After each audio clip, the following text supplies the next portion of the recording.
this event started on time so we can stick with this rigid schedule we have because we have a lot of speakers scheduled for today. Welcome to the second annual Criminal Justice Teach-In. For those who don't know me, I'm Chris Shea and I'm the program director for the associate's degree and bachelor's degree in criminal justice here at Polk State. Just a couple of housekeeping items before we get started. If you need the restrooms, they're right here in the back through that doorway.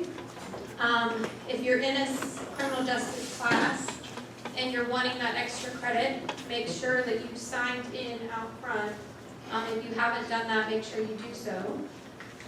There are surveys on your table about course offerings. We're asking that you fill them out.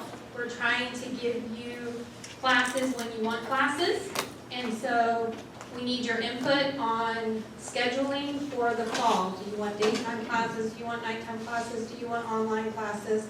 So if you can please fill those out and turn them in on one of the breaks to the desk out front. We have some phenomenal schedule of speakers today. We're going to be adhering to a very tight schedule. We've scheduled some breaks in between speakers, but we ask that you're seated in time for the next speaker to start, so we don't interrupt our speakers once they've begun. And without further ado, let's get it started. And I'm going to introduce the president of Polk State College, Eileen Holden.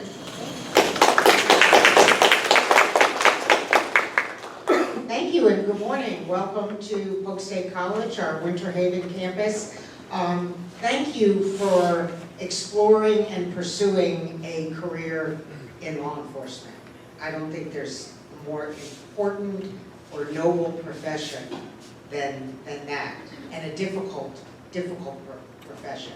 So really take your time today, ask the speakers who are experts in the topics they're going to be talking about, pick their brain, talk about the issues that are facing law enforcement today, not only as a career, but as a profession. And we are proud to be the home of the Law Enforcement Academy here, and also the associate's degree and the bachelor's degree in criminal justice. So if you're driving on 540 where All Saints is, you're going to see, in the Sheriff's Complex, you're going to see a brand new building going up.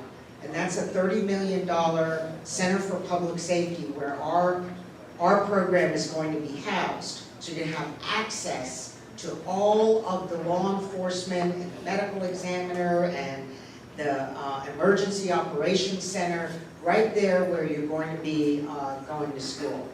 So if you look at law enforcement, in my opinion, as a profession, the kind of the no-brainer, non-negotiable characteristics are integrity, honesty, physical strength. You know, I watch our folks do our obstacle course, and I'm like, I couldn't get over the first. I need a ladder to get over the first obstacle. But you know, I think any profession, no matter what, the biggest and most important skill you need is interpersonal skills. You don't like people and interacting with people, this isn't the profession. And quite frankly, I wouldn't even know how to advise you, because every profession, you need good interpersonal skills. You need the other things. You know, integrity should be non-negotiable in no matter what you choose. And honesty, physical strength, taking care of yourself, but how you relate to other people. So I just want to challenge you as you leave here today after hearing all of the speakers, notice wherever you are, whether you're in Target or a restaurant or at school, notice the level of interpersonal skills that people have. And look at the ones that do it well and emulate them, and look at the ones that don't do it so well. And say, gee, one phrase, one comment could escalate something. One phrase, one comment can de-escalate something. Learn the techniques and the characteristics and the qualities of interpersonal skills so that as a law enforcement officer, you can build relationships and you can de-escalate things. None of us want things to be escalated.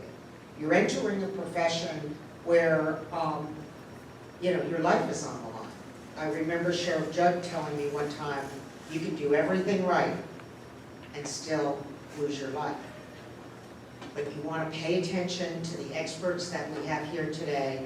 Anything that you need in addition to get exposed to the profession, you can call Chris Shea. We will do our best to get you in touch with the people in our community. And my last plea is, as you pursue this career, you consider, and we hope, that you stay local. That you join one of the great municipalities, their police departments, or obviously the sheriff's office. We have a great partnership with them. Use your talents locally for your community, because we're a large community, Polk County, and we need you. We need the pipeline of young people who are committed to keeping our communities safe. So thank you for letting me be here today. I hope you I know you'll enjoy the day. Ask questions. Ask questions and probe. If there's anything that you need to know from the people who are here today, make sure you leave here with some answers so that you can have a clear picture of what this profession is, and it's very, very complex. So thank you. Welcome to Polk State College, and we'll see you soon. Okay, before I introduce our first speaker, I wanted to introduce some important college administration, faculty, and staff who are here today. Many of you take online courses and you may have never even met your professors. So there's a few of them here today, and I'm going to ask them to stand so that you can identify who they are. First, we have an administrator, the dean over our criminal justice program, and it's April Robinson. The faculty from the criminal justice program that are present today, we have our Bachelor's of Science professor, Ray Oberg, law professor, Chastity Branham, and Professor Barry Maurer. Some staff, I wanted to specifically recognize my assistant, Allie Ketchum. Without her, this event would not be possible. She puts all those time, details into handling all the stuff that I forget to do. So thanks, Allie. Erica also is at the front desk, and she's also helping out. And Christopher Yanis, who's our coordinator with Career Pathways. And because of him, we have some high schools here and their criminal justice academies, and I wanted to welcome Bartow High School and their criminal justice academy, and Kathleen High School. After this speaker, Lake Wales High School Criminal Justice Academy will also be joining us, so thank you for that, Chris. Okay, our first speaker is Detective Paul Butler. He's been employed with the Polk County Sheriff's Office for 15 years, and I've known him all 15 years from the moment he was hired. He's currently assigned to the U.S. Marshals Fugitive Apprehension Team. He's the Assistant Special Weapons and Tactics Team Commander. Please help me welcome my very close friend and colleague, Detective Butler. Thank you, ma'am. Chris is very kind. When I first joined the Sheriff's Office, she was on the first shift I was ever assigned, and we became friends, and we've been friends ever since. So you guys have an excellent asset in her, and she's great people. So good morning, everybody. It's great to be the first speaker because everyone is asleep still, and I get the challenge of trying to keep you guys awake and get the day started. So we're going to interact a little bit.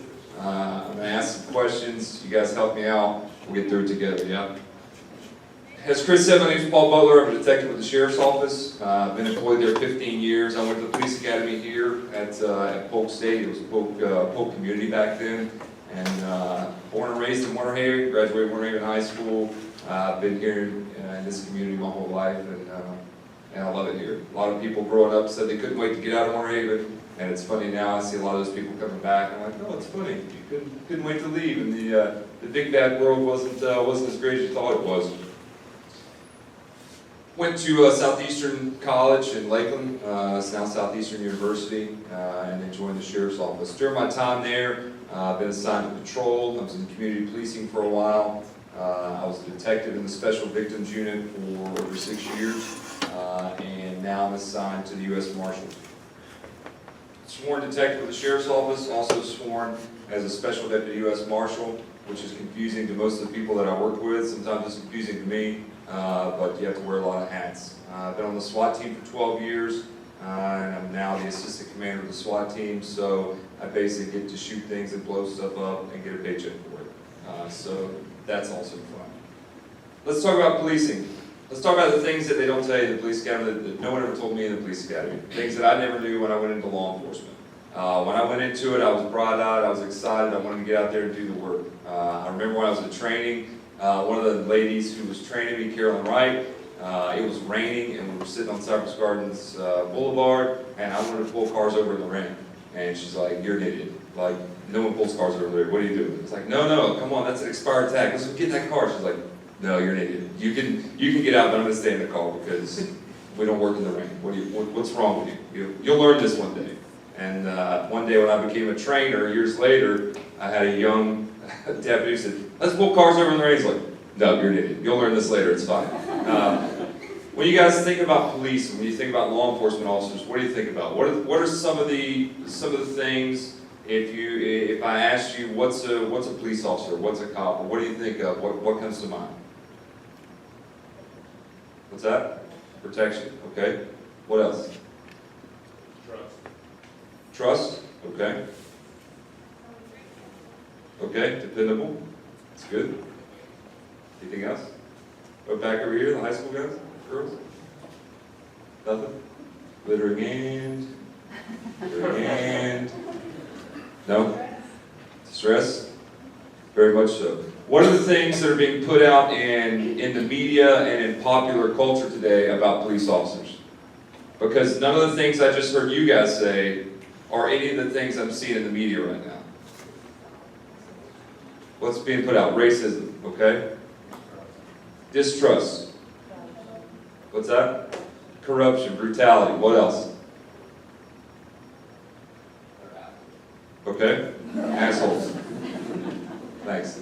I was trying not to cuss today. We got that out of the way early. Good job. I'm going to buy you lunch. How are we so far from what you guys said originally to what we just said? The media? Doesn't the media inform the way we think, though? Does it? You look at media about, that there's talk about how the media informs of what we think of ourselves, what our body image should look like. We see the women on TV or girls on TV, and we think we have to look like that or have to be like that. The things that are put out in the media, most media rarely puts out both sides of the story or any follow-up to the story. You see the splash when a story first hits, and then when follow-up is done and it's learned that, well, that's not exactly how it happened, or that's not exactly how it took place, you rarely see follow-up to that. My task force with U.S. Marshals, just a couple weeks ago, we got into a shootout with a guy in Tampa. And I'll tell you today, I'm going to tell some stories. I tell stories about my experience, things that I've been through. Some of the stories are a little graphic, but that's the real world, and that's the world we live in.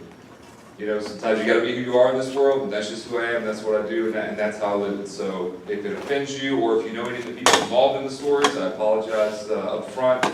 I don't know you guys, you don't know me, and that's not the intention, but the stories do have a purpose. So my guys went to serve a warrant. I wasn't there that day. I had a death in the family and wasn't working. But they went to serve a warrant on a guy who had warrants out of Lee County and Marion County for a lewd molestation of a child. They went there to get him. He comes running out the back door and starts shooting at him.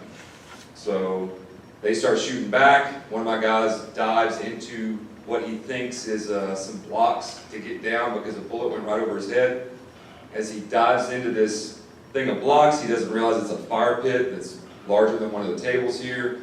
It has a fire smoldering in it. He's laying in the fire pit, dodging bullets, shooting back at this guy, and trying to reload his gun at the same time. As that happens, my guys come through the front, they see this guy shooting at our other guys in the back, they start shooting at him, he turns, shoots at them, this thing just goes sideways. My guy that jumped in the fire is hurt badly. The bad guy ends up dying on the scene because of his wounds, and I got 2 guys on the way to the hospital. My guy that went to the hospital has a family. He has a wife. He has 3 kids at home. Awesome guy. He's a soldier. He's a hard charger, and he's out of work for at least 6 months. He had to do skin grafts. I mean, he got hurt pretty bad. But when I looked at the news the next day, all the news had was the guy who died, his brother, on the news saying he's such a good guy. He's a great guy when they leave him alone. That's like saying you're my favorite person when you're not around. You know, I love you so much when you're asleep. Okay? Don't say those things at home. They never like that. Okay, that's frowned upon apparently. But and he was just on there saying, I don't know how this could have happened. They murdered my brother. What could he have done to get them to shoot? So as far as I knew, watching the news, nobody ever said anything about this guy coming out the back door shooting at my team. So the details of the investigation come out, but I never saw a follow-up story. There was never a story following up that said, okay, this guy came out, shot at the U.S. Marshals, one of which dove for fear of his life into a fire pit, which I told him, I said, man, that's why he stopped shooting at you. You dove in a damn fire pit. He's like, I'm not messing with that guy. He jumps in a fire and he's still shooting me.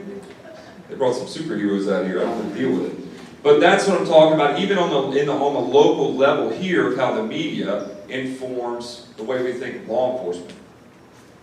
And a lot of that isn't true. A lot of people see someone in uniform and they don't think about those things. They don't understand what it's like to put a badge and a gun on every day. They don't understand what it's like to go to work and not know if you're going to come home. Stacy Booth is going to talk later, and she has an amazing story, and I know that she'll talk more to that, but people don't think about that. They see you in a restaurant eating dinner, and they want to tell their kid, hey, if you're not good, this person's going to take you to jail. And I love when people say that to me, because I look right at them and say, no, I'm not. Oh, but no, that's not going to happen. You should stop saying that. Because there's nothing this kid's going to do in this restaurant at 4 years old by screaming because he's hungry or because he just doesn't like you because you're a bad parent, that's going to get me to put him in jail. Okay? Not going to happen. People don't like that very much. I tend to get in trouble because I kind of am a little outspoken sometimes, and I don't do very well at holding my tongue. But if you tell your kid that in front of me, I'm going to tell you that's not happening. Sorry. Good luck to you. That's a stupid thing. Don't say that. And that's just kind of the way things go as a law enforcement officer. But what society expects, and now, because of stuff in the media, everyone is an expert on police ethics, police conduct, and exactly how you should do things. The people that I see speaking on these panels on the news, it's almost funny sometimes because none of them have ever been police officers. None of them have ever put a badge or a gun on. None of them have ever done anything other than sit on TV and comment and Monday morning quarterback what we have a split second to make a decision on. Now, are there cops out there doing stupid things? Absolutely. Are there cops out there who are doing dumb stuff that are making the rest of us look bad? You bet. But does that speak to the majority of what the rest of us out there are doing? Absolutely not. Every day, men and women of law enforcement are going out there making it possible for you to go about your lives and do what you do without regard or without thought. You look at things that are happening overseas, people are getting gunned down in the street, just randomly. You know, people are being persecuted because of their religious beliefs. Is that something that we even have to worry about here in the United States? No. The biggest thing that people worry about here is so-and-so unfriended me on Facebook. There's a stupid movie coming out about unfriended because of Facebook. Come on, give me a break. If that is the biggest thing we have to worry about, we have life so much better and we don't appreciate it. And the reason that we have life that well is because we don't, as a whole, have to worry about our safety and well-being because there are people every day out there holding that thin blue line to make sure that there's not anarchy. Because if all the law enforcement officers just decided, you know what, no one appreciates us, we're doing a job that no one is grateful for, and we're just not going to do it anymore, what do you think would happen? Absolute chaos. Absolute anarchy.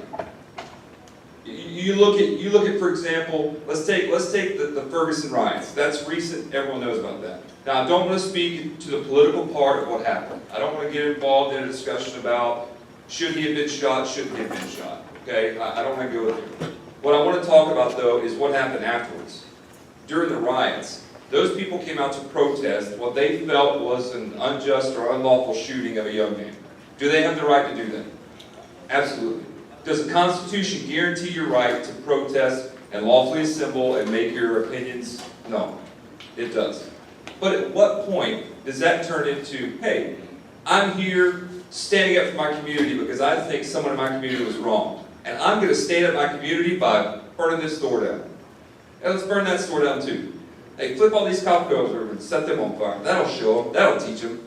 Let's destroy the community that we're supposedly here supporting. What sense does that make?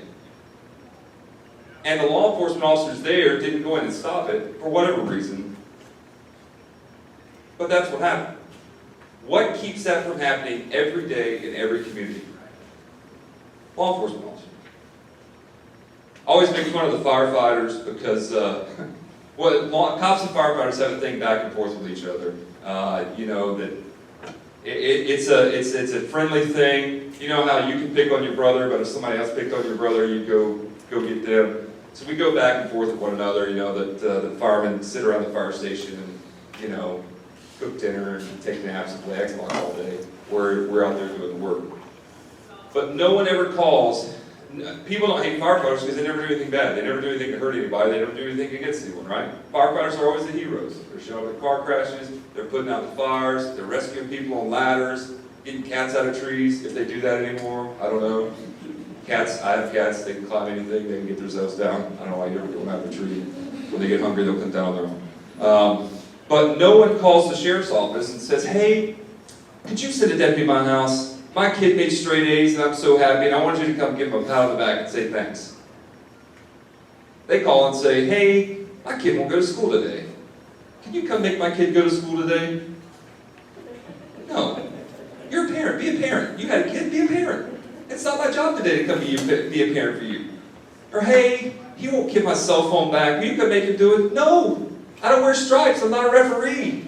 Be an adult. Grow up. I can't. I have other stuff to do. People call us and we do things that people don't like. And sometimes we do things that we don't even like. I've had to arrest people and put people in jail that I wasn't happy about doing. But that's the job. And that's what you have to do. And that's what you're here to do. So what does the job entail? I was working patrol one night in the southeast district of the county. And my partner and I, my sector partner, we got a call about a noise disturbance in a trailer park. So we show up to this noise disturbance. And there's an orderly that comes outside and she says, hey, my neighbor has a marching band in their front yard and I just can't take it anymore. And this is probably 2 o'clock in the morning. I'm like, okay, there's a marching band next door. She's like, yep. I don't know if you can hear it or not, but they're playing right now and they just keep playing the same song over and over. And I heard absolutely nothing. I heard crickets. And I'm looking around, I was like, okay. Which yard is the marching band in? This one or this one over here? This one. I know you can see it. There's a girl with a baton. I'm like, okay, marching band, sure thing. Now look at my partner. We're trying not to laugh because you don't want to be rude to the lady. Clearly she sees a marching band and it's bothering her. I said, ma'am, I'm going to go next door and ask them to please turn the marching band down. What, would that be good? She's like, that'd be so good. So I walked around the corner and I came back and said, they have agreed to stop playing the song until in the morning. Is that okay? She's like, oh, I can just get some rest. That'd be awesome. She said, thank you so much for coming out. You're the best, yada, yada, whatever. So she goes inside of her house, and my partner and I are standing out by our cars, and we're laughing about it because it's funny, okay? Not that mental illness is funny or anything like that, but it's funny to get a call that there's a marching band in somebody's front yard at 2 in the morning. Although that would be an awesome prank if you could pull it off, no one pulled it off that night. And so we're just standing and laughing about it. Otherwise, the night had been slow, it had been normal. We're just basically killing time answering calls. And then the alert tone goes off. On the radios, if the alert tone goes off, that means some bad stuff is happening and they're trying to get your attention. They toned out a shooting down in Frostproof. We were in Haines City, this was in Frostproof. That was about a 30-minute ride with the lights and sirens on, running with our hair on fire. I made the mistake of passing my boss on the way down there. He said his car shook when I went by him. Sorry, you should have been going faster. I don't know what to tell you. I didn't know that was you. I still would have gone by, but it happens.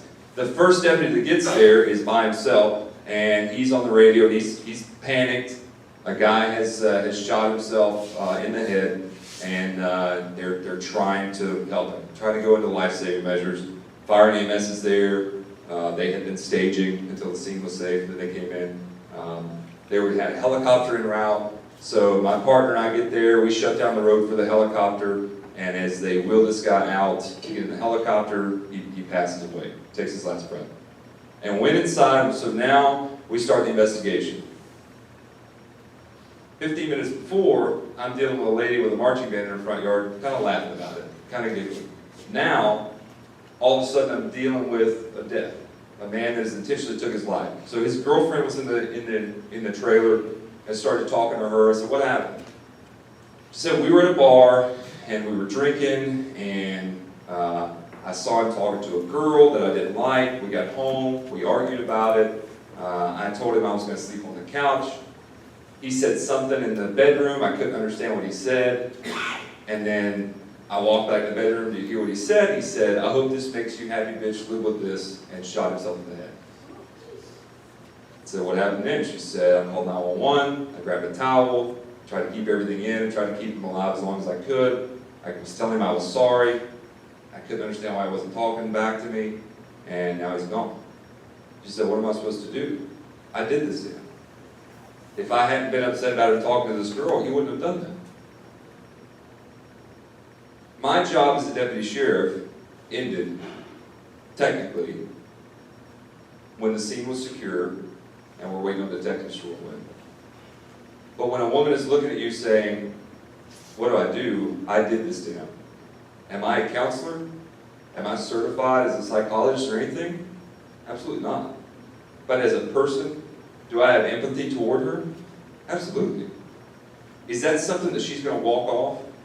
Is that something she's just going to wake up the next morning and shake off and go on about her day? Absolutely not. But they don't teach you that you're going to have to deal with these things. There's no playbook for that. There's nothing in the general orders or the rules or the SOPs, the standard operating procedures that tell you how to deal with that.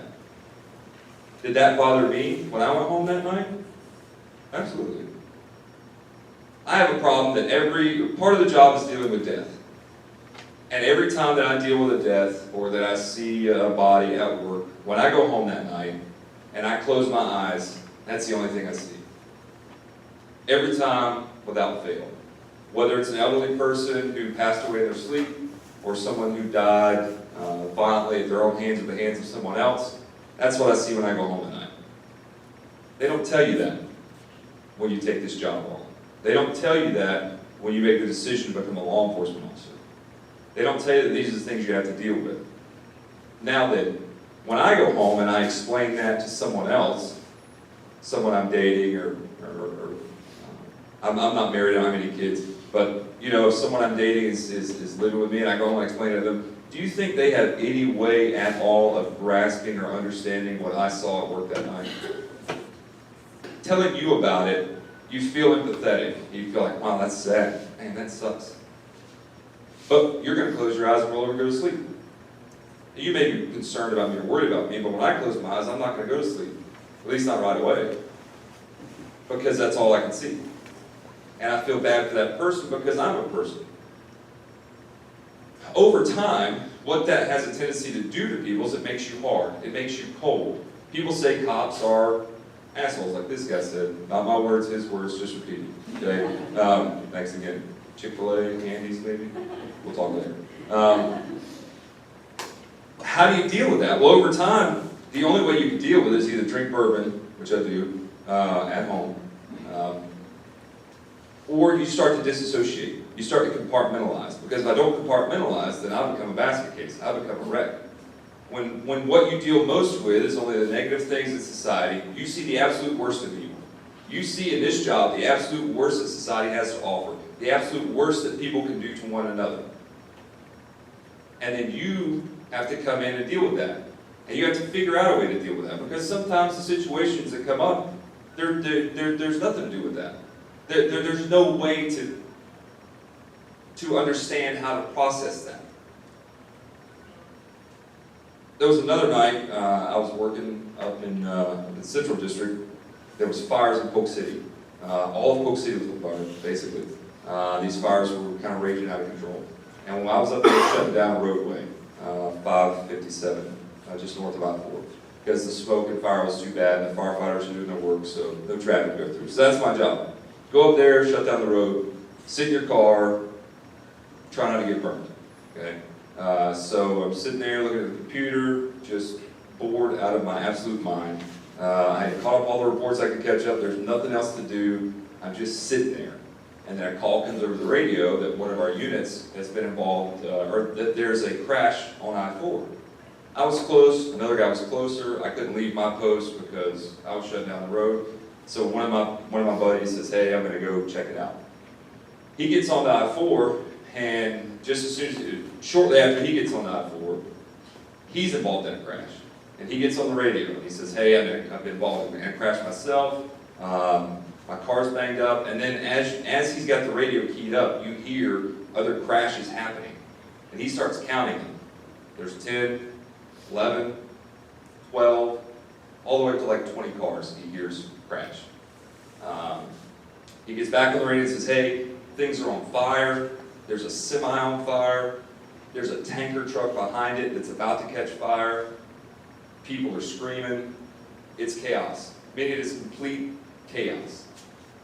What ended up happening was fog had set in. The fog and the smoke from the fire made I-4 completely just grayed out. It was a whiteout. You couldn't see anything. And cars, there was one accident that turned into probably 30 or so accidents, cars on top of each other. And if you've driven on I-4, you know how fast you can drive there. Imagine going 70 miles an hour and then going 0.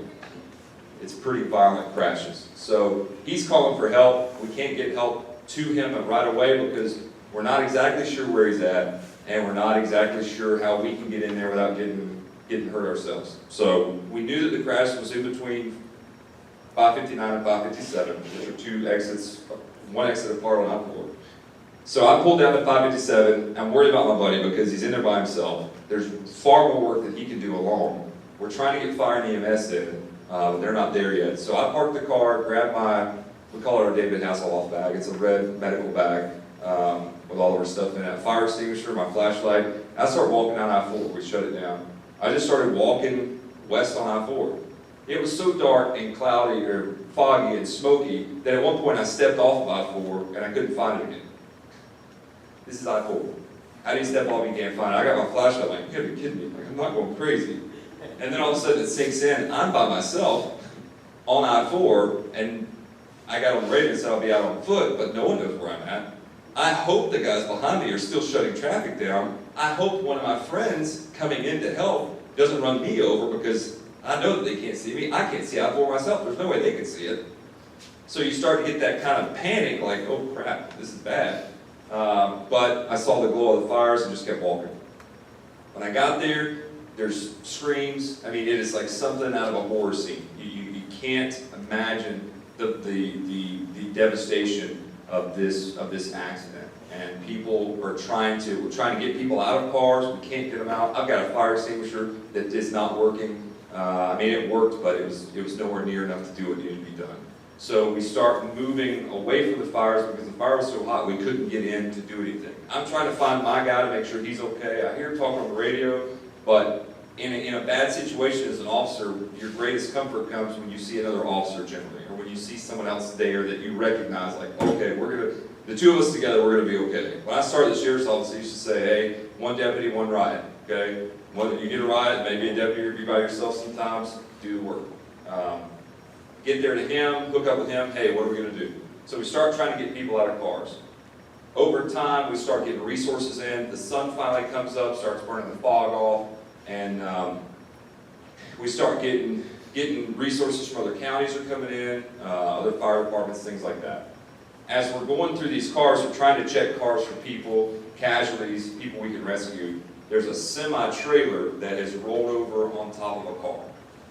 And the car's crushed under the trailer. I can see the car about level with the tables. then there's a semi-trailer laying on top of it. As he walked by, someone inside the car starts screaming, starts yelling, hey, hey, hey, help me, help me, help me. I'm like, are you in that car? Like, can you hear me? And I start tapping on the car with my flashlight. Yes, you're hitting my car, you're tapping my car, I'm in here, help me, help me. It's like, man, I can't even see you, where are you at? The driver's compartment had crushed, he was still in there, he couldn't obviously get out, but he was still alive. So I'm like, man, we're gonna get help, we're gonna get help. Some firefighters come by and said, hey, this guy, we need to get into this guy. And one of the firefighters looks at me and he's like, nope, he's a goner, leave him. He's like, what are you talking about, he's a goner, leave him? He's like, no, he's a goner. I was like, listen, we had some heated words, there were curse words that I can't repeat, unless you want to say them first. No, we'll move past that. But there were some very heated words exchanged between who was right, who was not right. And I said, I am absolutely not leaving this guy just because you think he needs to be left. In hindsight, what the firefighter was doing is basically doing an assessment, okay? In a mass casualty situation, you do an assessment and you decide who can be saved and who likely can't be saved. And you concentrate your energies on those who can most likely be saved, and the ones who can't be saved, you have to walk past. And that's a hard thing. How do you walk away from someone that you're talking to who is saying, please help me? How do you say, sorry, we can't get to you, we'll be back later, good luck, and walk away from that? Do you think if that guy passes away that there's a sense of guilt that would come with that? A sense of responsibility? No matter how many other people you ended up saving that day, do you think that that's something that you're not going to deal with later? And they teach you in mass casualty, that's exactly what you do. You absolutely, you bypass them, go save the ones that you can save, focus your energies where they're best and most used, and if you can come back to them, do, but if not, keep moving. So I stayed with the guy. I said, not leaving, I'm staying here. One of my buddies that I recognized comes, I said, get over here, man. He's like, we got to do something for this guy. We got to help this guy. So my friend says, hey, are you married? Do you have a wife? He says, yes. I said, do you want to talk to your wife? He's like, please. And we were really worried the guy was going to die because we couldn't see his injuries. We had no idea how bad he was. We could barely see anything. So my buddy gets his phone out and he calls and says, here, talk to your wife. And held the phone as close as he could. And listen to the guy tell his wife, I love you, I'm sorry, I'm probably never going to see you again, but I want you to know that I love you. Take care of our kids, tell our family that I love them, hold the kids tight and kiss them for me. And he tells her goodbye. And I'm standing there just heartbroken, thinking, I want to get into this car. I've got a ton of stuff in my car that is a mile away, but nothing that can get this semi-trailer off of this car. Eventually, as we end up getting other cars, getting people out of other cars and doing everything that we could do, and eventually, every fire company that came in, I'm waving them down. This guy, nope, we're moving on. No, this guy, nope, we're moving on. God, you gotta be kidding me. Somebody has to pay attention and see what we've got going here. Finally, a company, I think it was Orange County, came in, and they're like, wow, we've got to have the heavy rescue guys come for this. It's like, I don't care, get whoever you got, let's get after this thing. And they ended up lifting the trailer off of this car, they cut the car open, and this guy was in the car still. And he lived, and he made it. And I was excited about that, I was very happy about that. And so then I started walking through, and I see another friend of mine from the fire marshal's office who showed up, and he starts walking me through where the main part of the fire had been. And so we're looking in cars and just looking at the devastation, and he points in one side of one of the cars, and he says, look at that, and all I could see was what looked like a roast. I said, what is that? He said, that's what's left of the driver. It's like, that person burned alive in the car, that's all that's left. So you gotta be kidding me. But yeah. I eventually made it home that day, and driving home, just trying to process everything I just seen. Earlier in the night, I'm sitting, blocking traffic, bored as could be. Like, one of the absolute worst jobs you can do is just sit and block a road because it's boring, but it's part of the job. Go from that to immediately going into this crisis. I got home, I took a shower, cleaned up, crawled into bed, and the girl I was dating at the time was there, and literally went into the fetal position and cried like a baby. I've been on the SWAT team 12 years.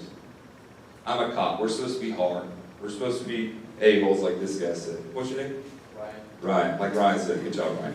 We're not supposed to cry. We're not supposed to have emotion. We're supposed to be robots. We're not supposed to experience those things. But do you think there's any way not to experience it when something like that happens? How do I explain to the person that's at my house what I just saw and what just happened and what I just went through? And how do I keep that from making me a hard person? It's difficult. And these are the things, how also do you prepare yourself for that? Is there a class that you can take that teaches you how to ready yourself for something like that? Is there anything in a book that's going to tell me how to deal with that and how to understand that? Probably not. What do you guys think? How would you deal with it? No? You can, and you can read it, you can try to prepare your mind for it, but when you deal with it firsthand, you really don't have a choice but to compartmentalize it. Because I had to get up the next day and go to work. Briefing starts at 5:45, and at 5:45, my sergeant lieutenant expected mine behind to be sitting in that chair ready to go back to work. Ready to go take calls, ready to go do what's got to be done. And those things affect the people that you're with. As a detective, one of the things that I became decent at was doing suspect interviews. When I was in the Special Victims Unit, Special Victims does sex crimes, child abuse, and elderly abuse cases.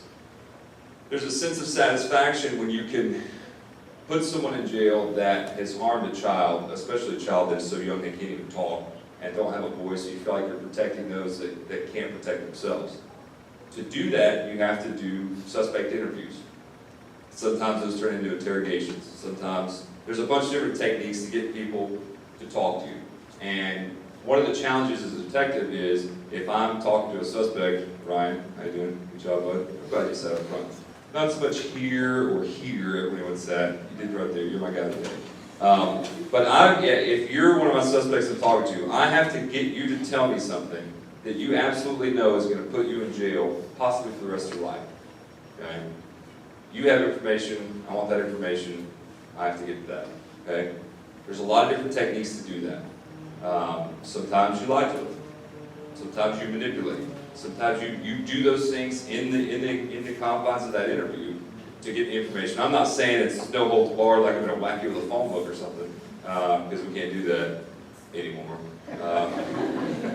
Mostly jokes. But I have to do that. Well, when I go home, and I became decent at that. I would go in and help other people with their interviews sometimes. When I get home and I get into arguments with a significant other, how do I turn that off and not use those things that made me really good at my job so that I don't win arguments at home? Because think about it, when you're arguing with your significant other, no matter what the argument is over, because most of the time, the next day or at the end of the day, you don't even know what started the argument. And sometimes you look at each other and say, what were we arguing about? I don't know. But it was worth arguing over at the time, and we got really mad. And when you get into an argument, especially if you're a type A personality, you want to win that argument. No matter what, you're going to win that argument. And sometimes it just becomes about principle over anything else. Maybe that's why I'm still single, because I win the arguments. And that's not the key to happiness. I hear the key to happiness, you can be happy or you can be right, but you can really be both. So I got to think down through, write that down, right? So it's hard sometimes when you go home to turn that off, to turn off that work side of your personality. And the things that make me great at what I do are also the things that make me terrible at relationships. Like, absolutely terrible. And I have torched and burned some things down that were great over the years, and look back like, man, you're an idiot. You are stupid. Like, how could you be so good at one thing and so terrible at another thing? Because sometimes I don't turn it on. And I'm being open with you guys. I'm being honest. I'm being raw with you. I'm telling you things about myself that I'll tell anyone because I've accepted who I am. Not that I'm always happy with it, but sometimes you just got to look at yourself in the mirror and take a long, hard look and drink bourbon. I'm talking about that. But that's why a lot of times, who has heard the statistic that law enforcement marriages end in divorce more often than other professions. Has anyone ever heard that? Yep, okay. Has anyone ever looked into that? I looked into that, getting ready for this. And the stuff that I found, doing term papers and stuff, and doing research for college classes, you have to understand that numbers can be manipulated, right? Research and numbers can be manipulated to get whatever outcome the person doing the study wants. For me, I think it's rare that people do honestly blind studies that some true scientific studies are blind, but manipulated. One study I found said law enforcement marriages end in divorce less often than anyone else. One study said it does happen, but there's no research to support that. Census data says that that's not accurate, that law enforcement marriages end about the same as everyone else or everything else. I can tell you from people that I've known that law enforcement marriages end a lot. And there's very few people I know that have truly happy and successful marriages. And some people say that's because of the job. Some people say it's because they were a-holes. Thanks, Ryan. And others say everything happens for a reason. Well, sometimes the reason are you're stupid and make bad decisions. But you don't want to take responsibility for that, okay? And you just say, oh, it happens. Whatever, it happened. Dealing with those marriages, the successful marriages are ones that I've seen are people that communicate with one another, that love one another, but also a lot of times have a similar basis. Sergeant Shea, for example, married one of my best friends who is also a law enforcement officer. They have similar stresses. They understand each other's stresses. She can come home at the end of the day and say, this happened today, and he's like, yep, I know exactly what you're talking about. Vice versa. One of the sergeants that I know, Sergeant Dennis Warren, has been married to his wife for 30-something years. She's a nurse. Do nurses have similar stresses to law enforcement officers? Sure they do. Now, am I saying that cops can only date people in a similar field? Absolutely not. I know people that also their wives are teachers or librarians or, whatever. I don't know if there are librarians anymore, sorry. Amazon and the internet's kind of done away with that, I guess. But it's hard not to turn it off. At the end of the day when you come home, it's hard not to be that type A personality. It's hard not to be the person that wins.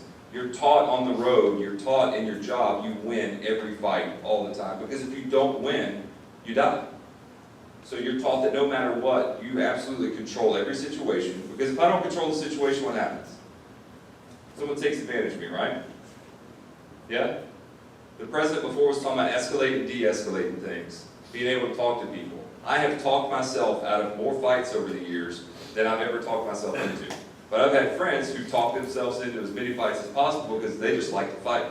And anyone who's been in a real fight will tell you that's not a good time. Because there's two different fights in law enforcement.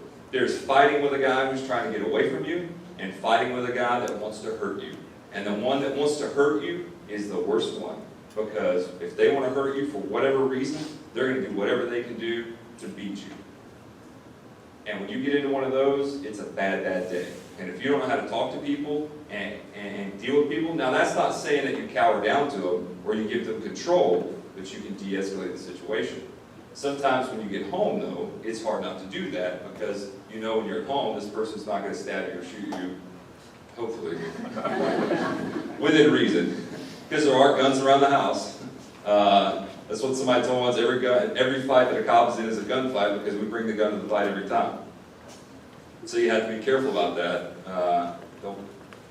I also have to be careful not to teach people to shoot very well, especially if I can end up arguing and having a fight with them later, because that will suck to get shot with your own gun at your own house, which has happened before, not to me, but other people. So you have to think about those things.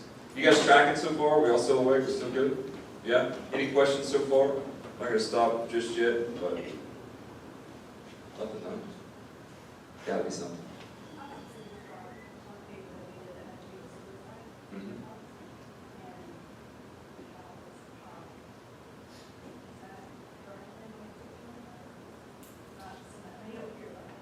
We haven't had a suicide by an officer in probably about 25, Captain Todd, do you remember? Probably it was before my time. Southwest, probably 1996 or 7. Yeah. Right at the substation. Yeah. That's the only one that I know of around here. It's that long ago. It does happen around the country. And Paul, what about, I mean, he was no longer an officer, but wasn't there a Winter Haven guy? I'm pretty sure he sat in front of a train. what's that? Yeah. That was just a suicide. Oh, okay, I didn't hear the question. I thought she was asking cops who have She was. committed Do you suicide. mean suicide by cop or cops who are? Yes. Oh, yeah. I didn't know about that one in particular. He had worked at Lakeland, got a DUI, and lost his job. Not that long ago. Why do you think that happens? Stress? Does everyone have high expectations of law enforcement officers? What do you hear people say on the news? Law enforcement officers should be better than everyone else, right? They should be held to a higher standard. What do you think about that? Let's talk about that for a second. Okay, she says to a certain extent we put on our pants like everyone else.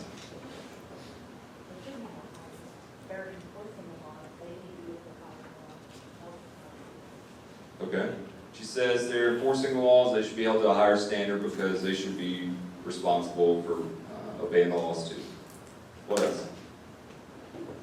Do you think cops who commit crimes, because there are cops who commit crimes, okay, I'm not naive enough to say that it doesn't happen, it absolutely does. I've had to do investigations where I've put other cops in jail. And those are the least favorite investigations that I've ever had to do because it sucks sitting across from someone that you know is a fellow officer and having to put them in jail. But sometimes they do stupid stuff and they make bad decisions and they have to be held responsible for it. Do you think that cops should be punished harder than anyone else for the same crime? The same or less than? The same? Okay. Is that what happens though? Absolutely not. What do you see happens? Or what do you feel like happens? Somebody jumps up on it, she said the media gets hold of it. If the media gets a hold of a story, do you think the media influences the way administrations deal with problems and deal with certain things? Absolutely. And does media pressure and pressure from the community affect those things? And affect, we're supposed to have a fair trial by jury of our peers, right? That's what you're guaranteed by the Constitution. Does that always happen? And does the media and society affect that? I think it does. The purists would want to say absolutely not, it doesn't happen, the system is set up so that that's not possible, but that's not the reality of the world that we live in. And the world that we live in can be ugly sometimes. And that unfortunately can happen. So, but at the end of the day, when you take the gun and the badge off and you put them down, you're still just a person. And you're a person who does a job that is a hard job, that's a oftentimes thankless job. But going into it, you understand it's a thankless job. No one ever takes the job to get pats on the back and high praise. I knew when I became a law enforcement officer that I would never be rich, that I'd never drive a Ferrari or Bugatti or whatever the cool cars are that the kids are driving these days. I knew that would never happen. You know, I knew that I would never be a millionaire. I knew that I would never have high praise heaped upon me. Now, are there times that things happen where people say thank you and people are appreciative? Absolutely. Does that help you? Yes. But you have to have a sense of drive that drives you, and you have to find, you have to celebrate the wins for yourself. We had a guy that shot at one of our officers during a pursuit 2 years ago. It was a vehicle pursuit. During the pursuit, the guy started shooting at him. The guy he was shooting at was a good friend of mine. The helicopter came overhead. He shot at the helicopter. Went 2 counties down, ditched a car. We got everybody out of the car except for him. And they called me in to, hey, this is your problem now. Find this guy. And for a month, I did nothing for an entire month but hunt this guy. And it was, I would get phone calls at 2 o'clock in the morning. Hey, we think he's here. I'm up, I'm moving, I'll be there in 20 minutes. And for a month, I hunted this guy. And I wanted this guy. And he knew that we were after him. And he knew particularly that I was after him. And because I had dealt with his family, and I put anyone in jail I could that was close to him to try to put pressure on the people that were hiding him. And he had put out there, hey, when they get to me, well, I'm going to shoot it out. You tell these cops that when they find me, they expect to shoot out, because I'm not going down the line. I was like, challenge accepted. And when we finally got to him, he was hiding under a bed, and he refused to come out, refused to show his hands, so one of our puppies became very well acquainted with him that day, and he got dog bit. And it was a beautiful thing. But it was a beautiful thing. He had earned that for himself. I had a trooper who was a sergeant of the Highway Patrol in the police academy, and he said that when he wrote tickets to people, that he never gave anyone anything that they didn't earn for themselves. And I felt that day that that guy had absolutely earned a dog bite. But when we got him that day, I spent a month of my career doing nothing but this one guy, and everything I could think of to get this guy, and we finally got him. Do you think that I felt a sense of accomplishment about that? Absolutely. Do you think when I walked out of that house that I didn't want to jump up and down and high five everybody and woo-hoo? Absolutely. Do you think I could do that? Heck no. Because all I need is for one of the idiots that was standing around that supported him to catch me on YouTube high-fiving all my buddies as we're carrying this guy out, and the dog was going nuts. The dogs get to celebrate, but I don't get to celebrate. It probably seems fair. But when I walk out, I just have to walk out and say, good job, thanks. Even a fist bump sometimes is frowned upon, because you can't look like you're celebrating the fact that this guy was injured. He was unjustly injured with a dog bite. What do? Absolutely not. But that day, I had a sense of accomplishment about that. I went home and I want to celebrate that win. That's a win. That makes you feel good when you can do something like that. On some of my special victims cases, when kids were injured or when kids were hurt, and you're able to find the person that did it, put that person in jail, you celebrate that win. You feel good about that. We had a mother who brought an 8-month-old kid into the emergency room at Lakeland Regional, and the kid had a spiral fracture in the leg. And if you don't know much about spiral fractures, which I did before that day, a spiral fracture happens basically when a bone is twisted to the point that it can't take it anymore, and it just pops. So talking to the doctors, hey, how did this likely happen? Looks like the leg was twisted, it just twisted until it couldn't take it anymore. The femur, which is one of the strongest bones in the body, just pops. Didn't even dislocate it, just broke it. Okay, got it. Sat down with the mom, hey, tell me what happened. And as a detective, one of the first things you do is you sit down with the parent, you lock them into a story. Because I want to get that story, get what their side is, get it quick, get them locked into it. I usually don't challenge them up front because I don't know enough to challenge them yet. I got to gather my facts and gather my details before I figure out who likely did this. So sitting there with the mom, listening to her story, okay. Knowing a little bit of medical stuff that I knew at the time because I had done it long enough to know some of it. Something she said didn't add up to me. I said, wait a second, you said this. Yep. Well, if this bone had been broken earlier, the previous day, like you said, by the dad, this kid would have been screaming uncontrollably. How then did the kid not cry until you had it? So we kept talking. And something just didn't feel right. And so I looked at her, I said, why did you twist his leg until it broke? She said he wouldn't stop crying. It's like, boom, got it, okay? But she didn't realize that I had just got it. Can I jump up and down and high five the people in the room? No. Inside I'm thinking, absolutely, yes. And sometimes you get those wins. And she got 12 years in prison for that. What's that? Right. And sometimes you celebrate the wins. And when I go home at the end of those days, I'm excited. I'm fired up. I'm happy. Some days you go home and you don't get to be happy like that. I had another case about a 6-month-old kid who's taken to the hospital unresponsive. Can't figure out why. They fly to Tampa. Talked to the parents at the end of the investigation. We found out that what happened was the parents were larger people. They had a small bed, covered sheets and blankets. The mom got up to feed the baby in the middle of the night because it was screaming and crying. Feeds the baby. The baby just wouldn't go to sleep. So she lays back down in the bed, lays the baby on her chest because it soothed the baby. At some point in the night, the baby slid down in between them. They rolled together, and they basically rolled over on the baby. And the baby was brain dead at the hospital, and ended up dying about 6 months later in a facility. Talking to those parents, then I had to make a decision: am I going to charge these people with a crime? or am I not gonna charge them? Was it an accident? Of course it was an accident. Okay, but were accidents caused? Absolutely. Should these people be held responsible for what happened and held accountable for what happened? Does living with the knowledge that they rolled over and slept on their baby, you think they're gonna live with that? Is there anything that I could do to them at all, or the courts could do, or anybody could do to them? This is gonna be worse than living with the knowledge that you rolled over on your baby in the middle of the night and killed it. No. Nothing I can do. Nothing at all. But when you go home in those days, do you celebrate that? Absolutely not. That's a tragedy. That's terrible. So in the job and in law enforcement, dealing with other people,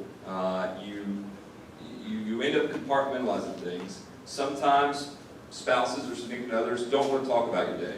They don't want to hear about it. They'd rather just not know about it. Be kind of ignorance is bliss to it. Sometimes they want to know everything. You have to work that out within yourselves and work that out within the confines of space and the nature of your own relationship.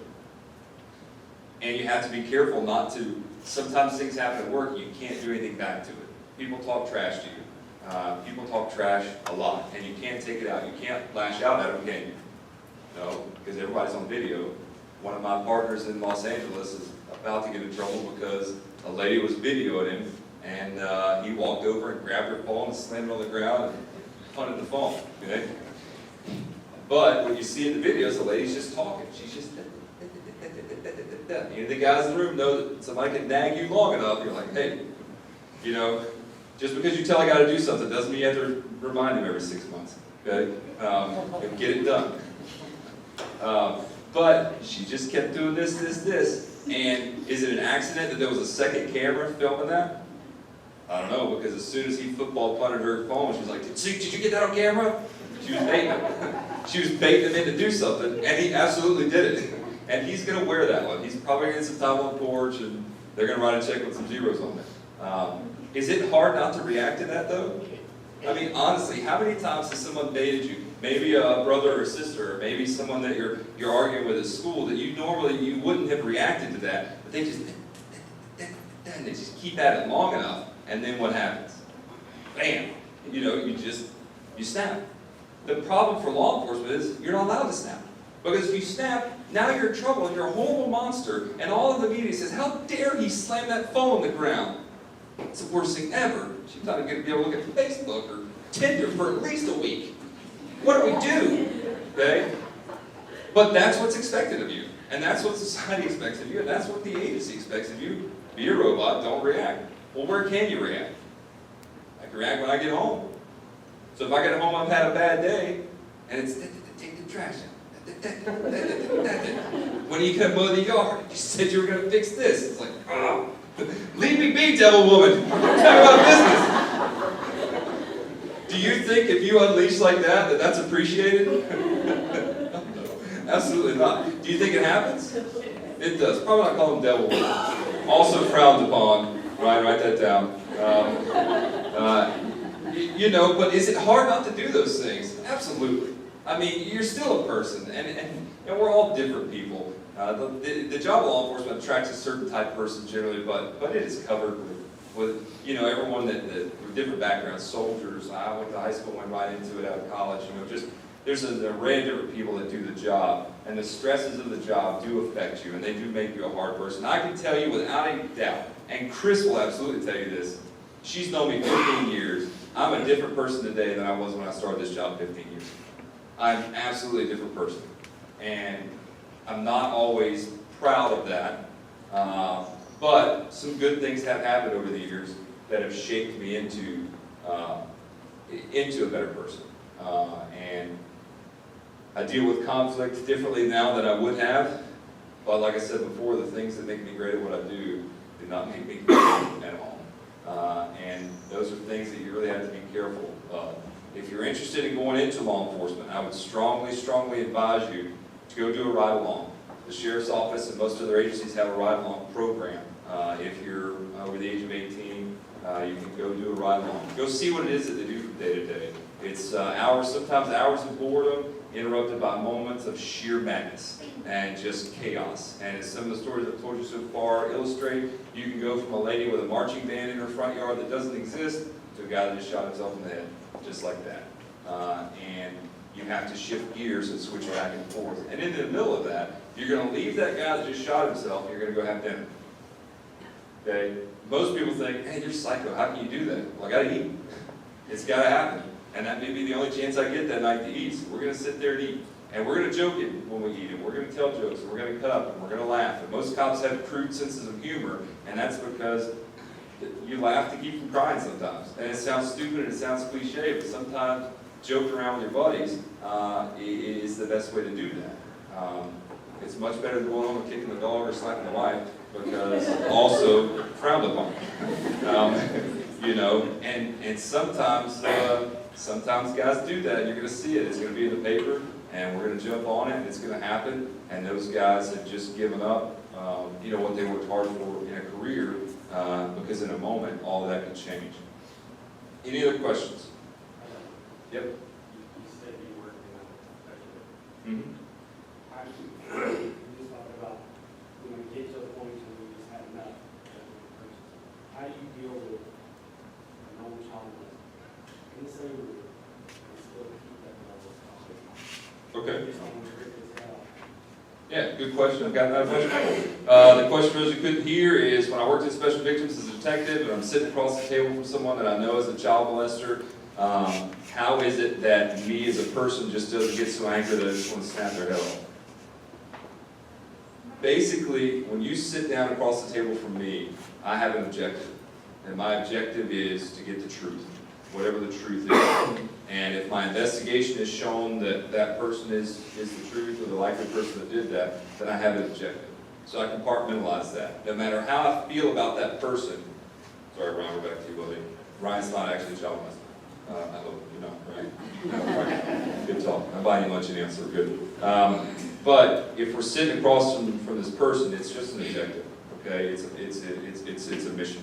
Get through the interview. Get what needs to be done. Sometimes I'm gonna empathize with them. I've told guys before, and this may sound horrible, but I've told guys before, hey, dressing like that at 8 years old, what do you think is gonna happen? That's a horrible thing, and I would never say that outside the confines of an interview. But I had a guy say, exactly, that's what I'm talking about. Somebody finally gets it. Got it. Okay?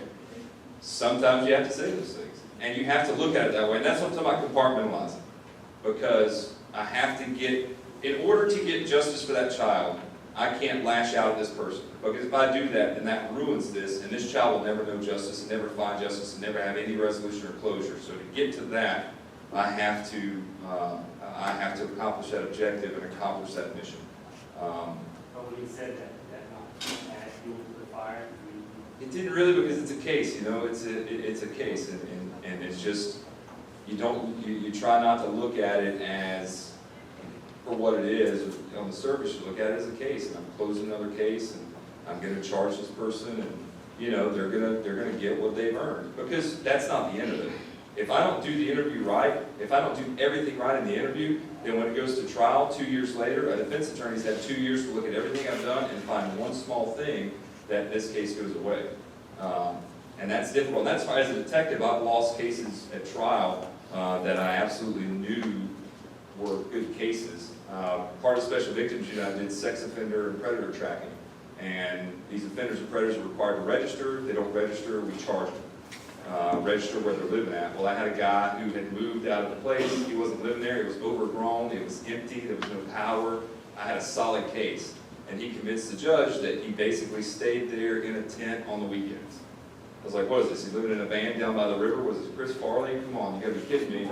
And the jury bought it, and they said, yeah, that's likely. He could do that. Not guilty. And I walked out of there furious, because I'm like, man, this is a great case. What are you talking about? I've won lesser cases than that. But it's just an objective. And that's the other part of the job that's hard, because you're not allowed to do that. In Special Victims, I had 3 or 4 cases over the 6 years I did it that really, really bothered me, that I really took home with me, and that really upset me. But other than that, and that's what you deal with every day. You kind of become numb to it. Just like if I took this pen and I poked you in the arm with it, at first it would irritate you.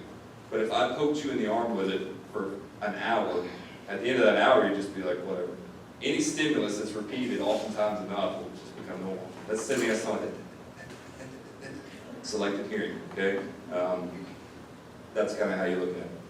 Any other questions? Yes, ma'am, in the back? How did you learn to, not necessarily get over, but deal with like seeing your first really gruesome like accident or anything with a person? You don't. You don't really learn to get over it. One of the things I hate the most, and one thing I will absolutely never work in my career, is traffic. Because traffic crashes, most of the time, that person is driving along 1 second, and the next second, they are gone. Whether it's their fault or someone else's fault, gone. I can tell you the very first fatal vehicle accident I ever saw and I ever worked 15 years ago was at Rifle Range on Highway 60. And I can see the lady now in the front seat of that car, just like I saw her that day. And that will never leave me. So you don't really learn to get over it, you just learn to deal, drink bourbon at home.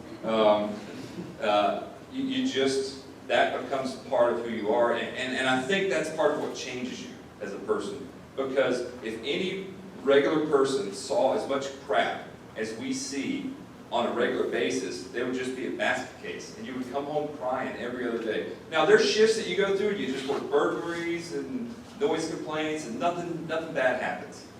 But it only takes that one shift where something really bad happens to change your whole life.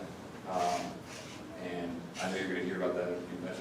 So you just do the best you can. And you try to find somebody that you can have in your life that accepts you for who you are and understands that, and you take it a day at a time. Yes, ma'am.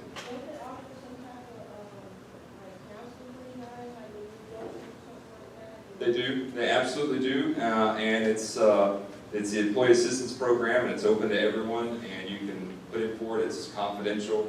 But there's a certain stigma among cops that you're just expected to suck it up and deal with it. And you don't want your friends to know that you did that because you want them to think lesser of you. And I'm being completely honest with you here. And my views are not the views of the Sheriff's Office, its sponsors or affiliates, yada, yada, yada. But solely the views of Paul Butler. But, most of the time people won't do that because it's just expected that you suck it up. You're all in the same boat. You're all in the same boat. Yeah. Why would I understand the statement, Mm-hmm. but how can you have that statement if you're all sitting in the same room?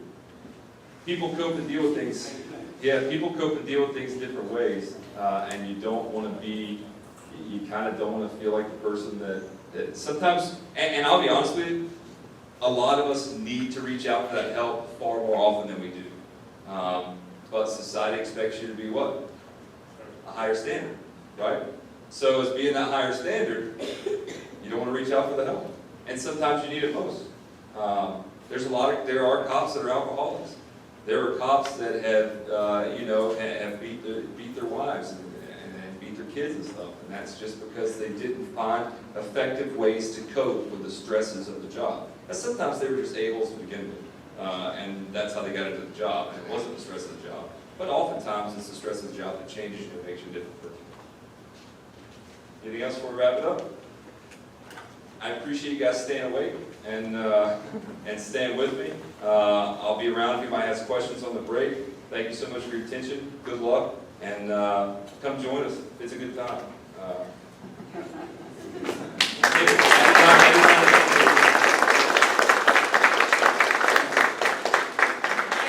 next speaker will start promptly at 10 o'clock, so you're welcome to use the restroom, get some coffee, snacks, whatever, but please be back in your seat at 10 o'clock.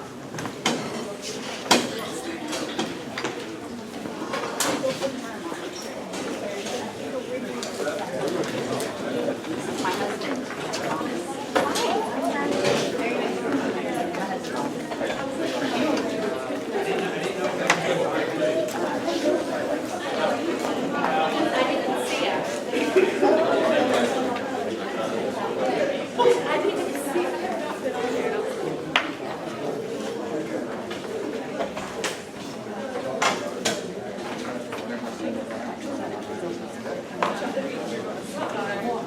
doing the same thing. I was doing the same thing because my hand broke down this week. Oh, yeah. So we're pretty much down to just my boyfriend's car. So we dropped my first grader off. Then dropped the baby at daycare. Then I dropped him off. Yeah, I couldn't.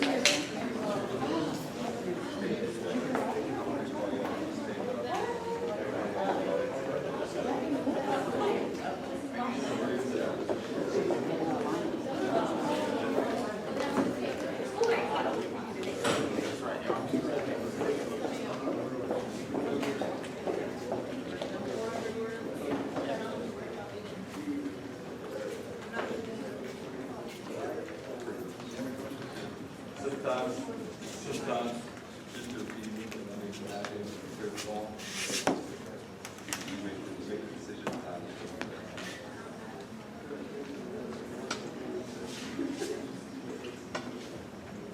I'm sure it's clinically guy, they almost make that all. You know, that's hard to read. I literally was wearing a football. So I climbed up in the attic and I yelled, "Get out of here, alien drill, blah, blah, blah." Right now, man, they bring me police, so that puts her feet on the one I look at it and I'm like, God, that help put the team through. They do it for that night. Yep.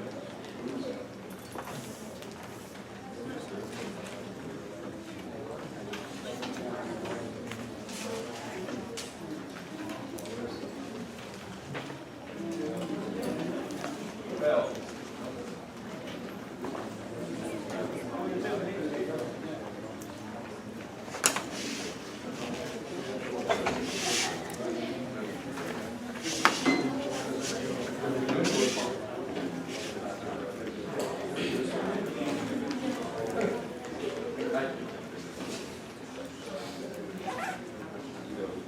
I never thought it would.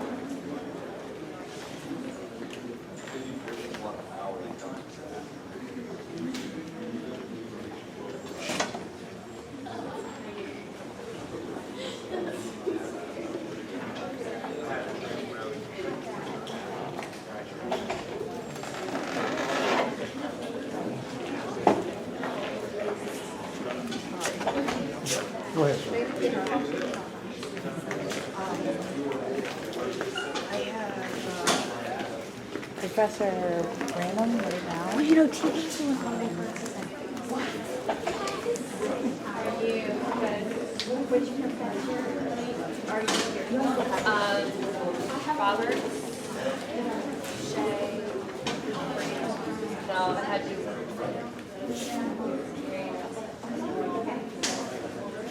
Well, I heard you. I don't think so. Unfortunately not. I'll probably want to make it happen.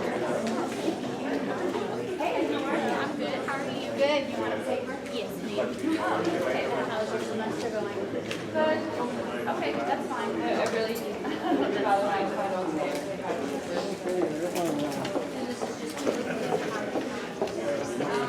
My best friend.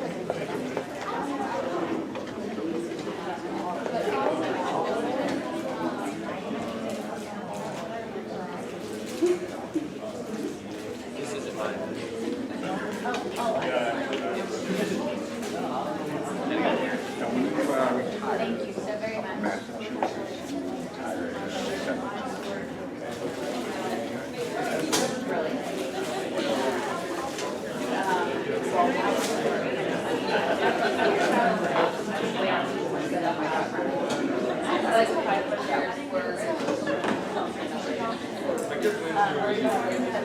Basically, I got it in here.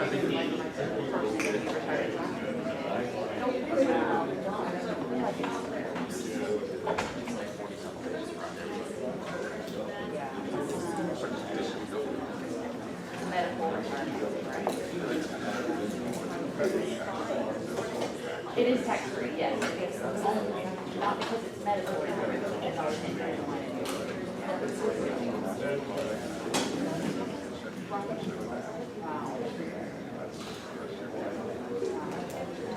Russian restrictions. That's how it was done, yes, at any time they could have reevaluated.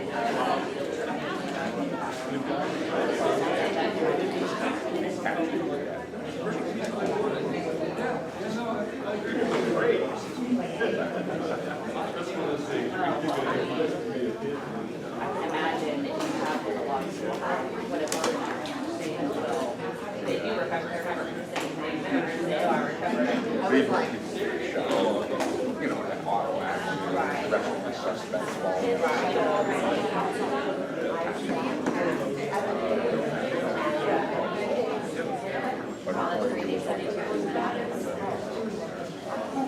I'm sorry, speaking.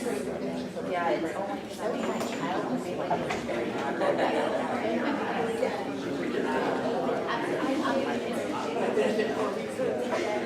I know retirement. Now, what do you have? How much you have? I don't have that. Yeah. If I was to go see if I was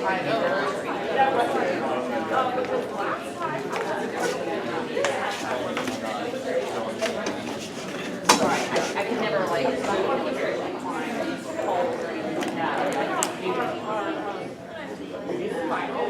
That would cause me to be In the first discussion. I love those kind of but yeah, as long as I could never like do private security or anything like that, even though I know, but I'm just saying I couldn't do anything that would be similar to that job.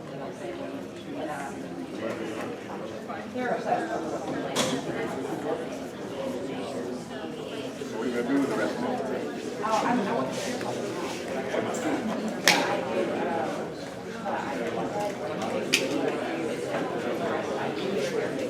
Oh, okay.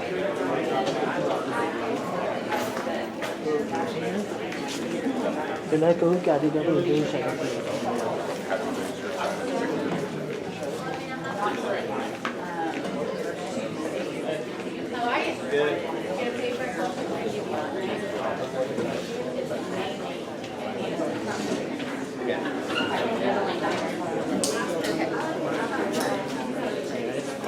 It's just, I'm on my way here with my kids, I'm like, yep, this intersection I work at.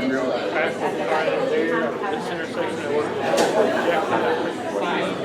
I mean, and that was 16 years ago. That will eventually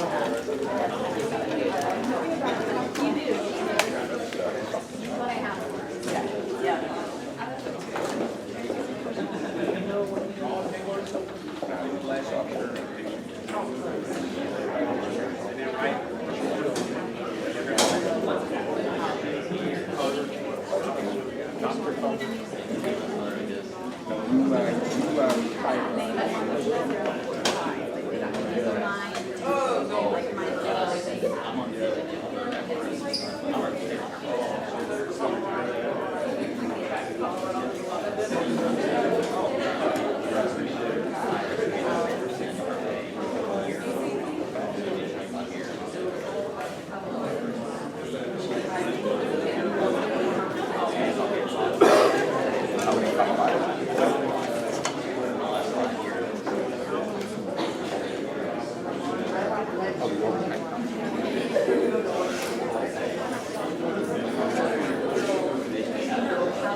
I know that's what the car threw me off. I'm like, that's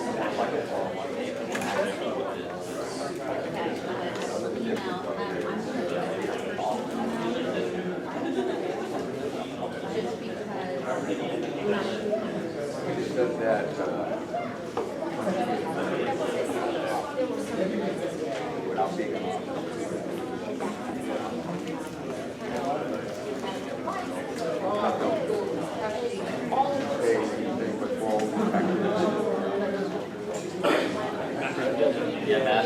Matching that is extra $3,200 and it's top office 50.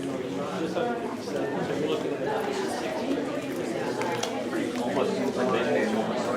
But you're overtime. Depends on where you're at. If you're just on patrol, you're not getting overtime. But if you're a detective somewhere, he can go work in the jail, so that helps him out. If you're a detective in certain units, you can get a lot of overtime. That's when you can get a lot of overtime. Homicide, you get a lot of overtime. I made about $10,000 an hour a year when I worked as a criminal overtime. Wasn't very good pay. But the money was there. Those guys in homicide make more than that. Another guy who worked in the jail was the only one in the jail.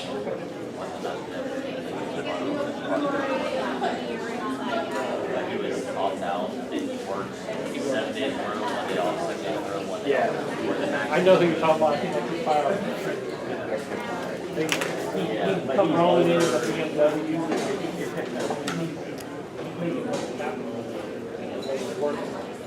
But he has,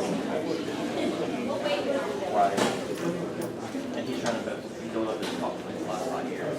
He's older, his kids are going, so he's building his 5 years. That's my Is it exact. your highest five or the last? Your highest. And they gotta be consecutive?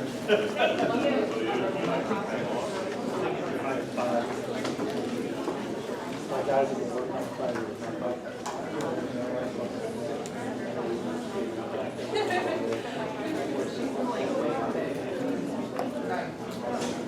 Not, that's just like, once you walk out of it,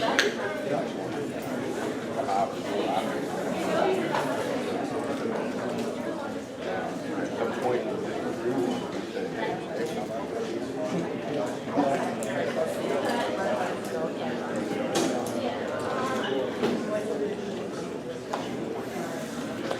oh, yeah,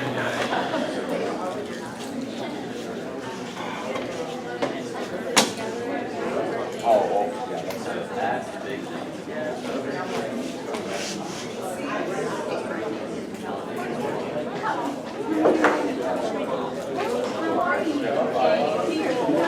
Oh, I agree.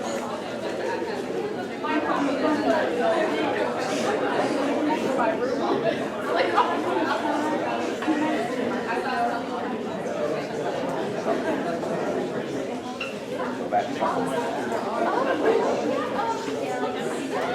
That's not a bad thing.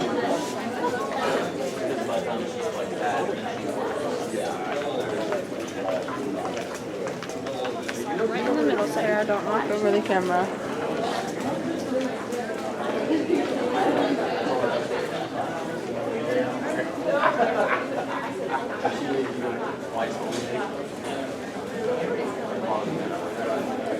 All right, everybody, welcome back from break. We want to welcome Lake Wells High School's Criminal Justice Program, who's just getting here. Thank you all for coming and welcome. Let me kind of see you. All right, our next speaker is Stacy West. Stacy West began her criminal justice career as a dispatcher for the Sheriff's Office in 2006.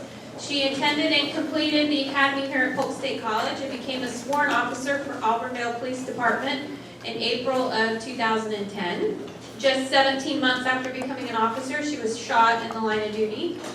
Because of the injuries from this incident, she was no longer able to be a sworn officer. She returned to dispatching for the Sheriff's Office and currently is an identification technician, which is the fingerprint technician, for the Polk County Sheriff's Office.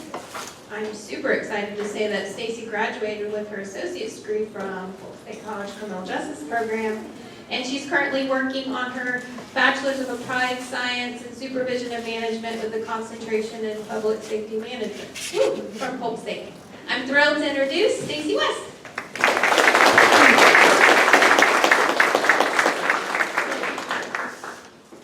Thank you guys for having me. It's an honor to be here. I want to get this out of the way first of all. Whenever we get to question time, if you have questions, you can ask me anything. Nothing will offend me. I do this presentation for the police academies, the law enforcement academy here at Polk State, and I've done it a few times for the law enforcement academy out in St. Pete. This is a way for them to kind of speak to somebody in real life who's experienced a survival scenario such as mine. I started in law enforcement, like she said, back in 2006 as a dispatcher. And I, from that time, had always wanted to be a police officer, a deputy, and be out on the road and help the people. There's a huge difference when you're answering 911 calls and helping them over the phone versus being in person. And Paul talked a lot about the stressors that come with this job. And to me, it was so stressful being on the phone with these people, because you want to be there in person and you don't know how the story ends once you hang up with that person. So that's kind of how I got into law enforcement. I wanted to be able to be there and physically help them. So I went to the academy and I got hired on with Arvindale back in April of 2010. And I wasn't there long, 17 months, before this happened to me. Basically, it was a Friday night. It was about 10:20 at night. We had a football game going on. The city of Arvindale only employs 34 officers total, and that includes the chief of police, the deputy chief, any supervision, so 34 total. A normal shift would have about 3 what we call patrol officers, which are the report takers, a K-9 if we have one, a corporal and a sergeant. So about 6 per shift if you had a full shift, which isn't a ton of people, but it's about the same as the sheriff's office. They run short unit all the time. So that's good for the city of Arvindale. And a lot of times we take calls by ourselves. That's not, unrealistic thing to do, especially on a Friday night. We had a football game getting out, so I don't know if you guys are familiar with Arvindale, but there's a McDonald's on Havendale, 42nd Street, and my supervisor had sent my partners over there because we had been having issues with teenagers from the football games going over and starting fights and stuff like that. So they went over there, and I was taking calls. I don't remember it being extremely busy call-wise, just that football game going on. Anyways, so I just finished up a call when I got another call. And this call came in from dispatch that we had a 911 hang-up, possibly family related, possibly a domestic issue. And they tell me the address, and I'm thinking to myself, well, this address sounds really familiar. And I looked it up on the map, and I realized I had been out there before, but only one other time. I had gone out for a dog complaint, a noise complaint for a dog. And that particular time, it was 2 o'clock in the morning, and that's when I met Mr. Lester for the first time. It was his dogs that were barking. He was a very pleasant man at 2 o'clock in the morning, and that's sarcasm. But I just brushed it off because it was early, and I was knocking on his door. So I remembered it, and I thought to myself, gosh, I really don't want to have to deal with this guy again. He was a jerk last time, but I didn't think anything of it. I continued to go to the call. Now at Arvindale, we have what's called a talk around channel in our patrol cars. It's called APD3. It's a TAC channel that we can freely talk on. Instead of using 10 codes and secret squirrel stuff, we just openly talk, say whatever we want to say. Well, I went to key up and say, this guy's a jerk, because normally when we do stuff like that, my partners will say, oh, I'll go with you, I'll back you up, or just in case. And I didn't do that because my lieutenant was listening, because he was at that football game and they were using that as a TAC channel, and I didn't want to get myself in trouble. Because I probably wouldn't have used jerk, I probably would have said something a little more offensive. So I didn't do that, I just kept quiet, and I continued to go to the call. Well, dispatch gets back with me, and they say, we're back laying line with a child caller who advised her mother and father were arguing. The mother's left, and the father is possibly still there. Well, in my mind, the child is still there as well, because that's what dispatch to me is relaying, that mom left, dad's still there. So I'm thinking that I'm going to check on dad and this child, just to see if they're okay. We have to go. Even if you call 911 and you say, I don't need anybody, we still have to go to make sure that everyone's okay. So I continue to go. What I want to do right now is let you listen to the 911 calls from the little girl. And this girl is 8 years old. And basically what happened was dad had been drinking all day. And I don't know if mom was drinking or not. I'm going to assume that she probably was. I was told by detectives later that she possibly had some beverages. So mom and dad had been drinking all day. The little girl, their daughter's 8 years old. Her 13-year-old friend was spending the night. Dad got a phone call from his daughter, his older daughter, who was aggravated with him, and that kind of set him off. So him and this girl's, him and his wife, Mr. Lester and Mrs. Lester, they get into a verbal argument, which turns from verbal to physical. He actually punches her several times in the eye, slits her eye open, and then goes and locks himself in the bedroom. At that point, as he's punching her in the garage, the 8-year-old little girl is running out there, hitting him, screaming for him to stop. And then Mrs. Lester tells her to go call 911. So that's what you're going to hear right now.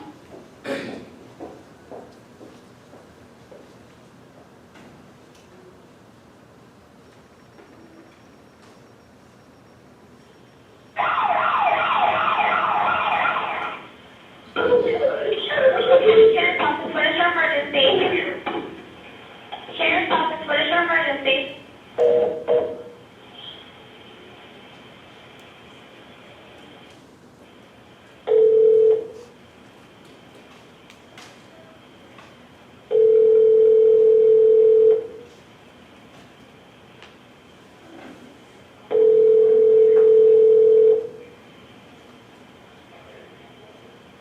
Hey, you just missed me clearly on doing something and I couldn't pick up my phone right now, but leave your name, your number, and I will get back to you as soon as I can. Love you, bye.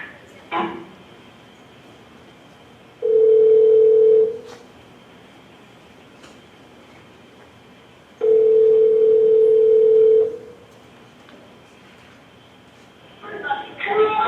Hi, this is Ashley from the Polk County Sheriff's Office. Do you have an emergency? Yes. What's your address?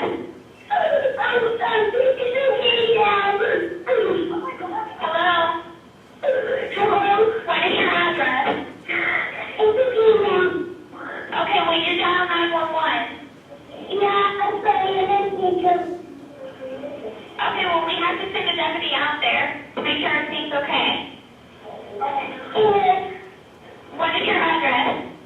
Okay. Please don't go there, okay? That's in Auburndale? Yeah. What was going on there? Mom. Hello? Hi, this is Ashley from Polk County Sheriff's Office. Is somebody there around anyone? I think my daughter did, but it was a misunderstanding. Me and her dad was arguing, but we left. Okay, well, 911 was dialed, so we had to send somebody out there. Okay, well, he might be there, but we're going. Okay, and what is your name? What's that, ma'am? What is your name? What is your last name? And this is your phone number? No, ma'am, this is my daughter's friend's phone number. What is your phone number?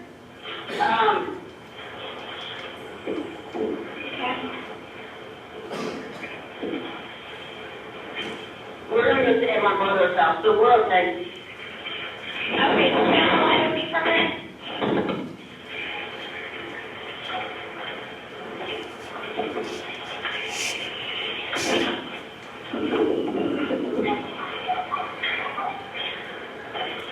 Okay, ma'am, we can go ahead and discuss. All right, thank you. You're welcome. Bye.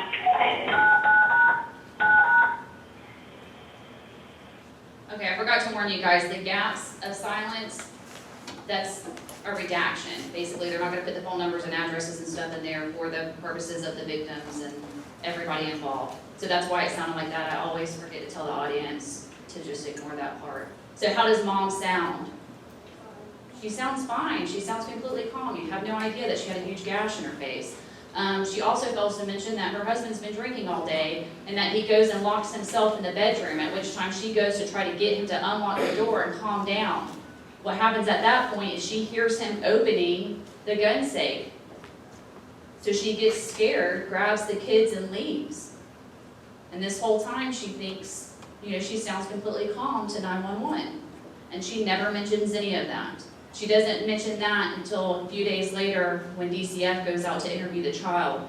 Whatever deputy went out with them notated that she admitted to that she had that knowledge and never said anything.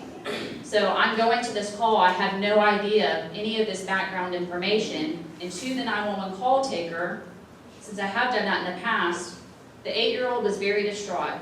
that could have been put in my screen.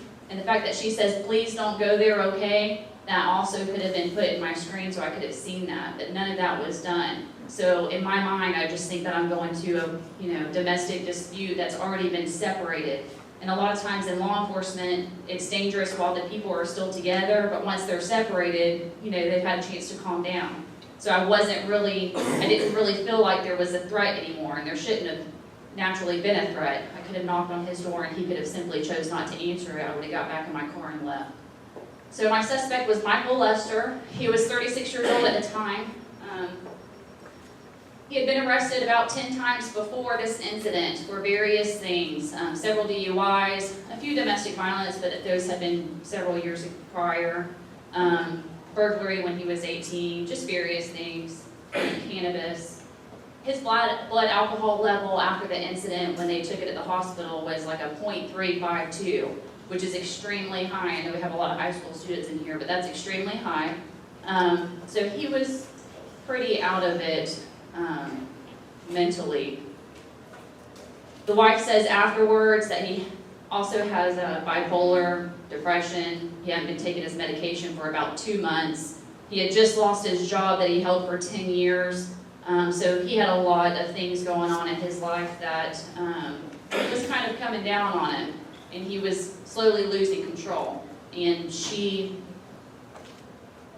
failed to tell the dangers that she knew were there and the stressors that she knew were in his life. And she will say later in a taped statement that she would have been willing to meet us and that she told us not to go there, which she never says on 911. She doesn't say don't go there. She says, well, he might be there, but we're not. That's exactly what she says. So this is my guy. He's all of 5'2". And I had met him before, like I said, so I didn't really think, and that's the problem in law enforcement, and I don't want to say it's complacency, but you don't always think everything is a threat once you get into it. You kind of, I don't really know how to explain it. But in my mind, I never felt worried or scared about going to this guy's house. This is what was in his gun safe. He had an SPS assault rifle, a shotgun, and a Ruger, I think is what that was. So I get to the subdivision, and I know exactly which house I'm going to because I had been there before.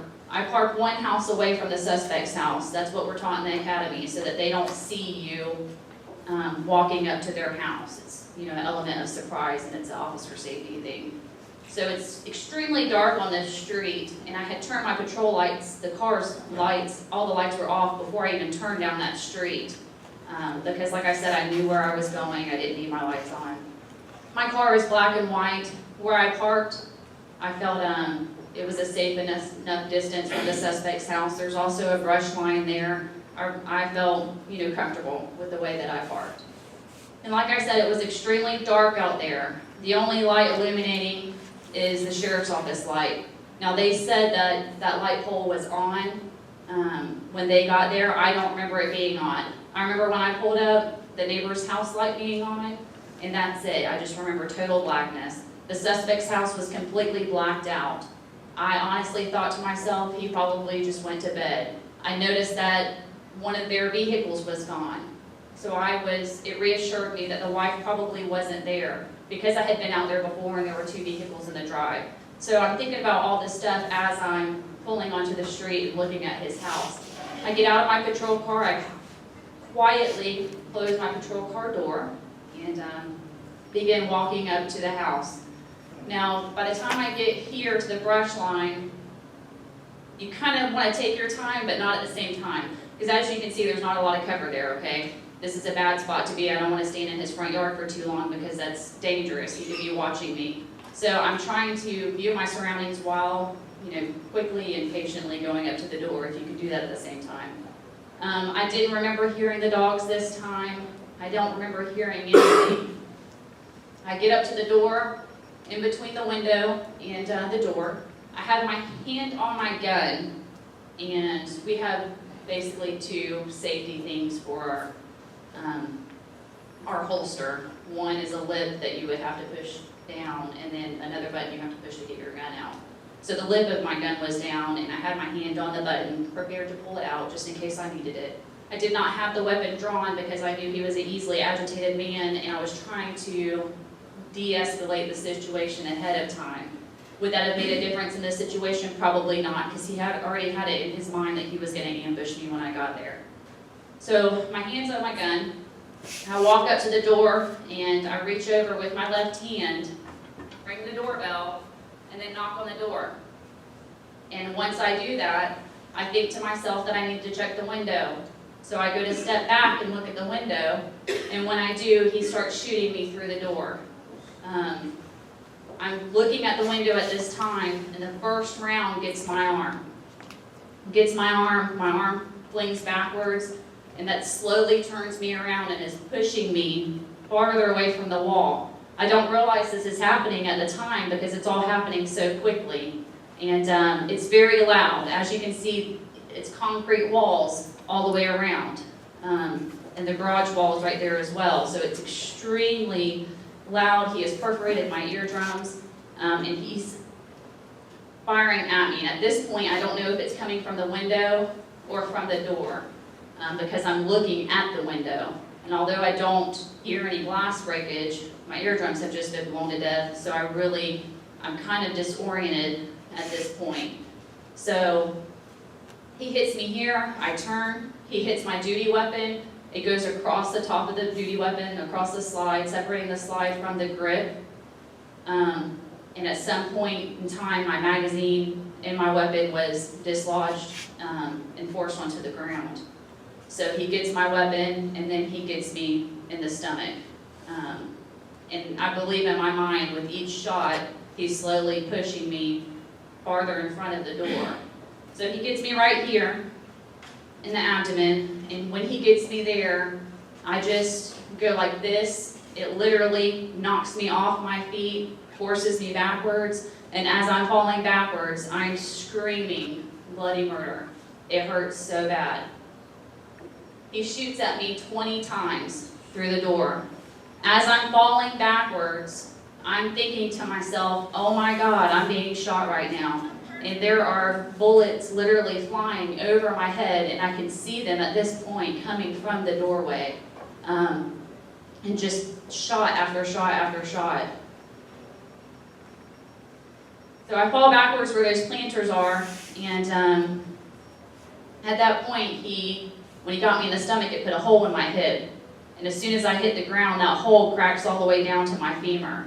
So not only has he just blown out the nerve in my right arm and my hand is completely useless, but he's also just completely shattered my hip.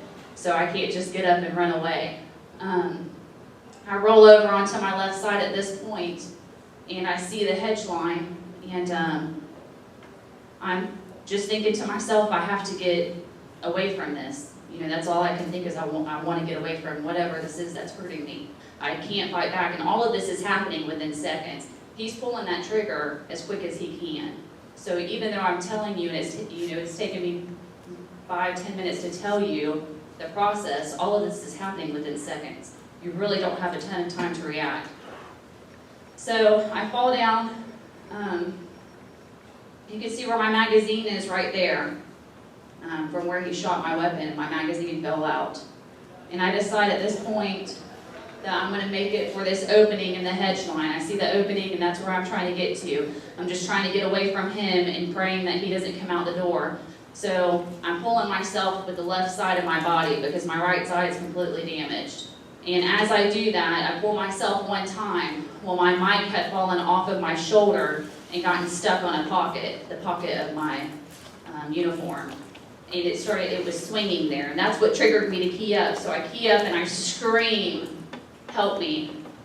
Actually, I scream, I've been shot, whatever. I scream something. And I pull a couple more times, and I key up again, and I say I'm hit. Pull a couple more times, key up again. I scream, I need 911, which I find funny now because I was 911. But I think what happens is, you're told from the little girl, if you ever, from the time you're a little child, if you ever need help, you call 911. And when stuff like that is hammered into your brain, that's what you do whenever you're in this situation. All of these yellow markers, that's my blood. Every time I paused to take a breath, because this is not an easy task to do, I'm bleeding out onto the ground. So that's what all those yellow markers are. I get to the bush line, key up again that I need an ambulance, and I start coming around this way. Well, when I get to about the trash can area, I can hear this garage opening up to the neighbor's house, which I'm crawling to. And this whole time I'm telling myself, no, like this, I'm not ready for this. I'm not ready to die. This guy's killing me. I don't want this. So when that garage door starts to come up, I'm thinking, thank God, somebody's here and they can help me. And I have no idea at this point if I'm even getting out on the radio. I had not pushed my emergency button, and what that is on everybody's radio we have this little button that you can push that whenever you're in an emergency. So when I do key up, it doesn't matter if anyone else on our channel is keying up or not, I will be able to talk over them. Well, I didn't push that, so I had no idea if I was even getting out the times that I was trying to. So I crawl around, and at this point I'm exhausted. I can barely even pull myself any further. And I get right about to where the P is, right there. And you can see where the garage door comes down. It's a little darker inside the garage. So I'm just outside the garage door, and I look up into the garage, and I see a Hispanic male standing inside the garage, and then a Hispanic male and female standing near the door from the home to the garage. And I look up at them and I say, help me, please help me. And they turn around, go back in the house, hit the garage door button, and the garage door starts to come back down. At this point, I'm not inside the garage. So I pull myself into the garage, and once I pass that threshold, the sensors see my body, and the garage door comes back up. And I pull myself just inside, and I'm just exhausted. I just remember thinking, there's no way I can pull myself any further. I'm done. So at this point, I'm laying there.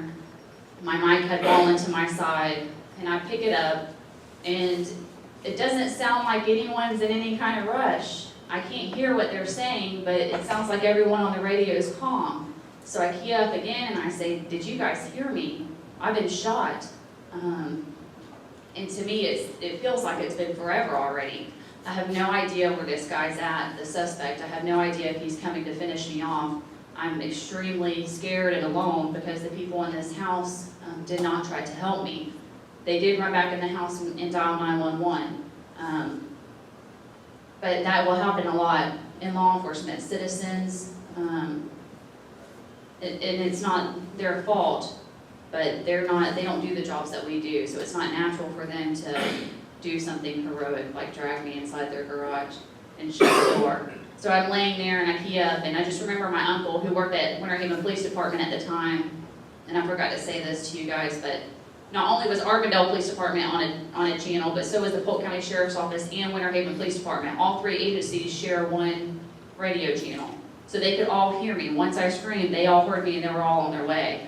So my uncle keys up, and he was a sergeant with Winter Haven, and he says, we heard you, we're on our way.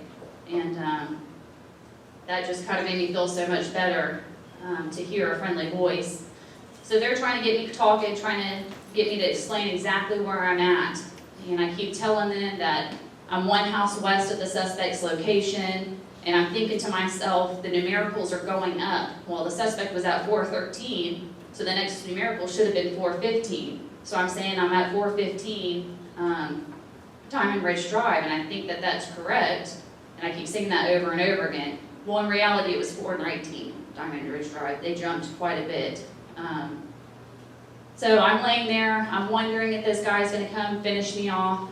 When I was in the academy, that's all they ever talked about. And those were the videos that they showed. When somebody shoots you, they shoot to kill you, not to just hurt you, and that's it. So I'm waiting for him to come finish me off. I have no way of defending myself because I'm completely just disabled at this point. And it's funny because they teach you to think about what you would do if you were ever in this situation. How would you provide medical care for yourself? How would you protect yourself? And in this situation, I couldn't. I was in so much pain, and I hadn't really trained for this, and you're only going to react till you train. when you're in these situations. So anyways, the garage door is still up. I had turned my radio all the way down so in case the suspect was out there, he didn't hear the radio chatter. And I'm trying to quietly but loudly yell for the people inside the house to come out and shut the garage door down. And the guy comes out and he's hitting on the garage door button and it's just going up and down, up and down, up and down. He's freaking out. And I'm still on the radio trying to tell my partners where I'm at. And the guy goes back in the house, the door's still up. So I'm still yelling at him to come back out and shut the garage door. And at that point, the door to the house opens just a little bit. One hand comes out, hits the button, and goes back in. And the garage door finally comes down. Now all of this happens within maybe a minute, but it feels like a lifetime to me.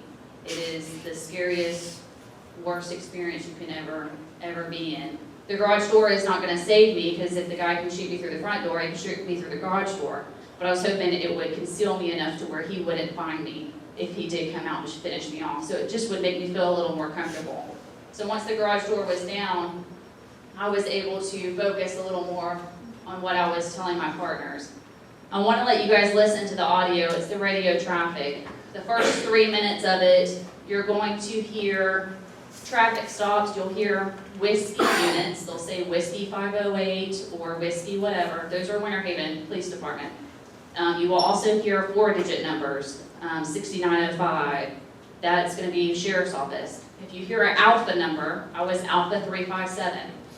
That's Arvindale numbers. So what you're going to hear the first 3 minutes is just traffic stops happening, what it sounds like on our radio on a normal night. And then you'll hear my call for help. Pay attention to what's being said, how people are interpreting what I'm trying to tell them on the radio. And this is a big thing in law enforcement. When you go to these types of calls, you get stressed out. Even if you're not the one that's injured, you're so stressed that I might be telling you one thing, but you're picturing something completely different. And everybody, panics just a little bit. So we're going to listen to about 10 minutes of that.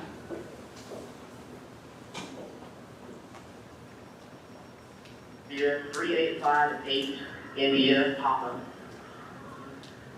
Secondary gas Northwest.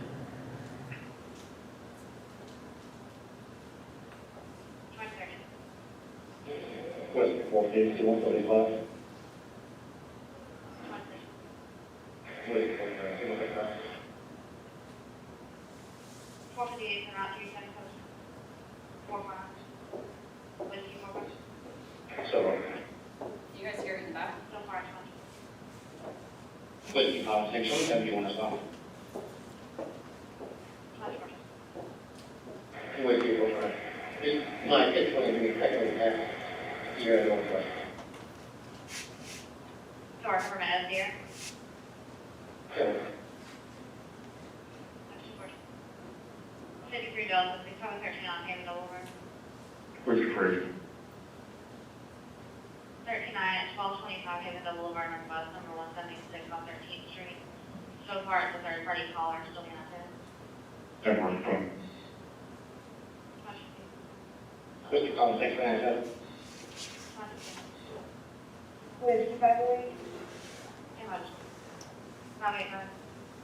Is 46 at single 35? Negative. 51 from PD.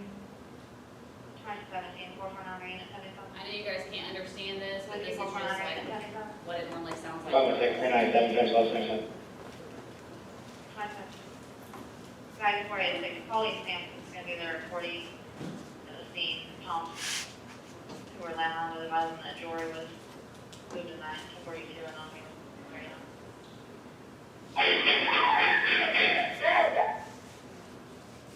Alpha 355. Alpha 355. I'm here, she's on the way on. Alpha 322, 1033 traffic. Jason Senator, 357 on down here. 357, any touch touch. I did it.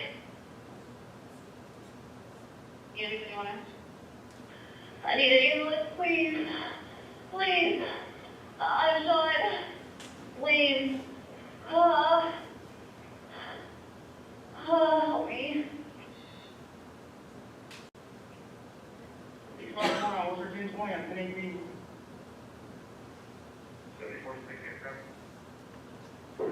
Whiskey 4-5. 413 down there is 350 and 355. JD. Help me, please. Unit 210. Can you hear me?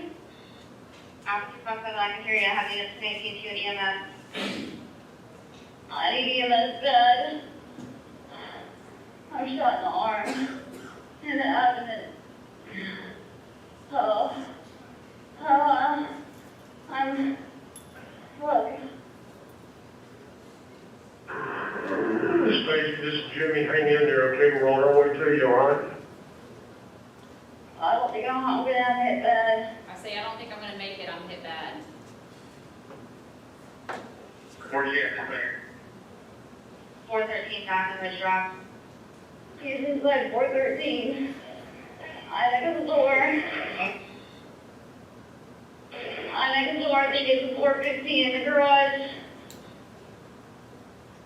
From the next door in the garage. This door, I need help, please. I'm gonna see you back in there. We're right there. Where's the shooter at, Stacy? The shooter's at 413. I'm in the garage. Reroute EMS, start 1020, get back. Where is she? I don't even know what is going on. I need an ambulance now. Out of the real three, where's she at? 413 Diamond Ridge Drive, she's next door. 415 Diamond Ridge Boulevard, 415 Diamond Ridge Boulevard in the garage. Where are you? I'm next door. It's 415 yet? 415 at the... God damn it. 651, have all PST units that are 10-8-51-18. We're off the units, Monday. We're off 51. He shot me right through the door. I need help. Okay, we're coming, hang on. I can't breathe. Hang on, we're coming, you just talk to me. I need an ambulance. Bad and blood. I need help. Safety call. When you come to the subdivision, take a left. First street on your right. On the first house on the left. I'm closed in the garage. John F. 297, 355-360-297. You've got a gun in 413. Oh God, I need it. It was bad. Hey, stay with this floor, we're coming to you. Bruce Oak went out, you need to get across the street for the intersection. It's gonna be Adams Road. Confirming all 559. Bruce Oak, all 559 Adams Road.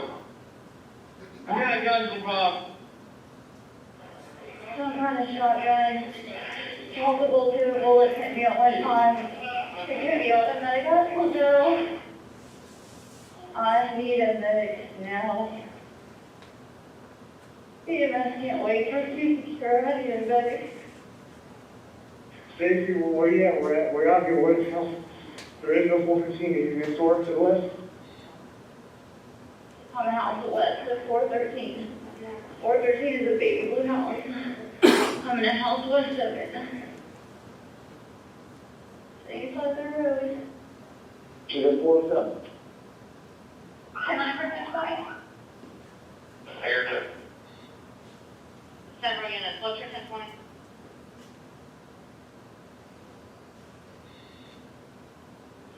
I believe she said the suspect is still inside of 413. Where is she at? You just have to tell people behind you. I think she said 407, 407 baby blue house. It's not 407, not 407. Get off the radio, God damn it. He is in 413. He is in 413. I am in the next house. Inside the garage. 419, 419. Have our permanent EMS in there at 419. Hey, 419. I am. You can call.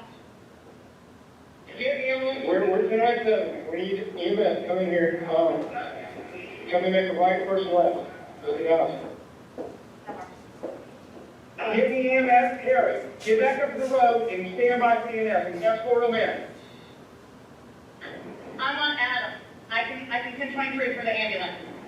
I'm right in front of 900 right now. Okay.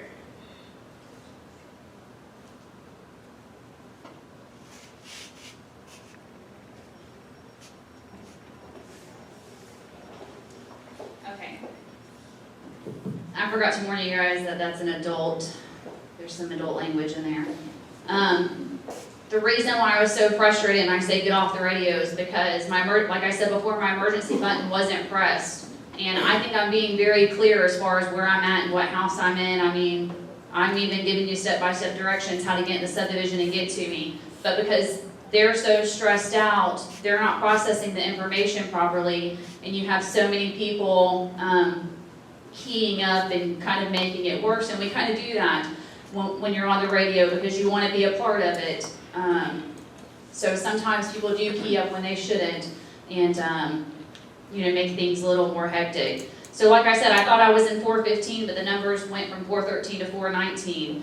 And when I keyed up and said to get off the radio, it's because from the moment that guy said 407, you heard a bunch of other traffic, air comes on, there's so much going on, and then he says, I think she said 407 Baby Blue House. Well, from that first 407, I don't know if you guys caught it, you could barely hear it, I'm trying to key up immediately because my partners already said that they were on scene. I'm trying to key up immediately because I don't want them to go to 407. I'm not in 407. Well, I can't get out because my emergency button's not pressed, and I can't get on the radio because so many people are talking, I'm just getting the busy signal. It's just, every time I key up on my mic, it's going beep, beep, and I can't get through. So now I'm panicked that my partners are going to go to the wrong house and they're not going to find me. And at this point in time, I think I'm dying. I truly feel that I'm not going to make it out of there alive. And I just want them there as quickly as possible, and I want the help, and I don't want them to waste any more time going to the wrong house. So selfishly, it wasn't for their own protection, it was for mine. It was because I needed help. And I was laying there thinking that I was never going to see my mom or my fiance at the time, who is my husband now. And I was just thinking how unfair it was for them because they weren't going to have a chance to say goodbye to me. And I was laying in that garage and I was alone and I was hurting and I was losing a lot of blood. So I was very upset and panicked and scared. So what happened when my partners got on scene, it took them 7 minutes to go from the McDonald's that they were posted at and get to me. They don't believe that's true. But I've listened to the audio multiple times and I've counted down the minutes. And it takes them 7 minutes to find me. They do get on scene rather quickly, but after they get on scene, it takes them an extra 2 minutes to find me because what happens is they go to the right house at first. David runs up to the garage door, tries to lift it, and it's locked. And he only spends a split second there. He said he didn't see any blood or anything on the ground because the only blood that was there was that one little spot, and that when it's pitch black outside, that can look like an oil spot. You don't know what that is. So when the garage door wasn't unlocked, him and John quickly left and went to the next house. Well, they saw that the next house was the suspect's house because they could see the bullet holes through the door. And that's when they say, watch out, right over there.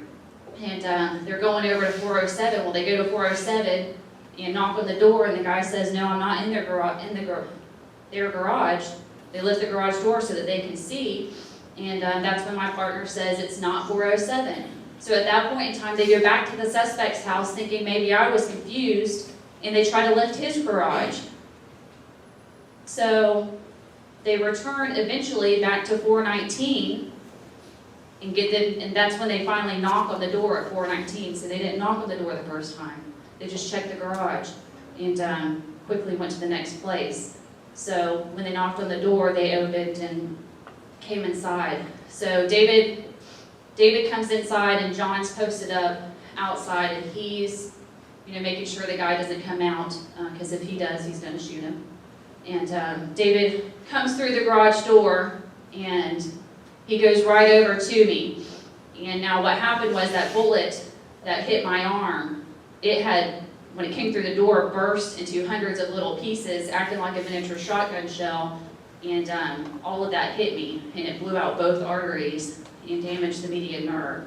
So I had no blood flow to that arm, and what I did have was just spewing out of the artery.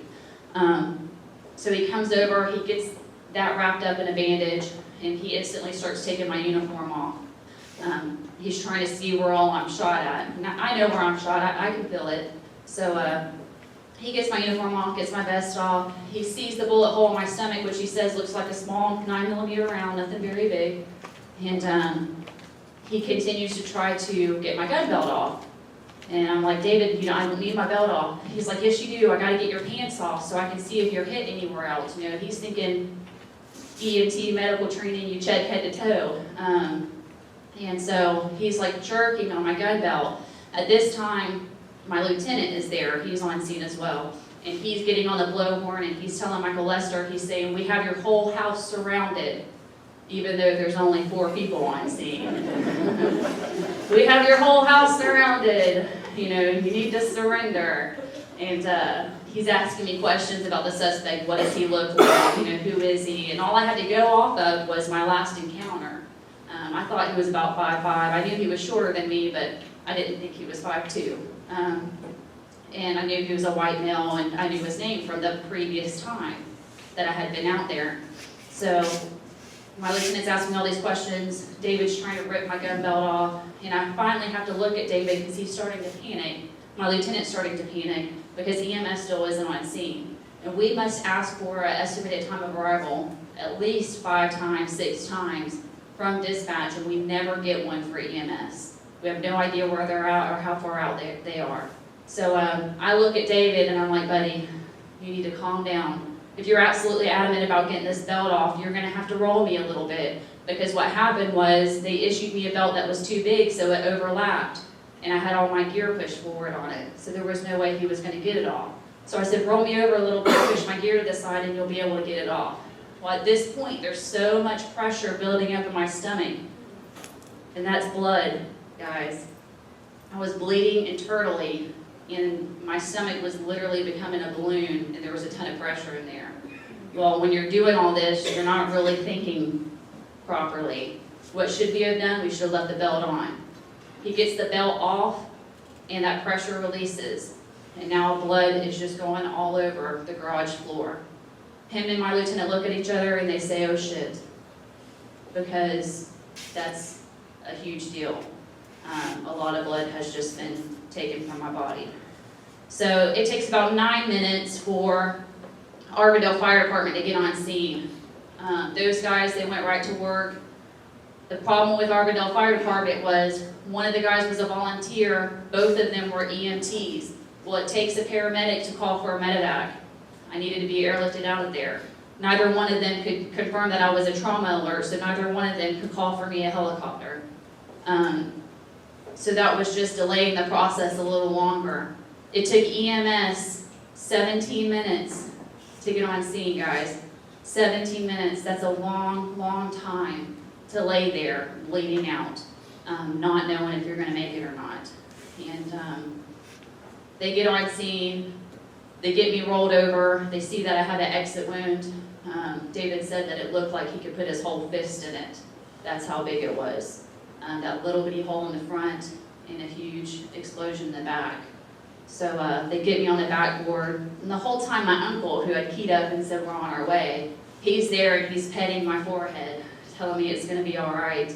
And they get me in the ambulance, and they get me over to the helicopter pad, and they pull me off the ambulance, and there's my uncle again. Everything's gonna be okay. And they get me on the helicopter, and I remember looking at the flight medic and asking him, seriously, I need to know right now if I'm gonna make it through this. I needed to accept the fact that I would probably never see my family again. And he just kind of chuckled, and he said, you're gonna be just fine. And I felt great. That with the mixture of medication that he was pumping into my system. And I just enjoyed the whole ride over to the hospital. So we land on the hospital, and sure enough, when they're not pulling me off the helicopter, my uncle managed to beat them there. And he's there on the roof of the hospital, petting my head, telling me everything's going to be okay.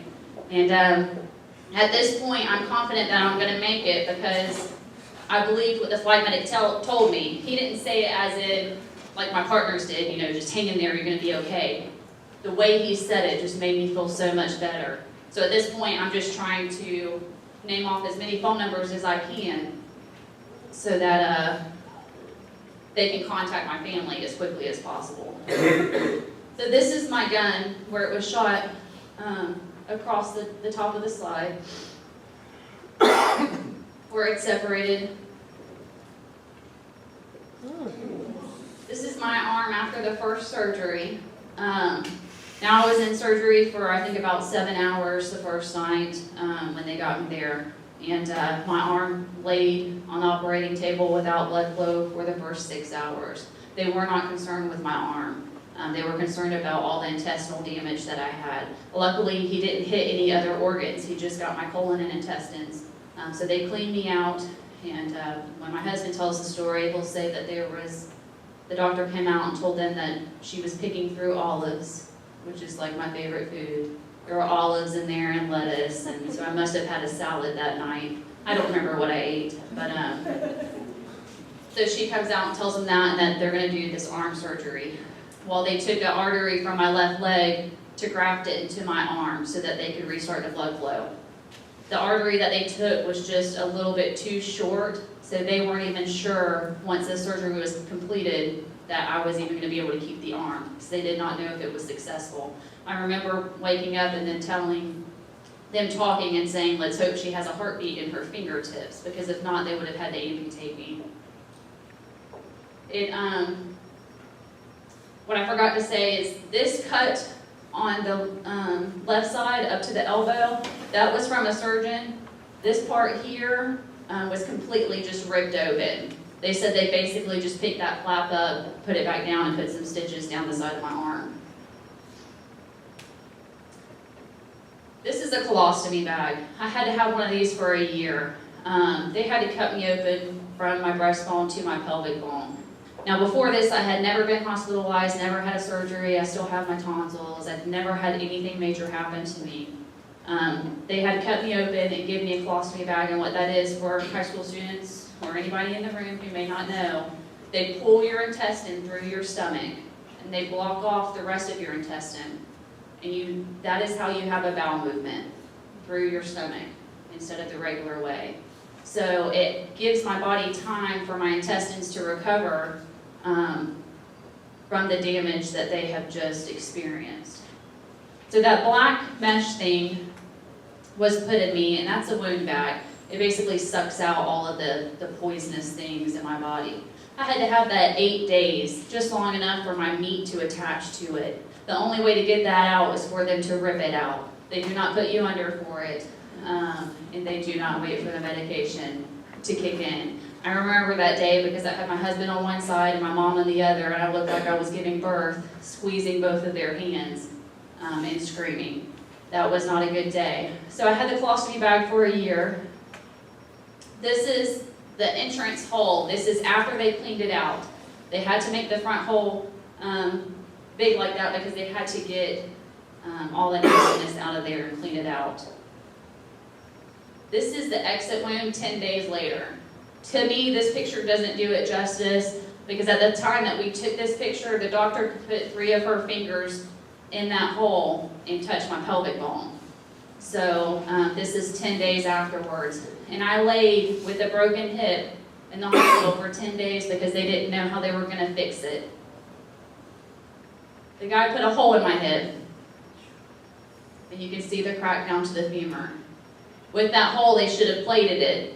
Normally, that's what they would do. Well, because I had so much intestinal damage, they couldn't do that, and I had a 20% chance that I would have become septic and died just from that surgery. They will not do a surgery like that unless there's a 2% or less chance. So they didn't do the surgery. I laid in the hospital bed with this hip for 10 days, and they had to roll me twice a day were the bullet holes. What they did with the bullet holes, you can't just sew that up, guys. You literally have to heal from the inside out. They took gauze and they put it in a bleach solution, bleach and saline solution, basically, and they shoved the gauze in those holes. They wait 12 hours, long enough for the tissue to adhere to the gauze, and then they rip it out. They did that for the front and the back twice a day for like the first 3 months. I had to do that until the hole slowly closed. So with the broken hip, I'm still having to do that. They do the surgery. That was my 5th surgery, the hip surgery. I wound up being in the hospital for 20 days. So even 10 days after the hip surgery, I was still in the hospital trying to recover. This is Mr. Lester. He fell in a drunken stupor multiple times. Great guy. So he's got some stitches on his lip, across his nose, and on his forehead, and looking pretty good. These are my partners. David's the one in the middle, and John's the one on the outside. So that's kind of a quick wrap-up of what happened to me that night. I went through 15 months of physical therapy, 3 to 5 times a week. It took me, this happened September 2011, and it took me until January to start walking again. It was a lot of physical therapy. I went through a lot of depressions. I still go through depressions. I just recently went through one in January, and you know, Paul talks about EAP. Even after this, I tried to seek help, but it wasn't until March, and when I did, that doctor put a bad taste in my mouth. He wanted to put me on medication, and I didn't want to go on medication because they had me on so much. When I took myself off, I had gone through withdrawals. I didn't realize that my body was addicted to it, and I didn't want to have to go back through that again. So I told him I didn't want medication, and he said, well, why are you here? And I said, well, I'm here because I'm doing weird stuff to myself, and I'm telling my supervisors about this, and they think that maybe I should go see someone. See, I had not only those injuries, but I had also lost feeling in most of my thigh, and when something like that happens to you, it's really weird, and I had started poking myself, doing anything I could to feel something, basically. And so they recommended this guy who was contracted for the sheriff's office, and he put a bad taste in my mouth. So I said, you know what, why don't you just prescribe me some Ambien, and I'll be on my way, because at least I'll be able to sleep at night. So he did. He prescribed me some Ambien, and I never went back. It was not until October of 2013 that I finally seeked help. And at that point in time, I was going through a hard time. I was thinking, I was having suicidal thoughts. It just wasn't a good time for me. So I finally did start using EAP and getting help for that. And I still go through depressions. Does EAP help? It does. It does help to talk to somebody, but when you're feeling down, unless someone's right there, right then, it's not as beneficial. So what happens a lot of times, these officers who do go see EAP or they set up their appointment, they need to see someone right that second. Well, it might be a week or 2 before you get in to see your doctor. And by then, you might be telling yourself, well, I feel a little better, so I don't need to go. And that's what happens. So they call and they cancel those appointments, and then the cycle just starts all over again. So it took me 2 years before I went back to work. Armidale medically retired me because I still have a permanent hole in my hip because they could not plate it, and it never fully healed. So if I was to fall or someone were to tackle me, just hit me with enough pressure, the hip could re-break. That on top of my fine motor skills for my hand are not there. They say I have an 8%. I lost 8% in the hand. Basically, I can't feel about 3 of my fingers and part of my palm. And I can't manipulate my fingers enough to open a water bottle cap or get my gun out of the holster, pull a taser cartridge off, my pinch strength isn't there. Little things like that, which don't sound like a big deal, but it's enough when you're out there on the street that it could hurt you because you can't effectively do your job. So they ultimately medically retired me, and I've since been hired back onto the sheriff's office. I got hired on August of 2013. went back to 911 call taking, working on the fire and EMS side of the house, giving life-saving instructions. That was not mentally healthy for me. It's probably something I should not have gone back and done. But the problem with people like me in this profession is the things that you love to do, you love going to those scenes and helping people, but at the same time it hurts you. It mentally, you know, the stress just gets to you. And it's kind of a catch-22. It's something you love to do, but in the end it's killing you. So I had to get out of that, and I'm now doing fingerprint examinations. Anyone who gets arrested, I compare their fingerprints to who they say they are to determine that they don't have any warrants and stuff out there. So that's my story. Any questions? You can ask me anything you want to offend me. How long did you do? She asked how long he got. He wanted taking a plea deal. It took 2 years for him to finally take a plea deal. 27 years, no game time. And what that means is when you normally get arrested in the state of Florida, wherever, you have to do, for good behavior, you only have to do 80% of your time. So if you get sentenced to 10 years, you only have to do 8, as long as you have good behavior. Well, that's considered game time for good behavior. Well, he gets no game time, so he'll have to do the full 27 years, allegedly. That's how they explained it to me. Do you think that not being able to go back to the road has actually hindered your recovery, or do you think it was the best thing? No, it hasn't hindered my recovery. Initially, I didn't know that I wasn't going back. And I am a type A personality, so I really busted my butt in therapy. It was a competition between myself and myself to do well. So no, I worked really hard to get to where I am today, regardless of whether I was going back. I went through ups and downs. There were moments where I wanted to go back, and there were moments where I really didn't. I was scared. When you ever experience something like that, you never want it to happen again. And I had a lot of things I had to deal with. I couldn't knock on doors or ring doorbells. I didn't go out at night for a long time. I couldn't watch violent movies. I remember my husband and I were at home one time, and we watched, I can never remember the name of this movie, but this little girl gets kidnapped. Well, anyways, these cops go to check on this pedophile to see if it's their house, and he gets shot through the window right in the neck. And I just screamed and ran upstairs and screamed for him to turn it off, because even though it's make-believe, I could feel what he felt. And I relived it over and over again.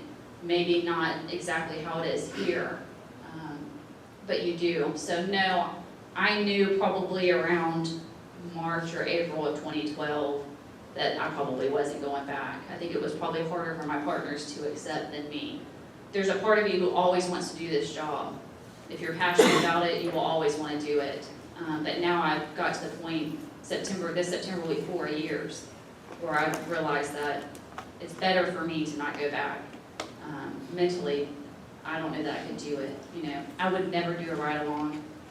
Nothing against it. Go do ride-alongs. You know, I know Paul told you guys that. But I couldn't do it because I see too much danger, and I emotionally can't handle it.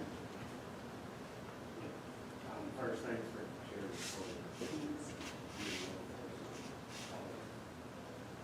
But were you, as a Leo, the target at night, or was it possibly he was waiting for his wife to return? And they might have been the target, and it never come out? I don't know, and that never came out. He never admitted that he knew what he was doing. I think he testified that he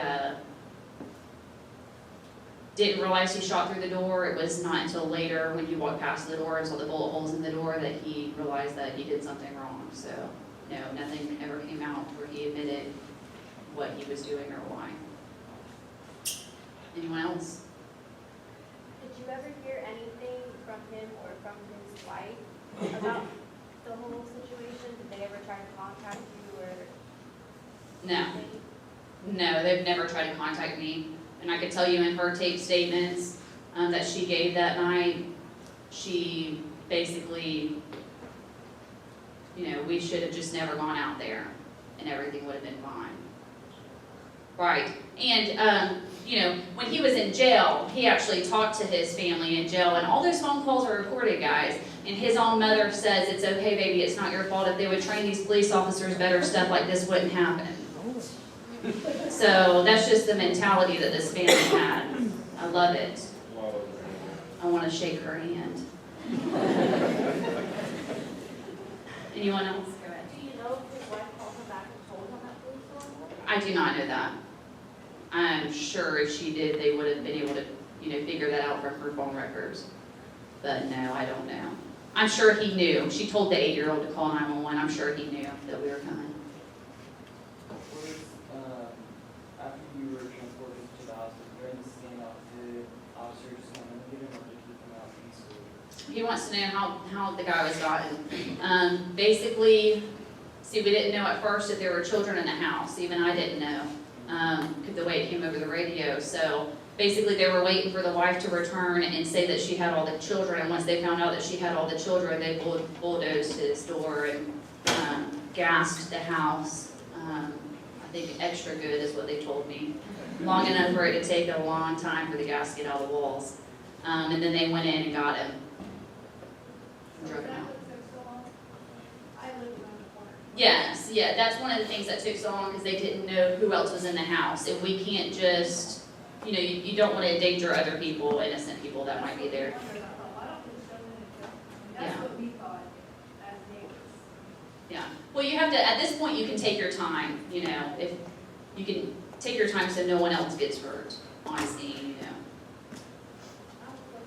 The people that the garage that you did, they called the cops, right? They did.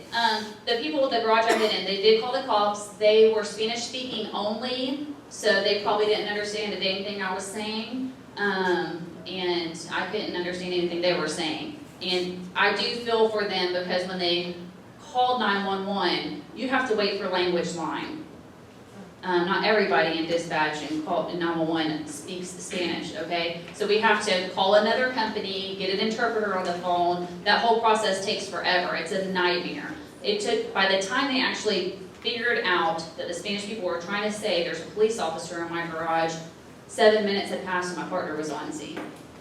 You know what I mean? Like, I do feel bad for those people, and I have since gone back and said hello to them so that they can see me the way I am now and not just remember me laying in their garage. I think it was just fear on their part for not coming out and helping. Oh yeah, absolutely. I mean, you gotta think about it, guys. You have a cop who's supposed to be able to protect themselves and protect you, who's dragging themselves into your garage completely maimed, and they didn't have any guns on them, My natural reaction would be to run over there and drag them in. Would that be smart? Probably not. I probably should think to go back in the house and get a gun first. But it's just, you're either a fighter or you're not. And not everybody's a fighter. Not everybody jumps in to save the day. And that's okay. It's not their fault. They just did what they knew how to do, and you don't know how you're going to react in that situation until it happens to you. Anybody else? No other questions? Because we have a lot of time to kill. Not really a question, but I just thought it was really brave of you being able to still talk and communicate and let them know where you were at without passing out. Because if it was me, I would have I don't know what I would have done. So I just thought that was very brave. She said it's brave of me to be able to still tell them where I was. I couldn't pass out because there was so much pain. I prayed for it. I didn't want to be awake. It hurt so bad, I prayed that I would just lose consciousness. But that didn't happen. So I was in so much pain, it wasn't going to happen. And I don't see it as bravery. I see it as selfishly wanting to get help to me as quick as possible. And the only way to do that was to stay focused and give them the correct directions. I was really, truly thinking of myself in that situation. And that sounds stupid to say, but when you're laying there dying, that's what you're thinking of. Anybody else? I think it's very brave of you to stand here and talk about it, and you look wonderful.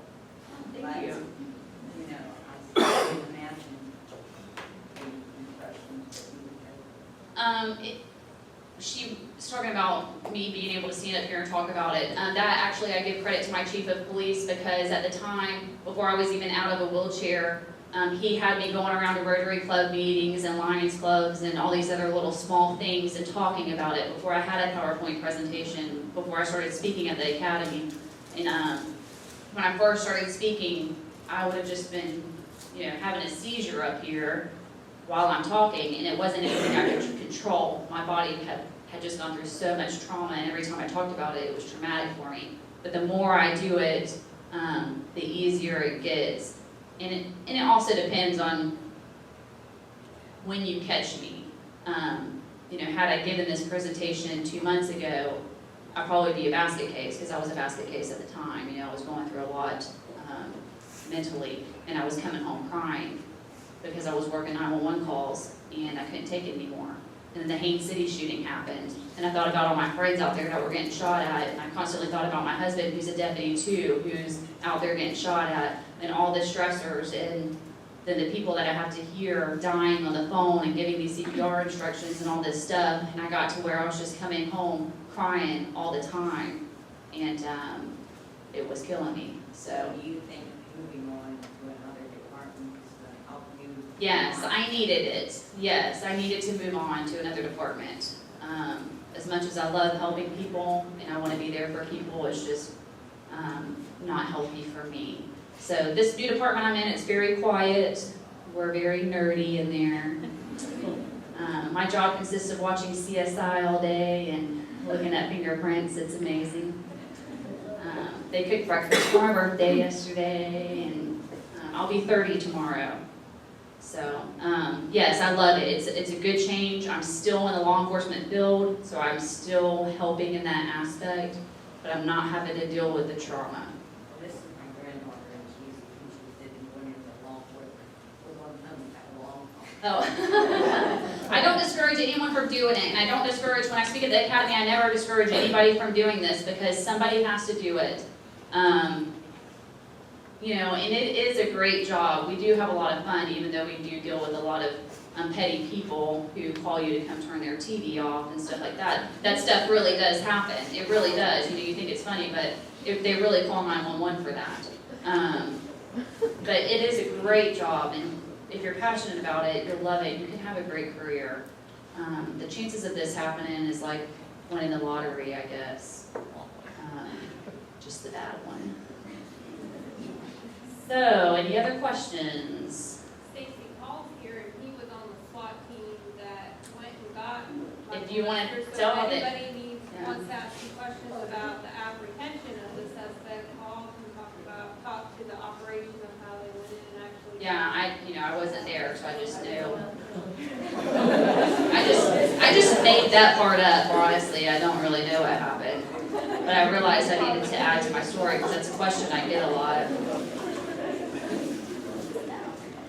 Let me tell you guys something about Stacy. When I was working night shift patrol, Stacy was my dispatcher before she went to work for Albany Police Department. So Stacy and I talked a lot every night, But you get to know the people that are dispatching calls for you, and because for 12 hours, we're talking back and forth to each other. Although being in code or whatever, but you start to, you get to know the inflections in their voice. You can tell if something's wrong. She could tell if one of us was stressed or upset, and you care about these people because they're sending you to calls, we're talking back and forth with them, and that's stressful. So the night that this happened, I was at home in an argument with my significant other at the time, because that happens, and we got a page to respond because shots fired and officer down, and the sheriff himself got on the radio and said, send the SWAT team. That's only ever happened maybe 4 or 5 times. But I don't know who it was, I just knew it was shots fired, officer down. As a cop, one of the worst things you can ever hear and get dispatched to is shots fired, officer down.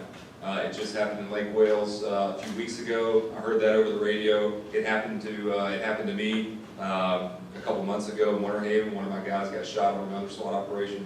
So the mission then is get there as fast as you can. So when I pulled up, I had a major waving us in, say, let's go, let's go, let's go. The guy was still shooting at the time because he was still shooting through the roof, like at the helicopter. I'm sure he was still shooting as they were trying to rescue you. I think that's when it was through the roof, because he shot 11 more times through the roof. I actually forgot about that. But yes, he was still actively shooting at the time that EMS was on scene. So when I get there, normally for me to gear up in my full SWAT kit takes me about 10 minutes, put all the stuff together, transfer magazines, it's a pain in the butt. It's a lot of stuff. I grabbed my vest, I threw a radio in, I grabbed my helmet and a rifle, and I ran and I dove into the first truck that I saw leaving, because they said, I was like, who shot? And they said, Stacy Booth. I was like, you gotta be effing kidding me. Because I know Stacy, she's a friend of mine. And when it's somebody that you're friends with, it pisses you off. You asked me before about how I felt sitting across the table from the guy. That pissed me off far worse than any guy I've ever interviewed, because I'm like, this guy shot my friend. I never say on the radio, he's still shooting. I'm like, let me get close, I'll fix this. Because I know what I can do, and I know if I get close enough, we'll end this. So by the time that I got to the scene, he had stopped shooting, and I get there, and my SWAT commander comes up to me, he's like, where's your gun belt? I was like, oh yeah, I guess I don't have one of those. He's like, what did you grab? I said, I grabbed a rifle and a magazine. All I need is one round, I can end this. He's like, you gotta have a pistol. I was like, I don't have my gun belt, it's in the car. And the place said, here, take this one. I'm like, all right. So I took a Glock and I just stuck it in my pocket. I'm like, all right, let's go, let's roll. Let's do this, get me close. And where I set up at was just outside the garage that she was in. And I can tell you that, and there was a car there, me and another guy were set up. And I can tell you that after he stopped shooting, we locked the scene down. And once we did that, everything slows down. Like she said, you have time then, because now we're going to work it at our pace. But when I looked over in that garage and I saw what you guys saw in the picture, it hit home, and it hurt, and it sucked. Because I've done this long enough to know that much blood in that place and what she got shot with, that it may not end well. And it's very hard, personally, we talked about this on before, to know that that's going on. And we don't know on the scene what's going on with her at all. Like, we have no idea. We just know she's in a helicopter and she's on the way to higher care. So I'm trying not to be upset that my friend got shot. And at the same time, I have a job to do. I have to pay attention, and I have to be on my toes. And at the same time, I have to make sure that if this guy walks out like this, that I don't shoot him in the face. Because I would love nothing more than to shoot him in the face, to be honest with you. I'm not going to lie to you. But if he walks out like this, can I do that? I'm in a crowded city. So anyhow, we locked it down. We bring in our armored vehicles, all that stuff. We pushed in his garage door. There was a car in there, so we couldn't get in there. We thought about using explosives, because I do the explosives, and I'm always like, let's use explosives, let's blow this stuff up. We're gonna blow one whole wall down. I said, screw it, he shot a cop, he's done. Let's just blow this thing up. They wouldn't let me do that for some reason. He was still moving around outside the house, and then at one point he went unresponsive. We couldn't get him to talk to us or anything. Negotiators are trying. We got nothing. We start launching gas. Gas didn't work. So we used a robot. The state fire marshal's office comes out with a bomb robot. They got to shoot the door. The robots get to blow stuff up, but I don't. What fun is that? So once the robot went in, he was laying in the living room floor, just laying there. We thought initially that he had shot himself, because that happens a lot of times after something like this. They'll take their own lives. But the robot rolled up and he was still breathing, and so he had his hands out. They couldn't see one hand, so they drove the robot right up on one of his hands. Like, well, this will get him to do it. A 500-pound robot rolling up on your hand to wake you up. That didn't work. He didn't wake up. We saw a big empty bottle of tequila laying there, and then we said, hey, let's throw a flashbang at him and see if that works. That didn't work. So we finally made the decision to go in and get him, and then he resisted. When he woke up, and he got dealt with and taken into custody. We tried to do as much as we absolutely could, and then we cleared the rest of the house. Funny thing about clearing the rest of the house, the SWAT commander and I made entry into a room together, because we still had to clear the house to make sure there were no other victims or no one else is inside the house hurt. And no one had told us about any animals. We saw on the outside of the house there was a rabbit cage with rabbits in it, which is not odd. I had rabbits as a kid. So me and the commander make entry into a room. It's dark, so we make entry, clear from corner around the center. We hit our corners because we're good at what we do.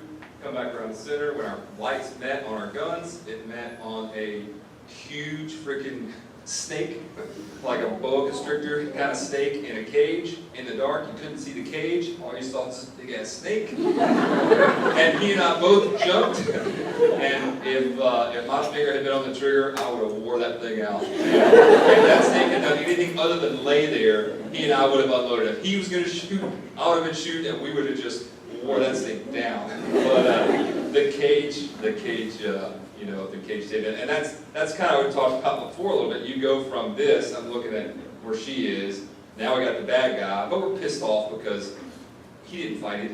He resisted, but we didn't get a chance to kill him, to be honest with you. I mean, let's tell the truth, we want to kill the guy. I want to kill the guy, I don't know about anybody else. Again, about the concerns of the Polk County Sheriff's Office, its affiliated sponsors, yada yada. And then we go from that right into clearing the rest of the house and dealing with, you know, Anaconda movie. And then one of the other guys, another veteran, goes to look under the bed, and there was a poor dog in there under the bed, and he came rushing out at the guy. You know, he jumped, and I think the dog hit the door, we never saw him again.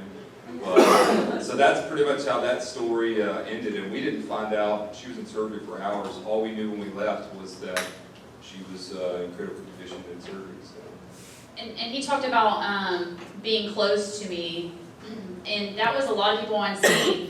The guys in the helicopters, Brian Bolton, you know, was one of my best friends. Him and Levon, I knew those guys very, very well. So I knew a lot of people who were out there on the scene, and this hurt and affected a lot of people, not just me. It literally affected people from all over, every agency. And I would have people come visit me in the hospital, and grown 6-foot men just break down at my bedside because they were so affected by what happened. My own partner, I basically had to beg for him to come up to the hospital because he was afraid to see me. He saw me in the garage and he was afraid to see me again.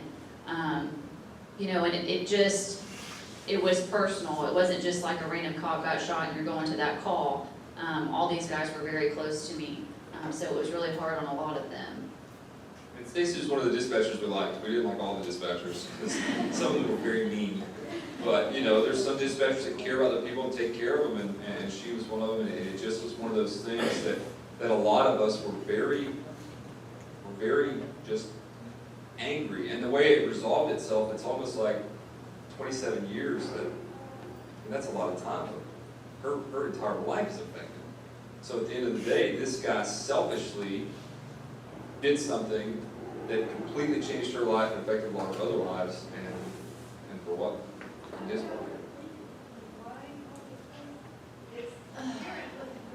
Basically what they told me, they originally started out saying they will never offer this guy a plea deal, and I thought, yes, we finally got one alive, you know, we'll make an example of him.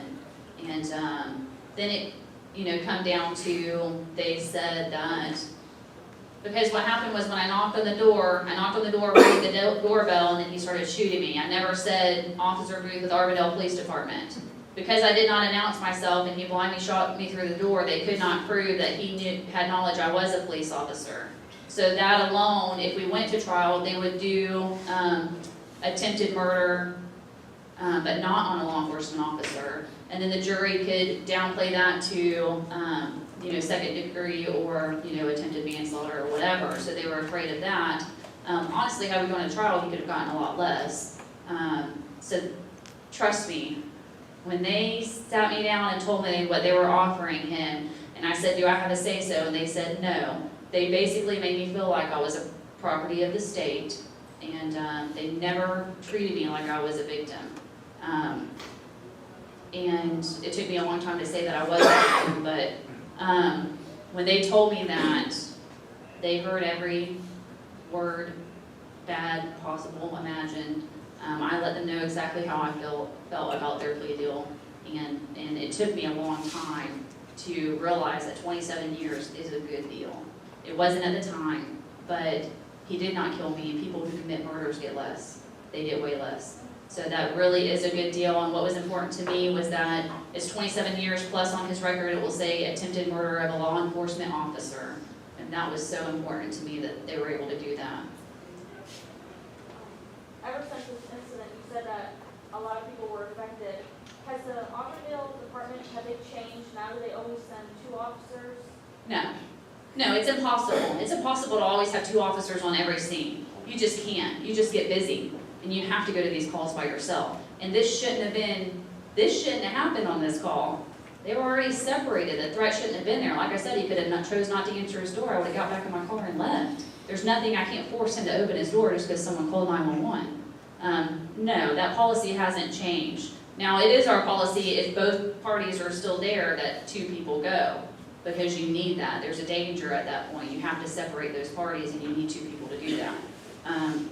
But no, I've gone to calls, gosh, by myself all the time, or you're the first one to get there. I've gone to a call where a 16-year-old's beating up his dad. The front doors, there's like a foyer, front door, it's cracked open, there's a foyer, and then another door is cracked open. It's cracked, I can hear commotion, I'm going in. I go in, I have no idea that my partners have been stopped by a train, because, you know, I'm kind of got tunnel vision, I'm focused on what's going on in the house. I get in there, dad's butt naked, and son's in his boxers punching him. And I you know, give verbal commands, and or he's gonna get tased, and he says, "Tase me, you effing bitch." Oh. And he turns and charges me. So I tased him. And at that point, I had naked dad jumping around screaming, "Tase him again, tase him again." I can't tell him to go into the other room because I need to be able to constantly keep an eye on him, because he could go in another room and get a gun. So I can't tell him to leave. I have to bear with the fact that he's bouncing around and I got his son on the ground. So that was not a good situation for me. My backup was stopped by a train. So that stuff happens. You're not always going to wait for backup. We can't, because when stuff like that's happening to you, you don't want us to wait. You want us to come help you. So no, that policy is not going to change. And if you think that's bad, I mean, the sheriff's office goes to calls by themselves much worse than that. Has this prompted the dispatchers to hire more bilingual dispatchers to assist with the foreign languages? No. No, I mean, you do try to recruit that. They've always tried to recruit that. But you got to think, we got 30 people on a shift, and there's 4 shifts times, 4 shifts. 30 people on a shift, 4 shifts. We have about 150 people working in dispatch. So the likelihood of having somebody available that speaks Russian or Spanish or Haitian is a huge one. You're just not going to have it. And you can't put that caller on hold and wait for that translator, you know, to get off their phone call, because they're doing stuff, you know what I mean? It's just impossible. You just can't. It's impossible. And a lot of people who get into 911 center, they can't handle it. It's a high stress job, and they get out. Anyone else? No other questions? Alrighty. Thank you.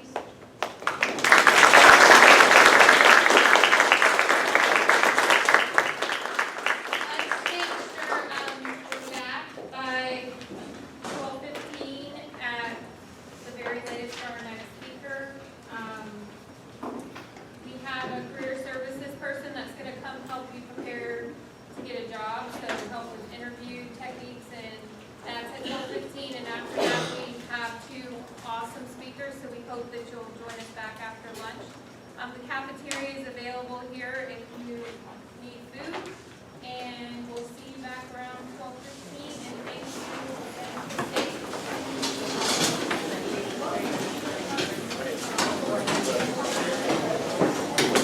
Well, I heard of like when person, she's doing the most everybody was saying how awesome it was that she was saying so I had heard the tapes like all legal and I was like, no, never again, because parents are screaming the hardest part.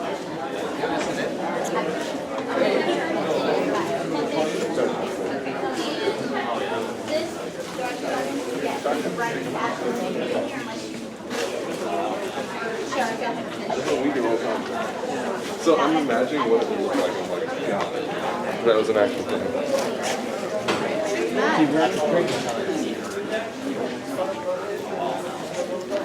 It's hard for me. Like all this stuff is on the computer, right? All the files, and I can't understand.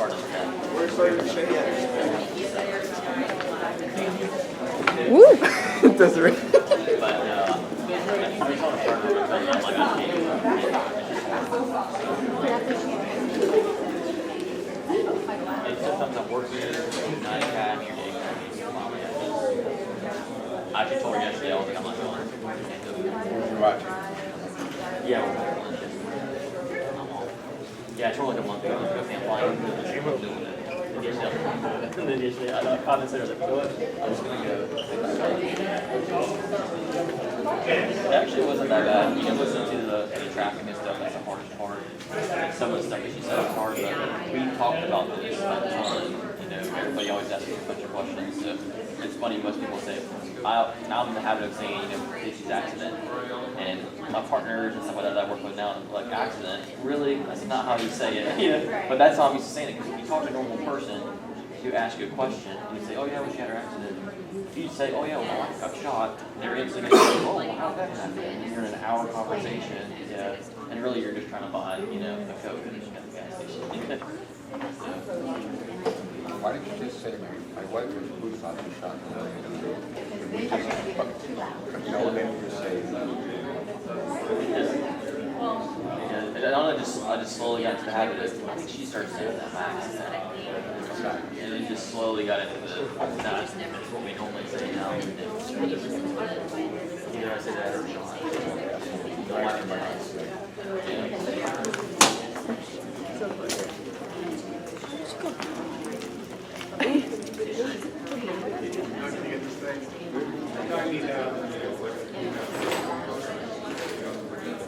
Yeah, I haven't heard.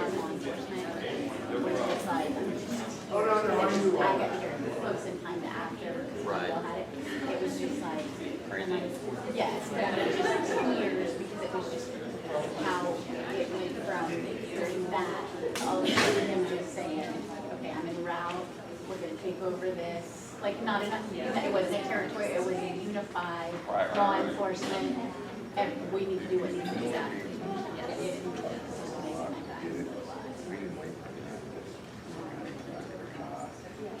They actually- right to the hospital. That was the thing, they wouldn't know. Well, it's funny because we discussed it quite a bit, and afterwards, talking with her partners and talking with her lieutenant, and basically, that's what they should have done, but at the time, they were just, like she didn't tell all of it, she leaves out a lot of stuff, like her arm, like Aura, so when David got there, and he first seen her arm, so he actually was wanting to be a SWAT medic and was going through training on his own to learn medical stuff above and beyond. And he actually had like quick talk stuff. And he was like, oh yeah, you got that stuff, blah blah blah, you can hear medic, blah blah. Like he's like joking, you know how it is. And he actually used that stuff. If he didn't have that, like the box on arm, more like a lot. He had it, and he worked that, and the bands that they need from him. After they got there, EMS and the paramedics were like, this is, I mean, for a cop, you know, that's crazy, because most cops, you know, we love the ABCs, ambulance and poor cops. That's not something, I'll give you CPR. You know, that's a joke, but, you know, we don't, it's not like we do a bunch of crazy. I don't know anybody that would. I've held a guy's arm that wasn't supposed to go off and just held it there, and was like, hold the pressure, I'm like, we need ambulance here, because I don't know what to do besides that, you know? I just want to shake your hand. Oh, thank you. That Thanks for way. telling your story. Yeah, you still got an active shooter too. Oh, that's So, like, Yeah, they actually discussed that. They said since that they would have just pulled the patrol car in, thrown her in the back, and Worry about how it comes out, because I just ran, you know, it's just on my Friday. yeah, it wasn't that far at all. But you know how, you know, in the scenario, Not polished, doesn't mean like that it's memorized. But Never you quite. say, Well, yeah, it's been Well, I time. like since that. we've done a lot of training, all the changed. We actually had quite a bit of an officer rescue scenario, and we do a lot of that. Thank you very much. You're welcome, thank you. You know, can you safely get them out of there? Did they ever tell you why it took EMS 17 minutes to get there? So, we've done a lot of training with that before. No, They've also issued us all what There all was go back argument between the before we two had that. ambulance units that he was. And they're actually a bag that No, we you have. don't, no, you don't, We're you required to have don't. certain medical Supervisor stuff in said, there. yeah, It's like essential stuff. Both go in the first. Basically like this big. You Does it throw it matter? around your neck, it goes around your back, it's got AR No. magnets in it, it's got rock magnets in it. Yeah, stuff. and so they, the supervisor picked up and said, you both go, whoever gets there first gets to the other one. We had that. Now, the So all of that has paramedic come told out. me that he gets close to the scene, sees a roadblock. Have a great opportunity to present in front of investors an invention that they've created. They need their money. So they have a few seconds to compel them to be intrigued, to even try and give them, if they ask for what, typically $100,000. So you really need to compel them. You're asking for a lot of money. So what they do, they'll come there and say, you know what, I've done the research, I have the tools, I'm amazing, look at me, buy my product, give me your money. Some are successful, others are not, because they fail to do the research. Research is very important. If you're investing in something, sir, you are the owner, founder of Velocity Enterprises. Back in 2002, you dumped out your entire savings, $5.6 million into this company. It is your heart and soul. You make sure that every party that's on board with your company is invested, don't you? Because you've invested everything. So you're not going to hire someone who says, oh my gosh, Velocity's awesome, I love the colors you use, your advertisements are amazing, oh my gosh, can I work for you? Are you going to hire me? If I said that to you? No, no. If I come to you, I'm extremely intelligent, but I'm nervous. And all I say is, I have researched your company for years. I'm here to apply for the accounting position. I didn't tell you anything about myself, but what are you thinking? And how can I benefit from you, right? Exactly, exactly. Please do not allow your nerves to get the best of you. Don't allow your nerves to get the best of you. Sometimes you just gotta breathe. Breathe. Take it in. It's gonna be okay. Yes, sometimes we're before some pretty intimidating people, very powerful people, but you have to know your assets, your strengths, your abilities, and how you can contribute to that company. If you're intelligent, know that, own that. If you've researched this company and you know that you can help them and improve, know that and own that. Because they need to know it as well. They need to know why they should hire you. I don't know if a lot of you know, but right now, a lot of companies who've been out for years, I'm talking 60 plus years, they need amazing young minds like yourself to help them in their marketing with social media. Some of them are intimidated by Twitter, Instagram. They don't even know what a Facebook is. They will hand you a book, but they don't know about Facebook. So you would have to use your skills and your abilities to be assets to these companies. Brainstorm adjectives to describe yourself. Once again, you're intelligent, you're dedicated, you're knowledgeable, you're a team player. You can contribute to any company that you pursue employment with. Once again, like I said, do the research. Know your audience and their needs. Identify that problem. Identify that problem and you be the solution. You be the solution to their problem. Because then you can treat them. They need you. They need you. Once you've done that, develop a statement. Once again, encompassing your strengths. They need to know what you can bring to the table. Answer these questions. What is it again? Know that problem. Know their problem and how you can be a solution to it. That's very important. And make sure you're always engaging your audience. Don't forget to smile. Don't forget to smile. Yes, it can be intimidating, but it has to be natural. It needs to be a conversation. Smile once in a while. If I came to you and I said, I need to work for Estee Lauder, I've marketed the company. No. I sound like a robot, I'm not inviting, it's not natural.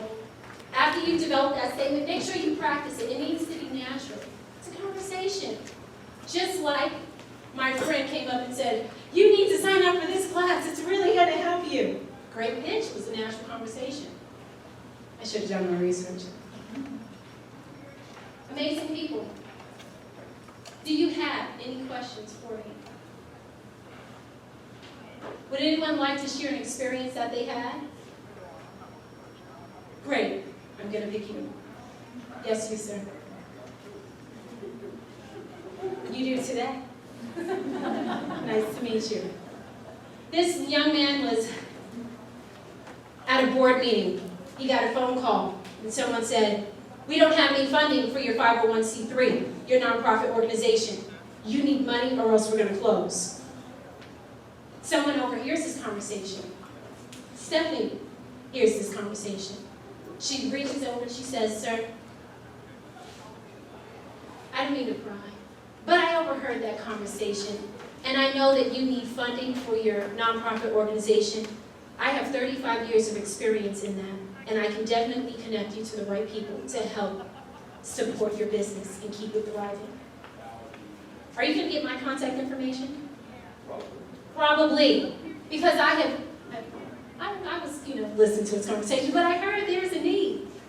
And I'm going to help him with that. Make sure you're always doing that. Make sure you remember that you are amazing. You can be an asset to any company, any organization that you'd like to work for. Just do your research and be confident within yourself so that they can see the amazing person that you are. Once again, I'm going to ask you, do you know that you're amazing? Yes. Oh, that was horrible. I'm sorry. I just have to be honest. Do you know that you are amazing? Yes. Okay, this room knows. Beautiful people over here. Do you know that you're amazing? Yes. Yes. Yes. Keep up the great work. Thank you once again for your time. I greatly appreciate it. If you have any additional questions for me, you can always contact me. I'm the career coordinator here at Polk State College. And if you need a card, I do have it. Thank you.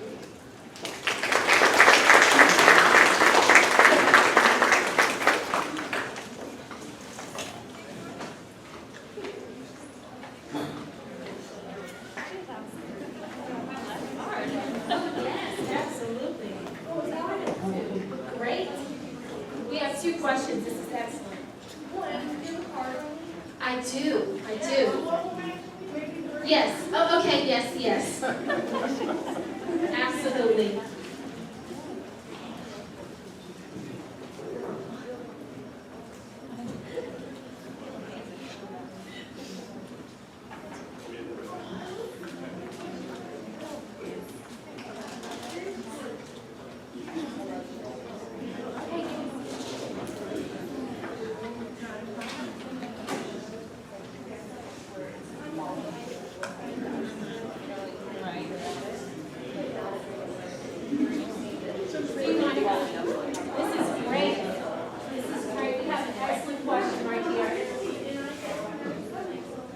This beautiful young lady is telling me about her nerves.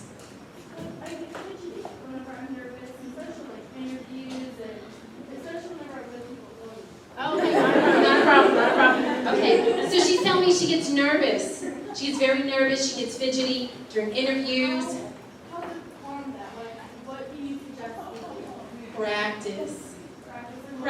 Practice in a mirror, practice in front of people. What you can do, you can start off just by practicing in front of a mirror. Great question. After that, get close friends and you practice in front of them.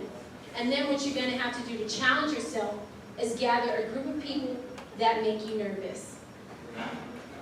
And practice in front of them. And then the more you do it, the more confident you'll become. Sometimes it's good to fold your hands. Because if you get fidgety, your hands go all over the place, fold your hands. If you can, bring a paperclip with you, and you can sit under the table and you can take it apart, put it back together if it helps you remain calm. Eye contact is always very important. Make sure you do that. But you can do it, practice.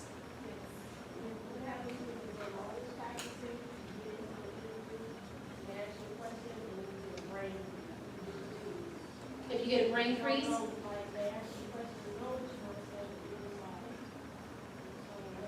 Here, okay, question is, what do you do if you're in an interview, you have a brain freeze, and everything that you studied and prepared for leaves your mind? It's okay to be very honest. It's okay to be extremely honest and say, you know what, I'm a bit nervous, but I'm very passionate about this company, and I am capable of doing whatever you ask me to do. And then typically you give yourself enough time, and then stuff begins to come back to you. And people will be understanding, because it's a natural thing as human beings to get extremely nervous when you're in those types of situations. But it's nothing wrong with being honest, rather than sitting there and not saying anything. People are like, oh Lord, is she okay? Ma'am, did you hear what the question that we asked again? It's nothing wrong with being extremely honest. Great question. Any other questions? These are great. Okay. Not a problem. Once again, thank you so much for your time. Please give a hand to Ms. Christy Shea. She's amazing for putting this together.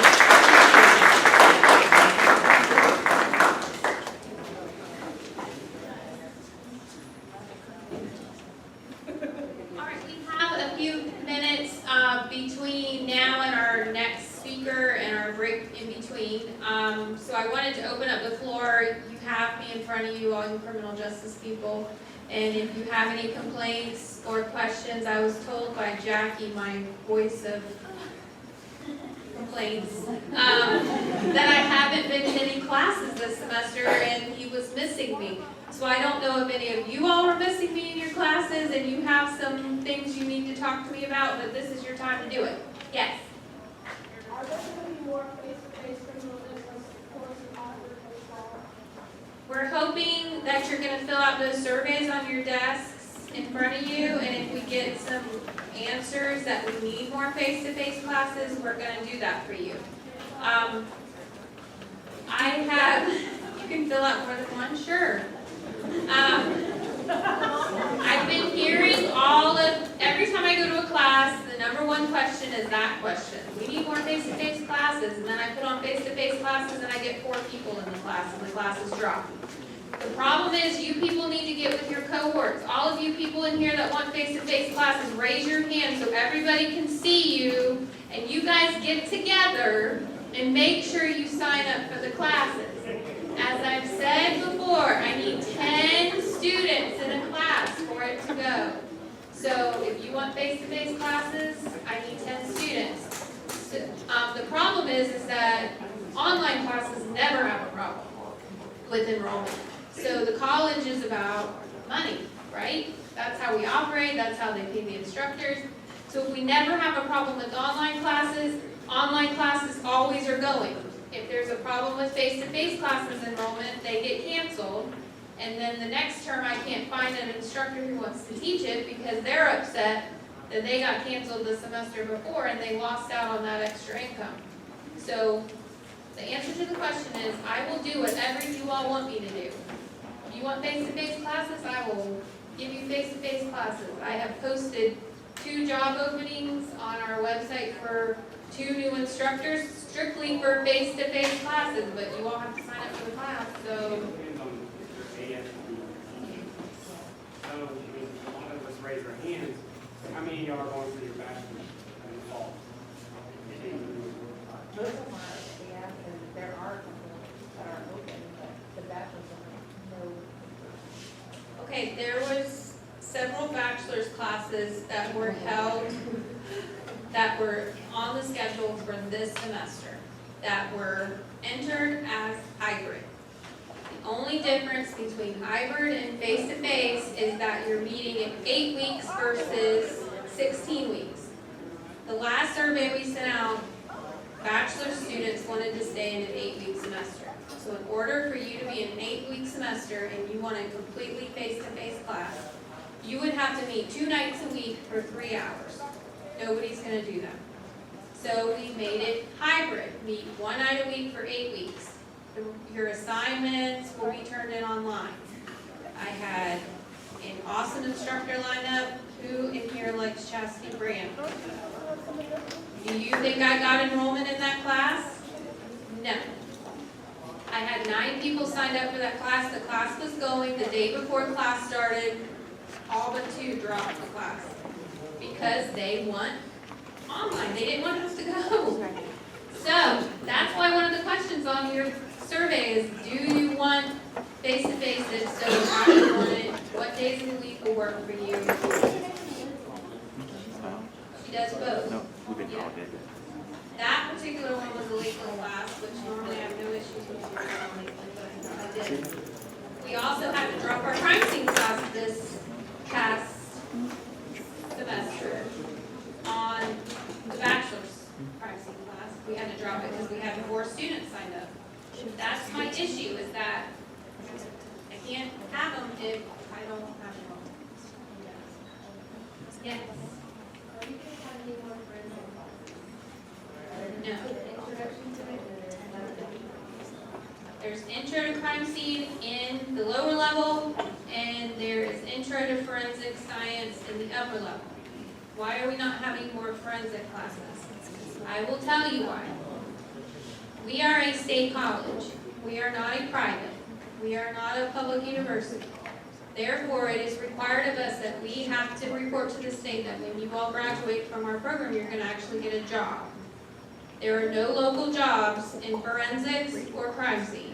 Point blank, straight up honest, not going to happen. If CSI is your love, you're not going to find a job in Polk County. Therefore, we're not going to have forensics classes because I can't give you a job. Well, I don't understand that, because, I mean, we have murders and all that in Polk County, why we don't have crime scene in Okay, so let's talk about crime scene in Polk County. All right, crime scene in Polk County is not CSI on TV. They are not crime scene investigators, they're technicians that respond to the scene after deputies and detectives have been there, and they process those scenes. Largest agency in the county is the Polk County Sheriff's Office. They have 10 technicians, 3 supervisors, and 10 technicians working for that department. They only hire from within the department for CSI.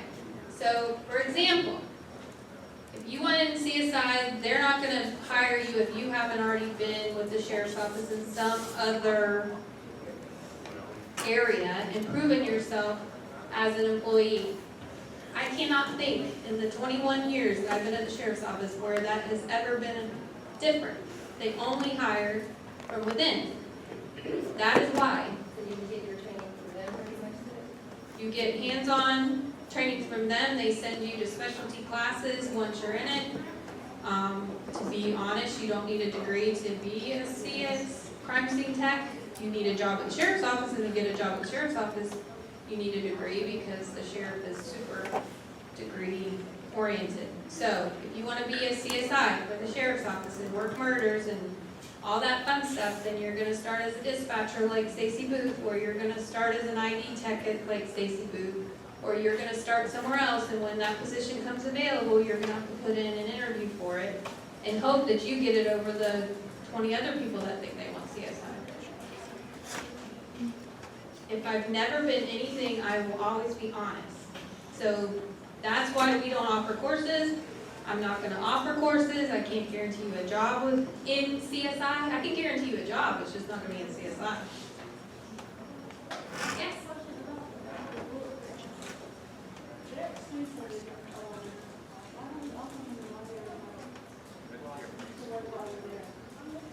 All of the books have been put in the libraries. That happened this semester. They're in reserve in the libraries. Both libraries, Lakeland and Winter Haven, and there's a few at the Lake Wales Library even. We only have one course at Lake Wales. If you want to see what books are on reserve, you can look it up on our website. On the library website, it says reserves. You can put the course number in. It'll tell you where the book is, what library it's at, and when it's available. So all books have been placed there. I know it's super expensive, and we're actually looking into some other options to not have to have textbooks. As most of you know, we're a scenario-based program.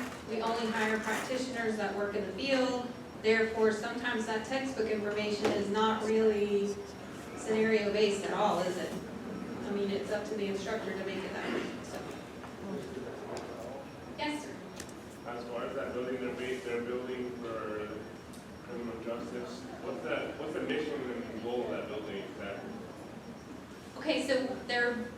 that don't know, and to update you, there's a public safety building that is being built next to the main sheriff's office on Winter Lake Road. It's 199,000 square feet, state-of-the-art, all the technology you could ever possibly think of. All of public safety is moving there. Criminal justice, the police academy, EMS, and fire safety. We're all moving there when it's done, and it's supposed to be done January of 2016. What is the mission of the building as far as criminal justice? Is that what? Yes, I'm seeking a career as law enforcement. The main mission of that building is going to be the police academy and the correctional academy. I will be housed out there. We may offer some classes out of that building, depending on if you people want face-to-face, but we will continue to offer the classes that we have always offered on Winter Haven and Lakeland campuses, day and nighttime, and we have been offering, as of this term, a nighttime class on Lake Wales campus, face-to-face, because you asked for it. So the mission of that building, for as far as degree program type stuff, is pretty much just going to be police academy. We're going to be there. We might have a class, but all crime scene classes will be at that building, because there's going to be a full-blown crime scene lab. It's not going to be what you're doing now in crime scene classes, like taking prints at your desk. It's going to be like a full-blown lab there. So, I'm sorry I missed you. More classes as in what? Face-to-face? AS or BS? Okay. Again, it's up to these surveys in here, and I will offer them as many as you want, as long as I have people signed up for them, if that makes sense. And I'm in the process of hiring another adjunct, specifically for Lakeland. Any other questions or complaints? Yeah. Yes? Where does the test for some of the criminal justice classes come from? The face-to-face class? Yeah, like the end of course exam, the finance, and that's like 40 questions or 24 essays. Okay. We have recently gone to essay and or research paper type final exams. Why is that? Our overall program is graded by the college by how well you all do on final exams. Therefore, the person taking an online final exam in Intro to Criminology and a person taking an in-person face-to-face Intro to Criminology need to have the same exam, because you all are for us to grade, if you all are grasping the information, face-to-face has to have the same exam as online. We went to essay and short answer or research paper type exams, because we don't want you all who are taking online classes to have to go pay for a proctor. In order to not have to have you all pay for a proctor or have to show up here on campus, it has to be a critical thinking type essay, research paper type exam. It's up to your instructor on how they give that to you. If they want to go over it in class and to give it to you as a take-home, that's up to them. If they want you to take it in person, if you're taking a face-to-face class, that's up to them. I know if you're taking my classes, you have literally the entire semester to take it and complete it. So the full 8 weeks you can be working on it. The reasoning is we are trying to save you all money. If you want proctored exams, I will give them to you. I am all for whatever you all want. We're just trying to save you money. You're spending ridiculous amounts of money on textbooks. We're trying to save money somewhere. EPSA? Is everybody not happy with it? Is that the word? They weren't happy?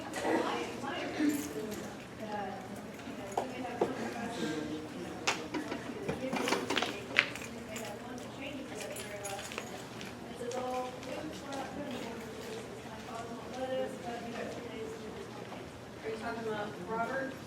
Okay.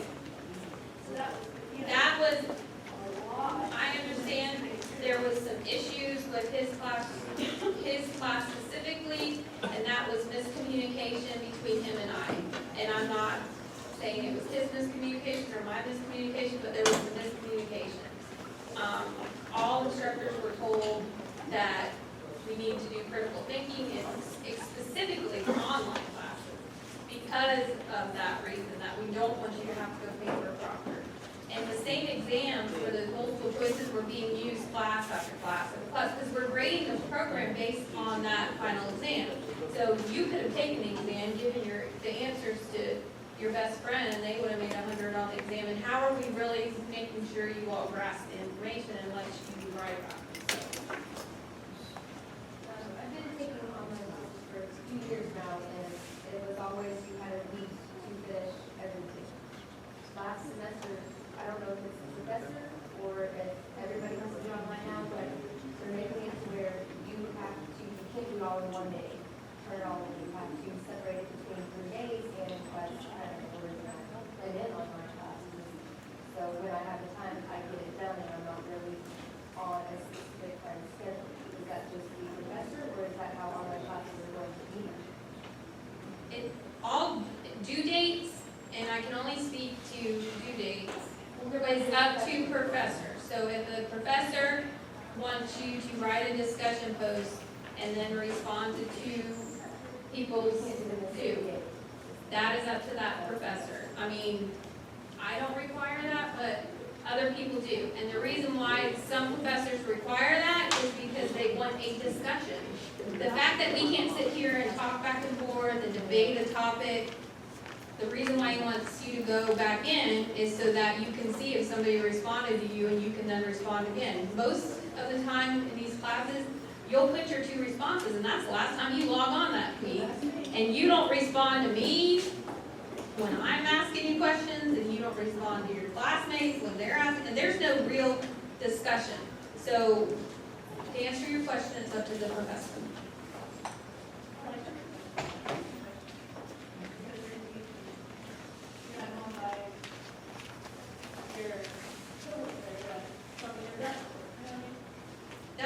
Definitely.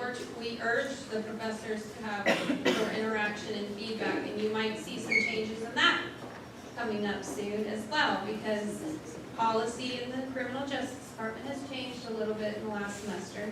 So you might start seeing a little more feedback and interaction in your online classroom. If you can get online, which I can't help you with that, so sorry.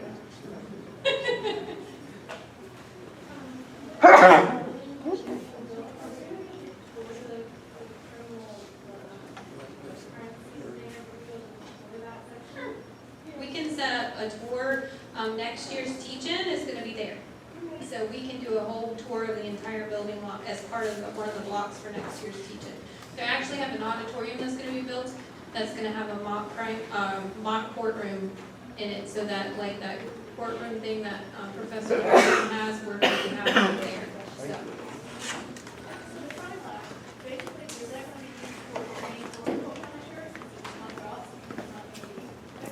That's going to be used for training for the police academy classes in crime scene, because they teach all deputies how to process a crime scene, and then it's going to be used for our classes. It's not going to be used for they have their own lab at the sheriff's office. Well, no, but there is a need for deputies to know what they're doing when they respond to a scene, and that's in their training. Well, I think it's more than that. What Frankie said in class and now, it's more than just. Well, that class for us is, but she was asking, will the building be used more for that? And it's going to be used for our classes that are more in depth into actual processing crime scenes, as well as the deputies who have to learn how to do the initial. All right. If you all want to take a break, you can. Those that still have questions, stick around. But if you can take a break until 1 o'clock. Our next speaker is at 1 o'clock.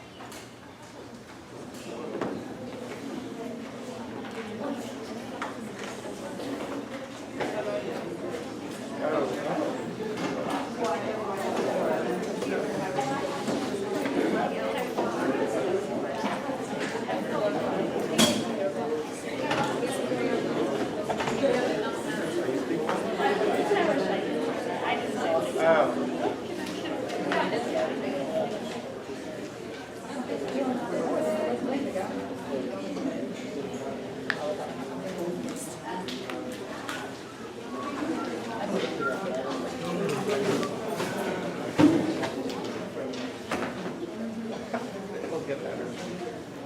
I'm just tired.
Oh, is it battery full? Okay, then you're right. Somebody else can do it. So do you know what that's gonna say,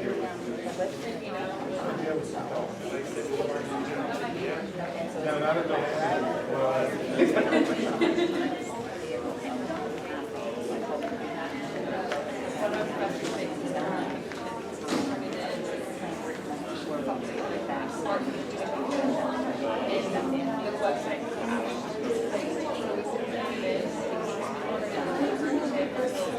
But he did come and say he's going to be electronic.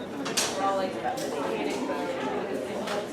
like liquid today, like, it was balancing two days. So I found these kind of like, you get online, you have like. Yeah, that's like a whole different stress that, like when I was a kid, we didn't have to worry about it. My son is the same thing with USF, it's like, he has to go home to my house when I come home, like, turn it on quick. 11:40, 11:59, it's like 10 minutes. Like, why are you waiting until now to do it? Well, it's so that way. Oh, I would say it's just where like, you can kind of like, not talk about stuff, but it's like, Oh,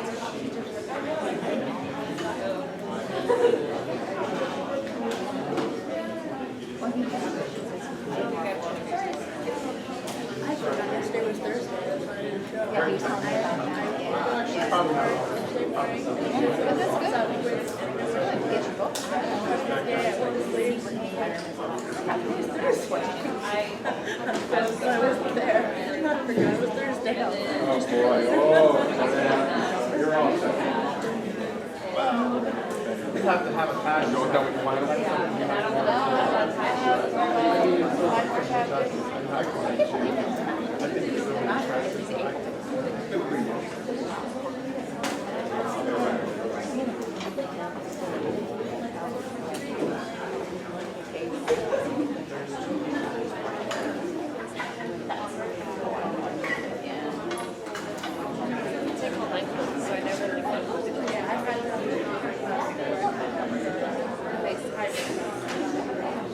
I have had him so many times. I can't.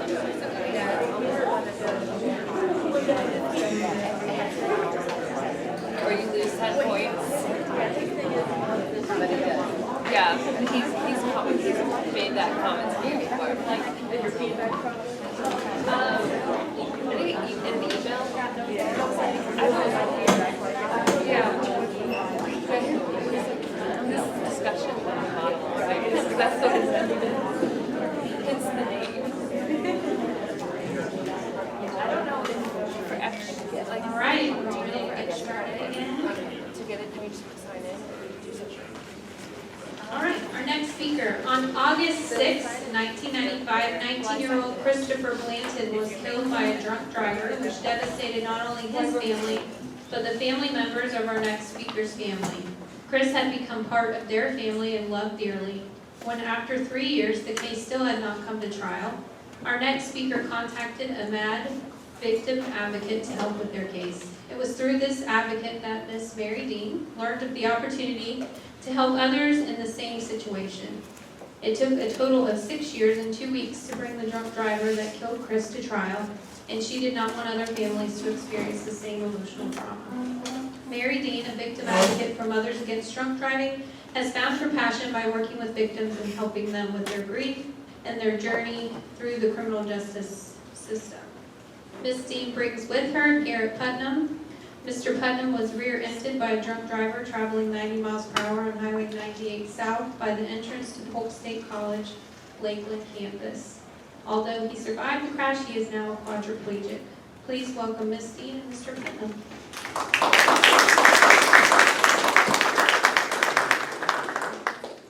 Thank you.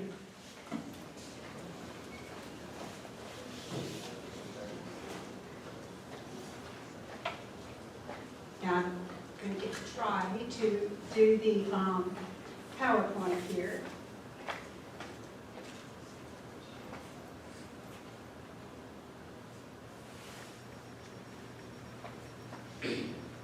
I want to give you a little bit of history about MAD, although I'm pretty sure everybody's heard of Mothers Against Drunk Driving.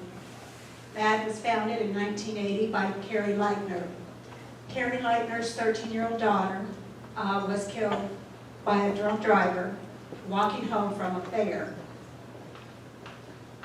Candace didn't know at the time, but she found out a couple days later that the person that had, the drunk driver that had killed her daughter, was out on bond for a previous DUI.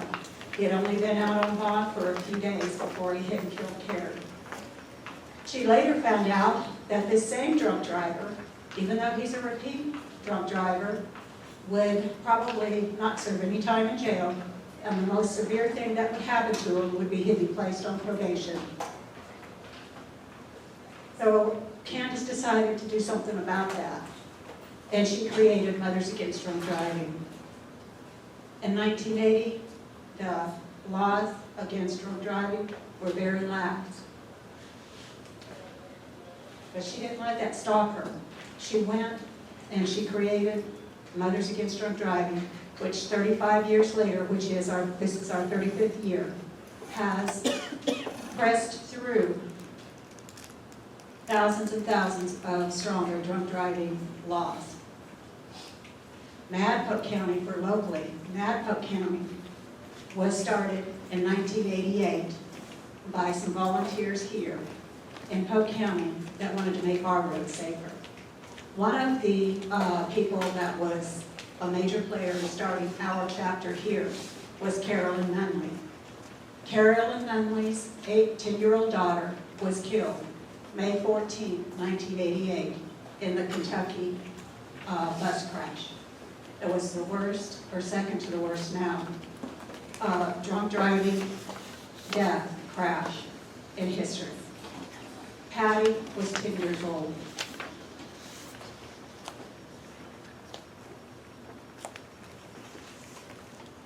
What we do, our mission, is to end drunk driving, to help fight drunk driving, support the victims of this violent crime, and prevent underage drinking. Our mission statement was amended on January 1st of this year to add the help fight drunk driving. Although all of us victim advocates and MAD personnel and volunteers have always helped those that it was the drug driver, no alcohol involved, just the drugs. We've always supported them and helped them the same way we have the victims of drunk driving. What we have done is what we have done is we have saved over 300,000 lives. And in 2013 alone, we served over 57,000 victims. Nationally, the number of drunk driving victims and deaths have gone down by 1/3. In 2013, here in Florida alone, we had 676 DUI fatalities, and that's just in our state. That's 28.1% of all traffic deaths here. But it is 4.7% lower than 2012. In the state of Florida, of 2013, we had 40,677 DUI arrests. Of those arrests, 26,291 were convicted. That's a lot of victims that could have been killed or injured.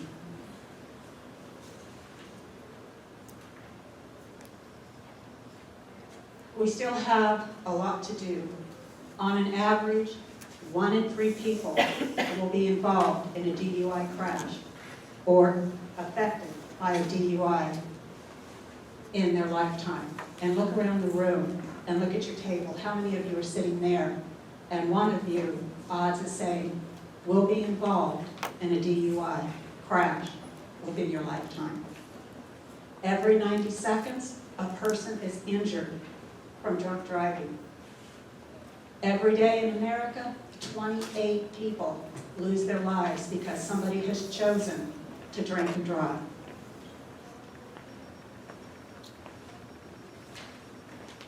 This scale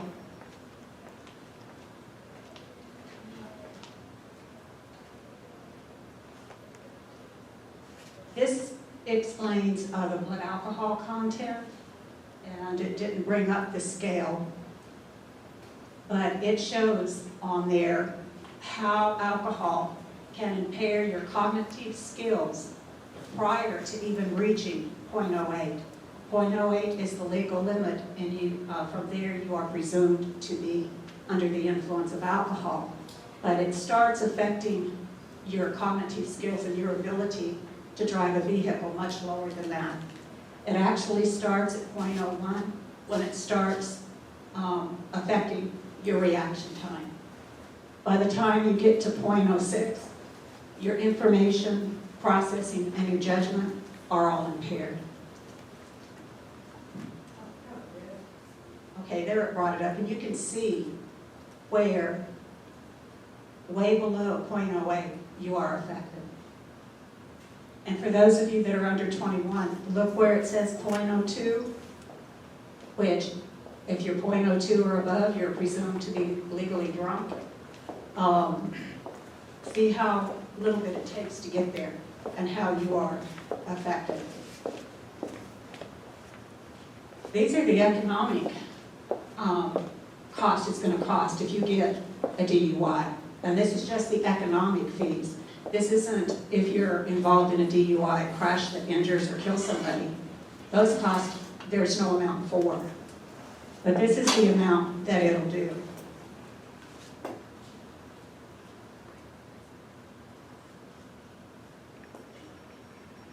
Now, I'm going to tell you a little bit about our MAD programs. I'm going to skip over some of them, because we'll go into more of them a little bit later. The campaigning to eliminate drunk driving, that has a lot of components, but it's to the point that we should see it in our lifetime. And with me, I'm a lot older than a lot of you, so that's a good thing. The technology is working on vehicles to be a major part of our fight against drunk driving and to put an end to it. Because they're working on technology that when the driver gets into the vehicle, sitting in the driver's seat, they'll be able to detect the alcohol and the level of alcohol. On the legislative changes, we fight for changes with our laws to make drunk driving penalties stronger. And we do that in Tallahassee. And as I said earlier, we have passed massive amounts of legislation. We support our law enforcement.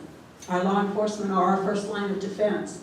They're out there every day, and they go out and they fight drunk driving. They try to get the drunk drivers off the road by putting their lives on the line. We have had several in the state of our law enforcement that have been killed over the years from drunk driving. In our appreciation for them, we give them law enforcement recognition dinner, which Maricopa County, under the reorganization, is part of Central Florida out of Orlando. So every year in Orlando, we give a big dinner that includes Polk County and our surrounding counties.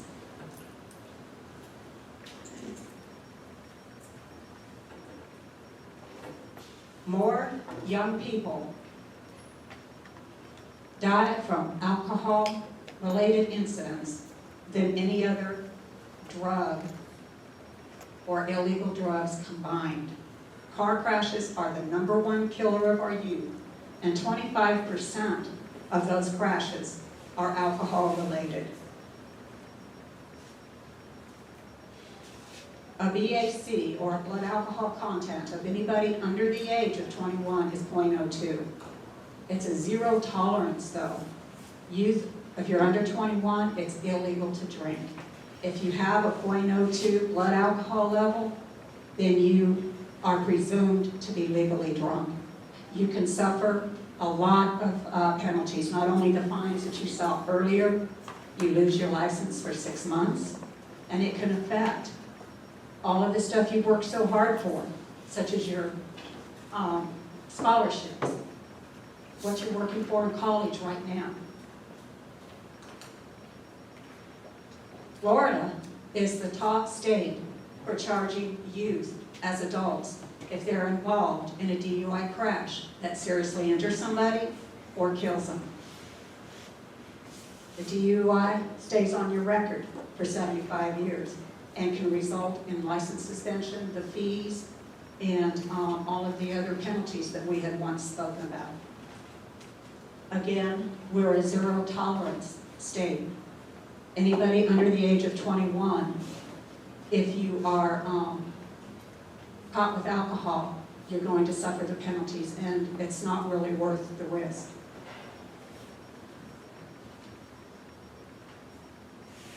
Alcohol-related crashes are not the only effects alcohol have on our youth. This is Julie Gonzalez. She was 16. She was found dead in California, and her blood alcohol level was 0.52. She was binge drinking at a party, and she passed out. They didn't get her the help they need because they probably didn't know about alcohol poisoning, and that's what she died of, alcohol poisoning.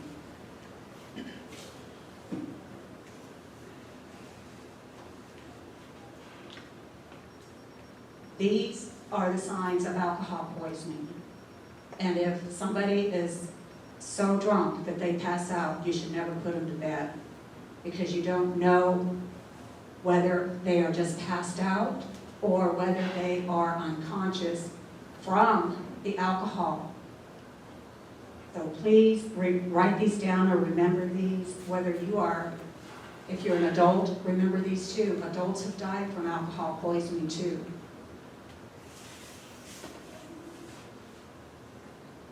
These are some of the programs that we have for our youth that we do. The Power of Parent program is a research-based program where MAD teamed up with Dr. Teruzzi. These are, it's a program and a booklet that gives parents the tools to help start talking to their children about alcohol use. Our children are our future, and we need to help protect them and give them all of the knowledge they need to make wise decisions. Our Power of Youth is a program that is for inside the school system.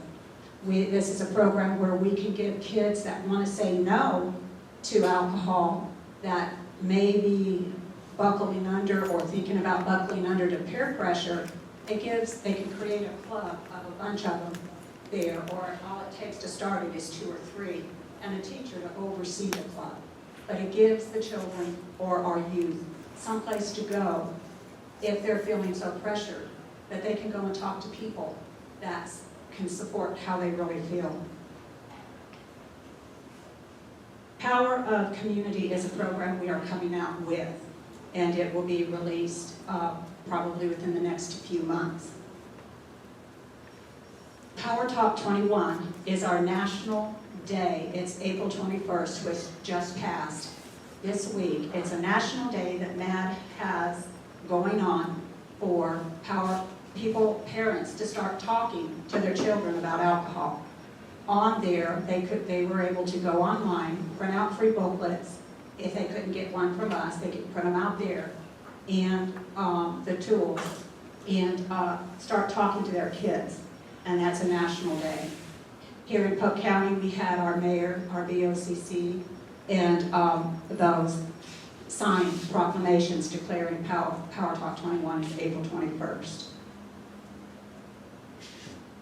Now, victim services. This is where a lot of my passion is at, is working with the victims of drunk driving.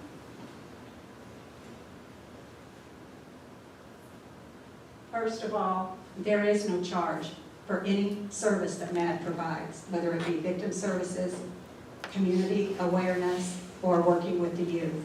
Everything we do for our communities is free. We're here to support the victims and the survivors of drunk driving crashes. We offer emotional support and provide information by phone or in person.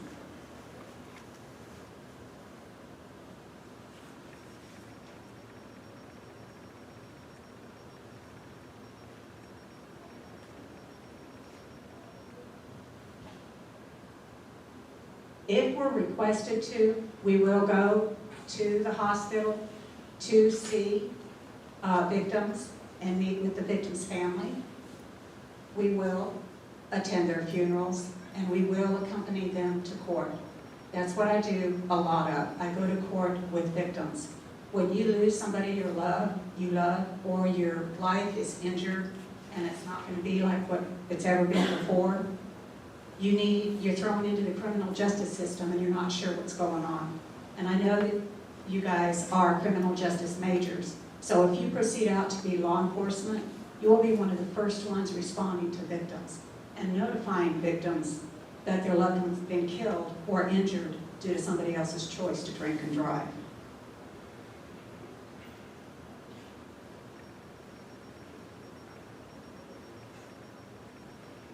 We also help them get the crash report that they need for insurance and victims' compensation. We also refer them to civil attorneys. We have a list that we go by, or that we give to them that they can go by. We give them publications on grief, injury, financial recovery, and other things that they may need to help them get through that journey that they're headed down.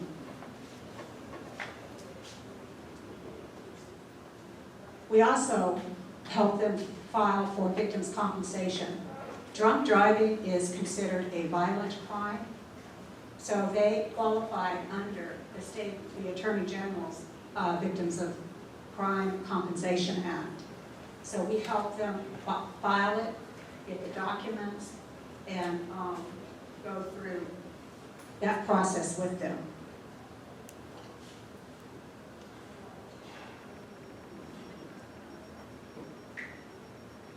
We also help them prepare victim impact statements. Once their case has gone through the criminal justice system and there's a resolution to it and the driver is found guilty, then he goes to sentencing. And that at sentencing is the victim's turn to tell the judge and the defendant what that crime has done to them and how it's affected their life.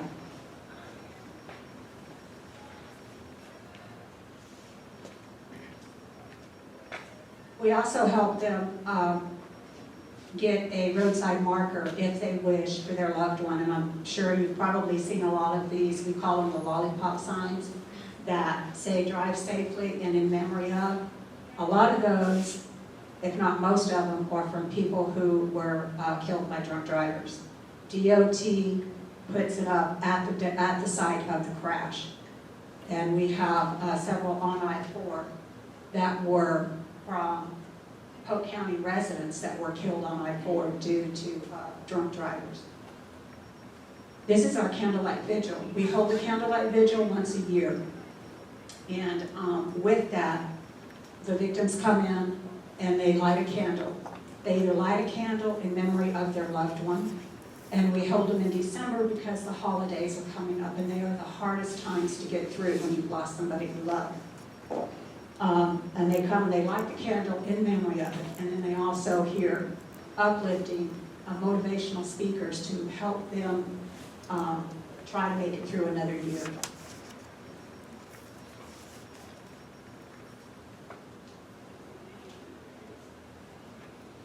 This is our VIP panel. It's a victim impact panel that if you're stopped for drunk driving, you're arrested for drunk driving, you're convicted of drunk driving, as a condition of probation, you have to attend one. MAD is one of the organizations that put this on.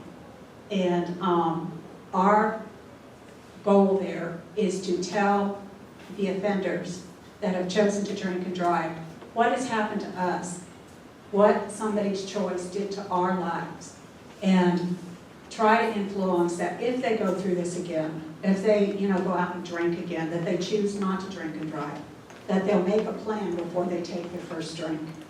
Right now, we hold them twice a month, the second Monday of every month in Winter Haven, and then the last Saturday of every month in Lake.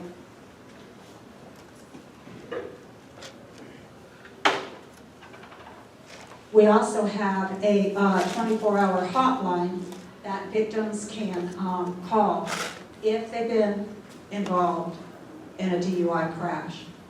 And then what happens there is they speak to our 24-hour operators. The operators get their information, and then they forward their information to the closest victim advocate and support personnel to that victim, and then we help them there. I'm going to leave this slide up because I want to introduce you to Garrett. I met Garrett under the worst circumstances, but it's a blessing to me that I did. He is a wonderful person, and he's got a story that he would like to tell you.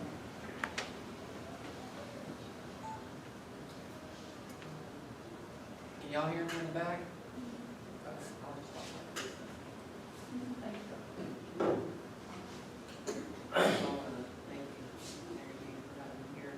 So I can talk to everybody and actually share my story with y'all. And I want to thank Polk State College for also putting this on. Because it is important for everyone to realize how it does affect people's lives. And a lot of of people think that, oh, it'll never happen to me. That's something that happens to this person that I know, just someone else you know. You never think that it'll happen to you. And I pray that it never does. This is something I would not wish on my worst enemy. It's made me a better man in the long run. It changed my life forever. It changed not only my life, but the lives of everyone I care about. I was going to school here at Polk State. I had my whole life ahead of me. The day my accident happened, or excuse me, the day my crash happened, because the drunk driver that hit me, that could have been prevented. And just by not being irresponsible and doing that, and putting someone else in danger. I was supposed to own my own insurance business at 22 years old. I was about to have my parents, they were going to be able to retire. They were going to go do what they were going to do. And I was going to have everything planned out. I was actually engaged at the time. But because of someone else's decision to drink and drive and just be irresponsible, my life changed drastically. And the ripple effect of that, you can't even begin to imagine of how bad it can be. A lot of people look at someone in a wheelchair and they think, oh, they just can't walk. I wish that was the only problem I had. But it's definitely not easy at all. I mean, how many of y'all are in high school right now? Can you raise your hand? Some y'all, I mean, you have some people here who are smiling and they're thinking, man, they're young, they have their whole lives ahead of them. They're right. They're very right. And I know that there may be a couple in there who have actually drank already. You're not going to raise your hand, obviously, but I know that there are, whether it's you who have drank before or whether you have friends who have drank right now. You're smarter than that. You deserve more than that. The people that you could possibly hurt deserve more than that. And also, I mean, even people who are of legal age. I mean, you need to be more responsible with your actions because the people that you put in jeopardy could be just a stranger. It could be someone you care about. You're just driving home, you never know. I mean, you could have one of your friends drive right in front of you, and you wouldn't know it was that person's car, but because of the decision that you made to be irresponsible and drink and drive, you just not only changing that person's life, but your own life. And that's one thing I feel bad for the young man that hit me. He and I were the same age.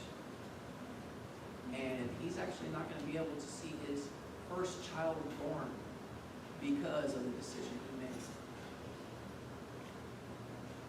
And that in and of itself should be heartbreaking enough. To know that that child is not going to have what they deserve because of the decisions of his father. Now I'm choosing to push my life forward and not let it beat me because that's just who I am. It's not in my nature to give up. But you just need to think before, I mean, and I know that's sometimes that's asking a lot of someone who's impaired. And a lot of you, I mean, like Ms. Mary Dean said, that y'all are all criminal justice majors.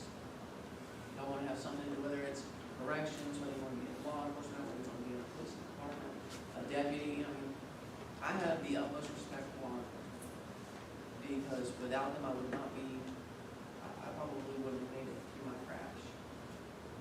Because luckily I had a Polk County Sheriff show up right after my accident happened. And they actually saw the dust settling because it was right there by Polk State on 98, which I'm sure quite a few of you are familiar with. And there's a substation right there. So I'm very thankful that it happened where it did.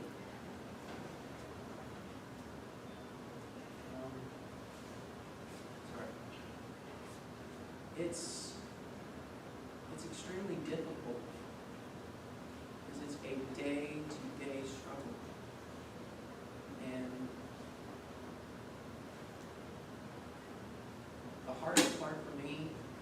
not sitting in this chair, being 24 years old and having my future stripped from me. Because that is what happened. I mean, a lot of y'all are looking at college and trying to figure out what you want to do with your life. I mean, really what you want to do with your life. And I knew what I wanted. It was stolen from me. But I'm getting it back, one day at a time. And that's, a lot of that's due, a lot of that is due to the people in my life. And the people that I've met through this journey. I'm not gonna cry. I'm not gonna cry. And probably the most influential person in that would be my mom. And she's actually sitting in the back row right now. Mom, can you stand up, please?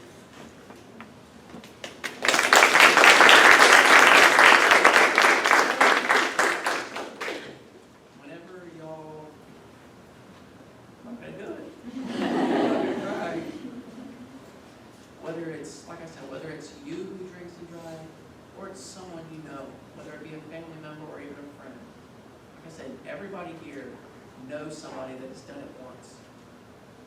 And that in and of itself is a crime.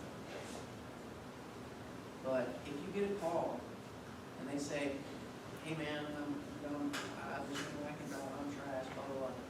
And they say, man, I need a ride. I was that guy that my friends would call at 1 o'clock, 2 o'clock in the morning. Man, I don't need to drive. And I would leave my house out of my bed and go and get them. Because I was never the drinker. I didn't know the drinking part of alcohol. And neither should y'all. I mean, we can have fun without doing that and being stupid. Because that's the best description I can do. It's stupid. Drink and drive. It just is. And whenever, if you guys are ever facing that decision where you might be tempted, I'm just a little bit buzzed, I'll be okay with that. I want you to picture my face and my mother's face. Because those are the people, that's what I want to flash in your mind. Because that's what can happen. Whether to the person you hit or to yourself. Because I remember lying in that hospital bed, waking up and seeing my mom's face, and the hardest thing that I'm sure she ever had to answer was, Mom, why can't I move? And I didn't know what happened. I didn't know that I was even in a car accident. All I remember was waking up in the hospital. That's anybody else? But, I mean, it's just, it is sad what we can actually do to a person's life. But everyone in this room should be happy right now because you also have a chance to make them right. Whether, like I said, it's in your life or another person's life. You can change their mind, you can save their life or someone else's life. And that should be more than enough. If you care about that person or if you care about your own life, which some people in this world don't care about other people, but they care about themselves. So whether you care about other people in your life or the other yourself, you need to think about your actions before you drink and drive. Because it's not just your own life that it affects, it's everyone around you. I mean, I used to race my Camaro to the Z28. That was my baby. And I haven't been able to drive for over 2 years because of someone else's decisions. You know, I see a lot of these young guys in here. I know y'all probably race a little bit. With those little fast cars that you want, like, now I'm going to go haul butt down the road. I used to do that. Not very responsible, but I used to do that. That was one of the other things that was stripped from me. It's those little things that we all take for granted. That you never know when I'm blessed to be here. Now I wish I would have brought a picture of my car just to show you all. But I should not be here right now. But because of the prayer that my mom has always put over me, I am here. And she's made me the man I am today, by far.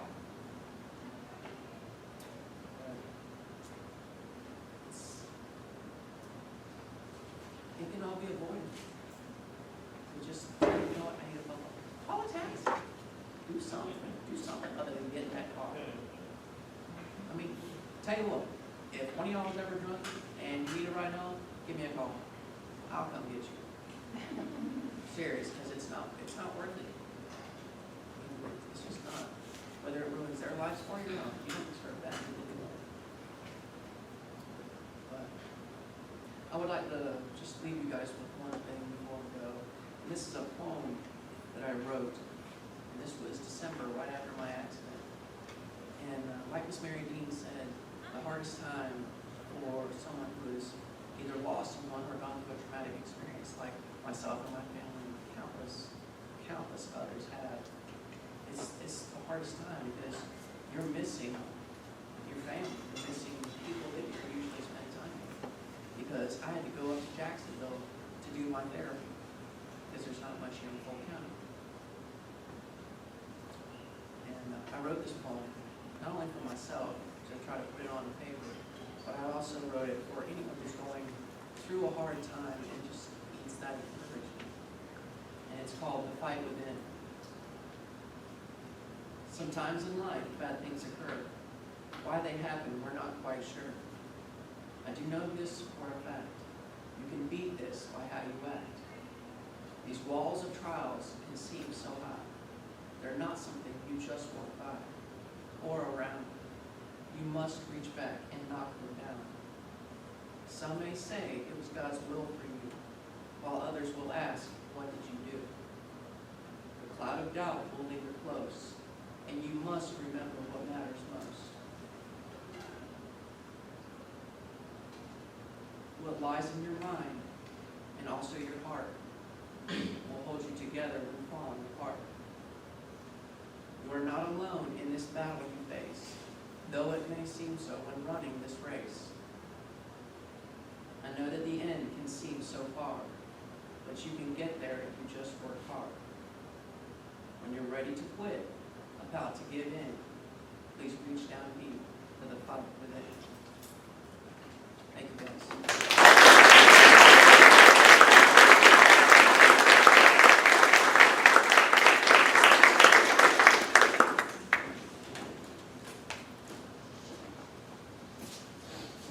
And what he says is true. Derek that night was traveling home because at 11 o'clock the next day he was signing for his business until the drunk driver hit him from behind.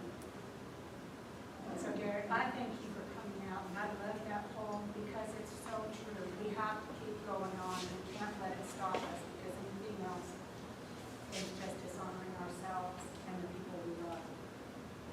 I'm going to tell you now, as I told you before, MAD Polk County and MAD period, all of our services are free to anybody that needs them, whether we're going into the schools, whether we're going to court, whether we're going out to set up a table at Kmart. Everything's free. MAD Polk County does one fundraiser a year, and it's called Walk Like MAD. And this year, National gave us logo to go with it, as drunk driving stops here, or drunk driving ends here. And that's true because it's with the choice that every one of us made. If you choose to drink, and it's your choice not to get into that car, we can stop drunk driving, and we can save our loved ones. This is our third annual walk, this October 24th. We have teams that people can join. We are victims teams, where like I create Chris's team, and Chris's friends and family, and everybody that knew Chris will join that team. And we go to Lake Hollingsworth, and we walk around the lake, and we all have our shirts on that says Walk Like MAD. People see that, and it makes them think. And that's what we try to do. We try to make people think before they take that first drink. Make your plan, just like what Garrett was saying. Make a plan before that first drink. We also have categories for law enforcement. We have categories for corporations. And we have categories for academic. Polk State, they can make a team. Students can make a team if you've lost somebody, and a lot of us have been affected by drunk driving. And there's probably those in here that have too. Because that's one thing, it's a crime that does not discriminate.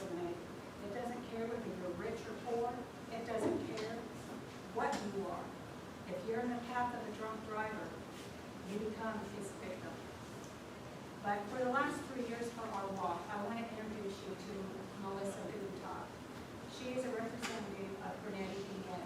For the last 3 years, Bernetti, PA has been the presenting sponsor of our walk, trying to make our roads safer for us all to be on. Hi everybody, I just wanted to come out today and just on behalf of Bernetti, PA and Mothers Against Drunk Driving and just talk to you for a second. You know, Bernetti, PA, we've been around for over 20 years now. And not only in Polk County, but in Tampa and Orlando. And we've really seen the effects that drunk drivers have on everyday people like you and I. And unfortunately, my family was personally affected on December 26th of 2013 when my cousin decided to get in the car with a friend who had had a few too many drinks that night. They had all come back from college and they were celebrating. He had just received his degree from Florida State in criminal justice. And he was getting ready to then walk in the spring. But unfortunately, he never got to walk because that night, after going out the evening of Christmas night with his buddies, unfortunately, they had a one-car crash and 2 out of the 3 didn't make it. So the driver unfortunately lost his life and so did my cousin, who ended up not only being affected, but actually drowned in the car because he got in the car with somebody who had been drinking. So as a community rep with Bernetti, PA, it's part of my job to get out into the community and really push the message about things that we stand behind. You know, every day we have cases like Garrett's where we are there to advocate for them and try and go against the insurance companies that support people that are drinking and driving. We're not a criminal law firm, but we're personal injury. So if you're in a car accident due to a drunk driver, we're there to support you. We're part of that support team, and we will stand behind you. We still just want to get out into the community, and we're doing different public service announcements. You'll start to see more commercials on TV about us and our message and how we are behind not drinking and driving. It's really easy. You know, it's not like there's a cure that we have to find. We already know what the cure is. People cannot get in the car and drink and drive. It just doesn't mix. So what we're doing is putting these red ribbons out and around the community. I've left some out on the table out front. Feel free to grab one and stick it on your car, or 2 cars, or however many you need. We've got a bunch out there. But we're just trying to get these out to continue to show the message in our community that it's not good to drink and drive. We also have these little wristbands that I've got out there for you as well, and it's a new hashtag that we're starting to push. So if you're on Facebook and Instagram and all those other fun social media things that I probably don't know about, go ahead and grab some of these. Take a picture. It's hashtag Drive Sober. We just want to continue to spread the message that these 2 things are not working. Drinking and driving don't mix. So don't start. Don't get in the car. Don't take that first drink. Like Garrett said, have a plan. And just be smart about it because we all want to be around. So, thank you.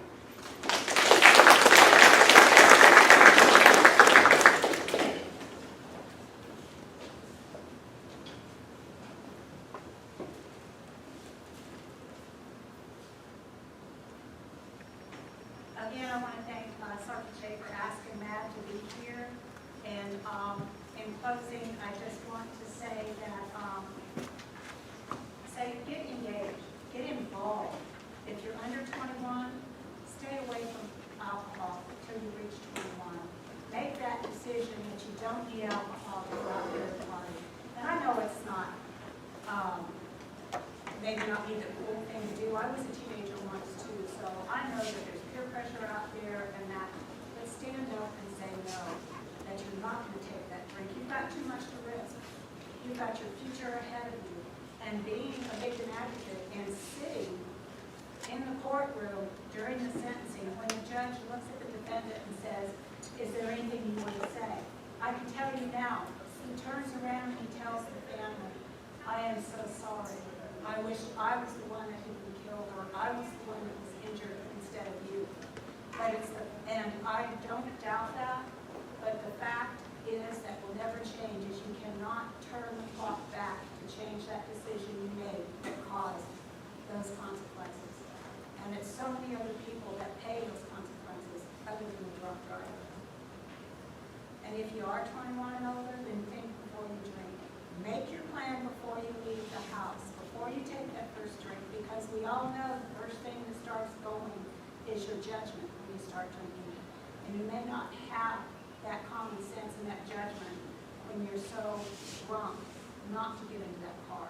So make your plans prior to getting into that car and know how you're going to get home. And again, I just say thank you. Thank you for letting us talk to you for the last hour. And I'm going to open it up. If there's anybody has questions for Garrett, Melissa, or myself, please ask. Yes, ma'am. He received 7.5 years in prison. Yes, and that is because what Garrett's case rose to was serious bodily injury. Serious bodily injury in the state of Florida, the maximum that anybody could get is 5 years, with a 2-year minimum mandatory. The young man that hit Garrett, he could have gotten 10 years because he tried to flee the scene. And then again, that's another 5 years maximum. So what they did was they agreed at 7.5 years prison time, 2.5 years probation. But that's all he received for giving Garrett a life sentence. Anybody else have questions? Don't be shy. And y'all go to the high school, talk to them? Yes, sir, we do. Whenever we're invited in fact, that's where our Power of Youth goes, is into the high schools. And we go in there and we talk to our youth, and then we also do the Power of Parent workshops for the parents to give them the information and stuff on research at talking to your children. Because one of our research facts that Dr. Teresi and all the research found is that 70 to 80% of our youth, and I'm talking 8th grade and up, actually middle school and up,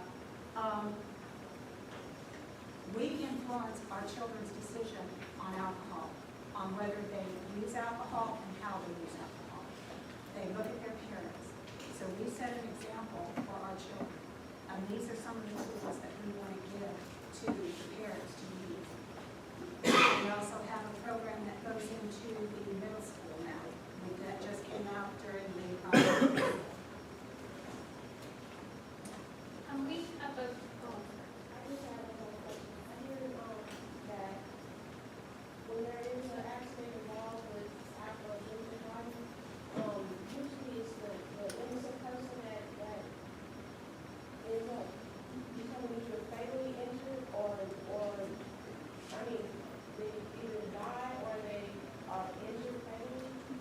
And what I want to know is that true? Are there statistics that say that? And is it true that is usually the innocent person that is probably under the person that's drinking and driving and is injured? Or Yes, yes, it is true. And with all of the cases I have done, and you go out and you look and you research it, that is true. And the only reason that we've been able to come up with this is, number one, the drunk driver is totally relaxed. He doesn't freeze when the crash occurs. And number two, it's the point of impact of where they hit the car.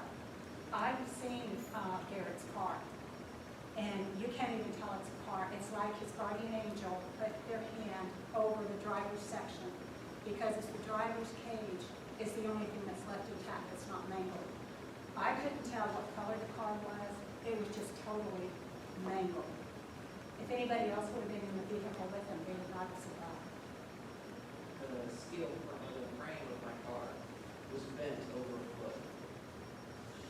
So, gives you an idea of how hard it is.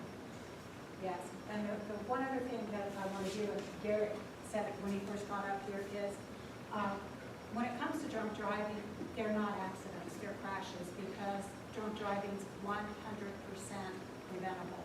An accident is not preventable. That occurs and it's not meant to occur, but drunk driving is preventable.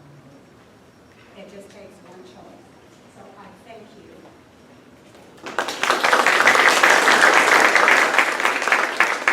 I'm going to introduce Mary Westgate from the college. She has a special presentation.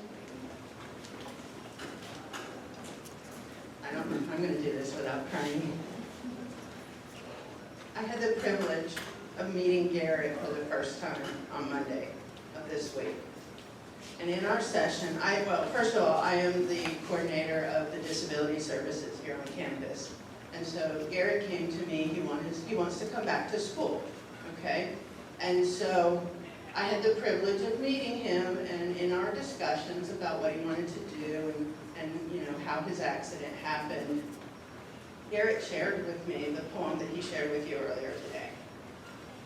And I couldn't just leave it at that. It was too precious. So I asked him to send it to me. And so what I have done, I can do this, Garrett. What I have done is I have asked our public relations office here on the campus to recreate Garrett's poem. And I'm going to present it to Garrett, okay? We have created this poster. Garrett, you were meant to be an eagle. You will always be an eagle, and you were meant to soar. And we're proud to have you back here on Polk State College campus. Garrett was a graduate of our second collegiate high school, Dana Lakes High School graduating class.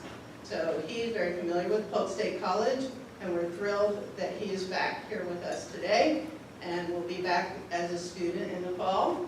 And so I want to present this poster to Garrett. We're going to actually have it framed, and I'm trying to get permission to hang it in the student services office so that all students can see Garrett's message and, you know, kind of get some inspiration and some encouragement from his words. And so, and if I can't get permission to hang it in the lobby, I'll hang it in my office. I will be the proud owner of this poster, but I've also got some smaller versions that I want to present to Garrett today.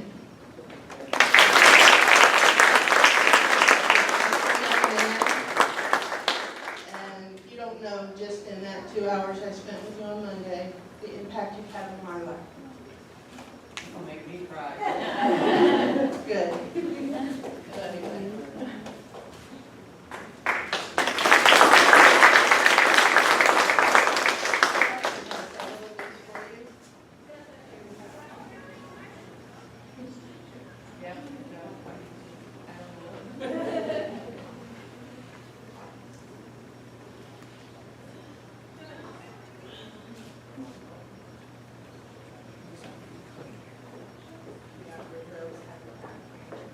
You were meant to be an eagle, and you're going to soar like an eagle. Okay? That's the purpose of the eagle on the picture. We thank all of you for coming today. Chris, is there anything else needs to? So there is. Take a break till Take a quick break.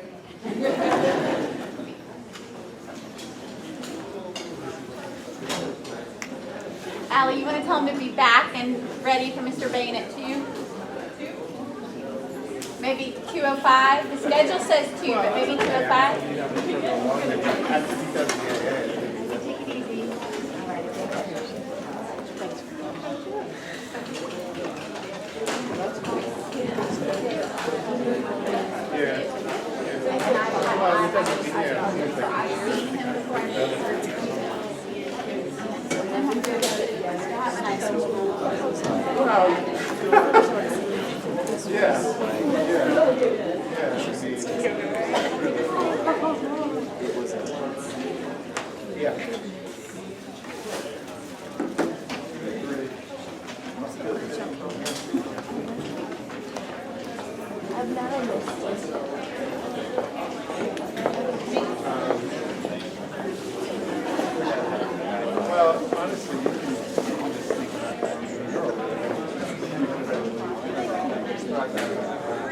We'll just stay seated. We're going to skip a a break because we weren't supposed to have a break anyway. We were supposed to start our next speaker at 1 o'clock.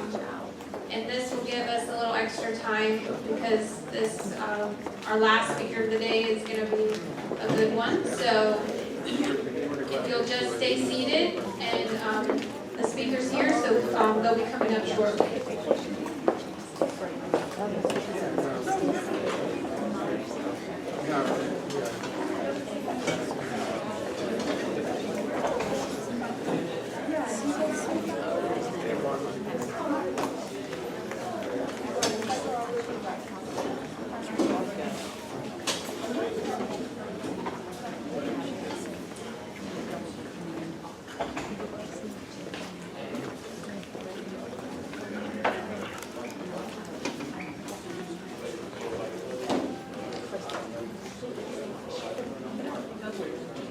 All right, I'm going to introduce retired special agent in charge, Bob Cromwell from the FBI.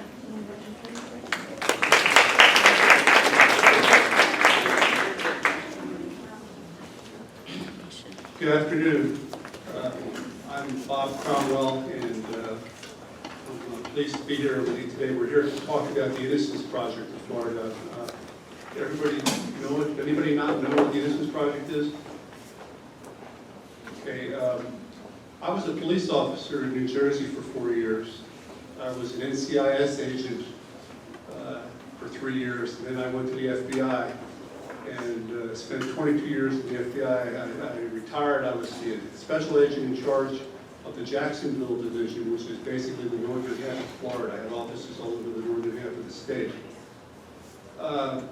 More than half my career in the FBI as a police officer and NCIS involved violent crime investigations. That was my thing. I did it for 8 years in Houston, Texas, which is one of the more violent cities in the country.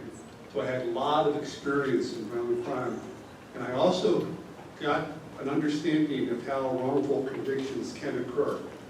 The majority of cases don't have wrongful convictions, but they do occur. And if you go to the University of Michigan's website, it's exoneration, Registry of Exonerations. It'll show you since they started taking notes in 1989, there's been just under 1,600 exonerations in the United States. And when you say exoneration, these are not people that are technically getting off. These are people that are actually innocent. Nearly 1,600. Less than a quarter of that number or people that have been cleared with DNA, where a person will be in prison and DNA will finally be brought forward and tested, and the person will be exonerated because the DNA shows they were not the perpetrator. The longest anyone who has been freed through DNA has stayed in prison is 35 years. That individual went to prison at the age of 19 and got out at the age of 54. And it's a dubious distinction to have the longest sentence anybody ever had who was innocent and was freed by DNA. And that gentleman is James Bain here. James has got a much better attitude about what he went through than I think he should have some days. He's a forgiving, very nice individual who went through stuff that nobody should have to go through. But he came out of it with a really good attitude, and it is my pleasure to introduce you to James Bain.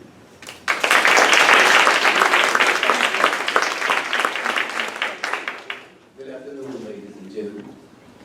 And my name is James Bain. And Mr. Cromwell said, I am whoever did, and put me sad to say.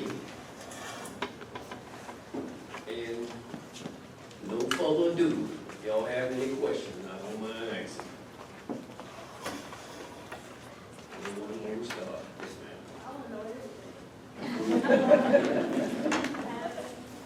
Okay, we have to go all the way back to 1974. On a particular March night, I was leaving home, which is about 4 houses down from where I stay. I'm walking home, I'm going to my house. And the case is unfolding 2 miles away.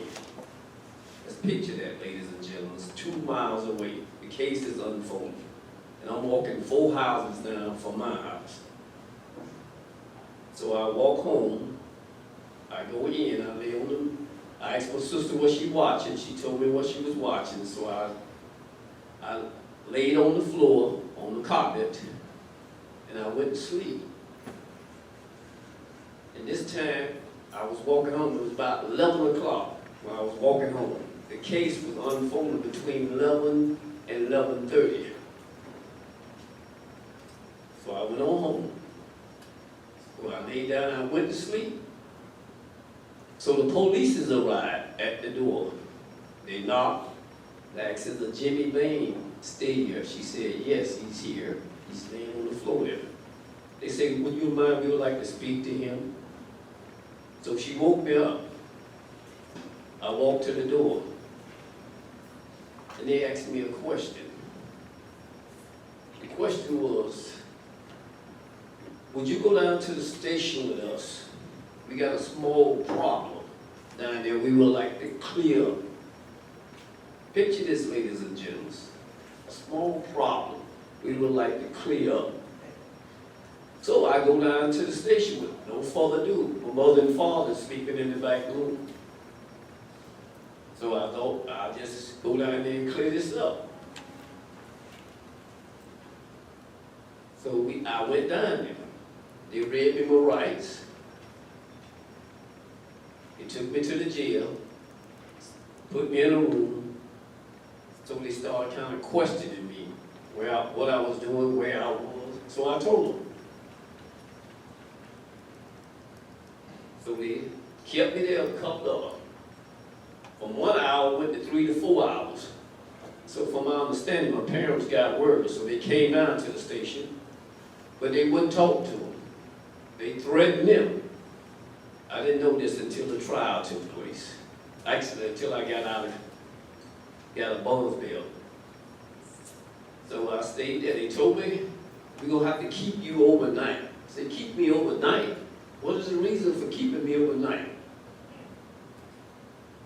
But yet still, they would never tell me why they was keeping me overnight. So I had to stay there overnight. And the next morning, they told me I would be going to Bartow County Jail. I said, "Going where?" "Bartow County Jail." "What is the reason?" They wouldn't tell me. So I went there. So they went to question me even further. And so from that point, 35 years done elapsed. So that's to alleviate the trial and all that. 35 years done elapsed. After that one particular moment, they told me they just had a small problem to clear. And this simple reason it was so quick and fast is the way the trial unfolded. And what happened that particular night, that's the main issue. It was very positive what they had and what they had accomplished. Simple reason why. The victim, he was a 9-year-old boy. A 9-year-old boy, not a girl, a boy. He was laying in the bed between his two sisters. Between his two sisters, ladies and gentlemen. And he was taken out from between them. The two girls stated at the trial, they heard something, they looked up, but they didn't pay it no attention. So they went back to sleep. So apparently he was taken out from between them, and they took him out the door, past his mother's room, and she said she kind of glimpsed and looked, but she didn't even pay it no attention. Now how you gonna take someone out and he don't say nothing, or she don't say nothing? How is that possible? You gonna holler, scream, or something? But he was taken on out. So he was taken out through a window, put on the ground, taken through an orange room, out on a softball down the field, that everyone in the county, in the neighborhood come to play to. He was laid on the pitcher's mound, and he was forced to tell not to look at the perpetrator who had him. Because the perpetrator told him twice, if you look at me, I will kill you. So all he said he was able to see was a beard, which I had a beard and everything. I had all that. I had a beard, but he said that's all he was able to see at the time. So then after he finished doing what he was doing, which he tore his pajamas off, took his penis out, stuck it in his rectum, and ejaculated in him. Then he told him again, if you look at me, once I get up, I will kill you. So he didn't look. The perpetrator walked away into the orange grove. So he got up. He went walking back home toward his house. About that time, his parents noticed him going. But they had got the police all together. They was getting ready to go search for him. But he come out the orange grove to his family. And they asked him where he been. What had happened? He told them. So they came to the police station. Now his uncle, not his father, not his cousin, his uncle, which was a principal at school, this occurred. He was a principal at the time. But I've known him as a regular teacher through the years. And he knew my name by Jimmy Bain, which everybody did in the school. And I also had a red motorcycle I used to ride. I rode it all over Lake Williams. Everyone knew me as with this red motorcycle. So his uncle, he told his uncle and his mother what had occurred. He said his name was Jimmy Bain, and he rode a red motorcycle. Now, who in his right mind will do this to someone and let them get up and walk away? Who gonna do this? But this is what occurred. This is what was said during the trial. This is what was said. I remember it just like yesterday. So, after that, the uncle got an idea. So, being that he's the principal and he knows Jimmy Bain, he go back to the school and pull my file. Take my picture out, return it back to the police station.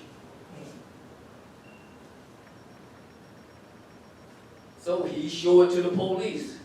He showed it to his uncle. This is what I found out, ladies and gentlemen, after the DNA, after they found out I was not the perpetrator. This is what he said from his mouth. His uncle went back to the school and got my picture and showed it to the police staff. So they never put me in a lineup. They already had what they wanted. They had what they wanted, ladies and gentlemen. I was never called that I can recall for a lineup. The picture was all they needed. And from that point, I guess you know what, I was sent to prison for 35 years.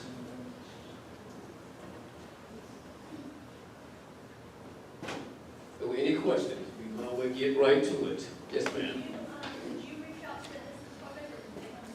Reach out. Well, I mean, did they want to help? This was in the Stone Age when I went. No, I mean, how long in? Excuse me? How long in? The INSA project didn't come into effect, from my understanding, this until the early 80s. Mainly from To help your case, the Your Unity project, case only. the Unity project in Florida started in '94. Right, so did you read it? James wrote his own appeal 4 times, right? 4 times. He wrote his own appeal 4 times, and like on the 4th occasion, an attorney saw that the court had turned it down and told the Innocence Project about it, and someone from the Innocence Project went and introduced themselves to James and asked, would you like some help? That's what I was wondering. Yes, ma'am. So, in the process, they never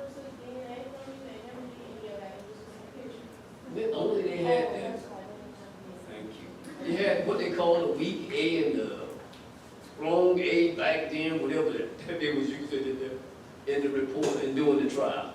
They had blood Yeah, evidence. they had the blood type. They had blood evidence, and the blood evidence was actually wrong. Yes. It didn't match, the blood didn't match. But I guess my attorney wasn't strong enough against the prosecutor at the time. How old were you at this time? I was actually turned 18. Yes, sir. Excuse me? You get to see on TV. Oh, yeah, you look at it, and I'm sad to say, I am him. December 17, 2009. Yes. Yes,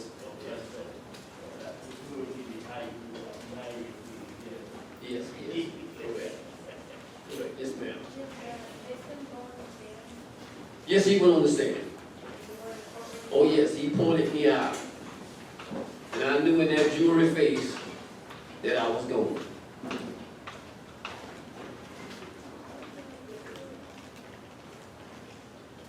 Yes, ma'am. Well, actually, no. He was never found because he didn't never do nothing else. And they was looking for his DNA possibility to come up. Because from the box of short that they took from the boy that he was wearing tonight, that's the only thing they kept for all those years. They didn't start collecting DNA from people arrested on a regular basis until the 2000s. So it's possible this actual perpetrator did something before the 2000s, but they never took his DNA for it to be compared with. The bottom line, all these people, the almost 1,600 people that were wrongfully convicted, that means there were 1,600 people guilty and they're out there still on the street. A lot of these cases have been recovered where, because of the new rule that they DNA, they're finding people that 20 years ago committed a horrendous crime and prosecuting them, but they're still alive because they're walking the streets free because their DNA was never captured.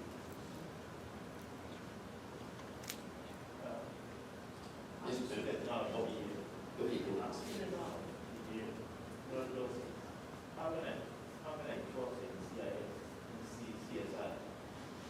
CSI? TV show? No. He asked me, how can he trust you as an officer? Like, what happened, how can he trust you? I think it's getting much better, much more scientific, but it's still not perfect. It's still not perfect. Yes, ma'am. Go ahead, go ahead. Spending so many years, when we went in, the world is a different place when we went in. When we came out, technology kicked in, all this different stuff kicked in. So how did you feel when you got out after being in the first time? Well, just all after sitting in that room, after leaving the courthouse for 2 hours, in my mind, you know, Abel, one thing came to me, and I tried to be that while I was in there, but I'm trying to survive. God came and spoke to me, miss. After being with my family, being bombarded by the media, he came and spoke to me for the 2 hours I was sitting there. And it dawned on me why I was there. I done escaped hell.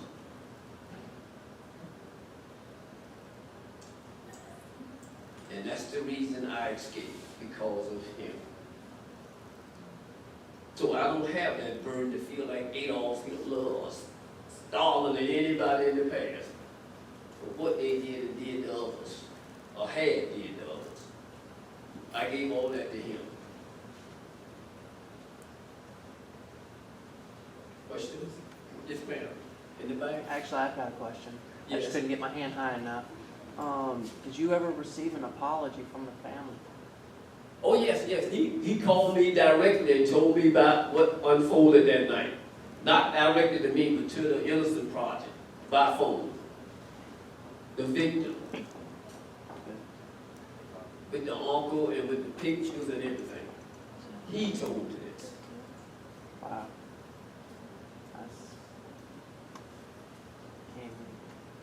And he told me he was very sorry what happened. I told him I I feel much the same for him because he got to live with it.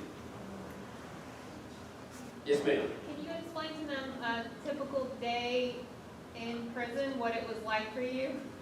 What a typical day was like? You said it was hell. Every day, excuse me, every day in prison is hell. Well, you said it was hell, but can you describe to the group what it's like? Man, she looking at killings, beatings. Practically once a week a killing. Or someone came very close to dying. And you never know when it could be you. Because simple reason why, because in prison you're under pressure. And you're under pressure as well because you want to be, you're in a place where you don't want to be. And you got to do what they tell you to do. So when some simple look or bump could trigger something. You can just imagine a simple look, or you just in McDonald's or you in Woodlands and you bump someone, you say sorry. And there, you got the answer. And you better answer quick. So that's what a day is like. This start off. Questions? Yes? I can only imagine what you went through. Yeah, you don't feel alone. Feel like John Lennon. Only imagine. So what are you doing now to try to pick up the pieces and move forward? Well, like I say, I go very strongly, do a lot of speaking. I attend a lot of church, schools. Jamie got married and had a beautiful, beautiful son.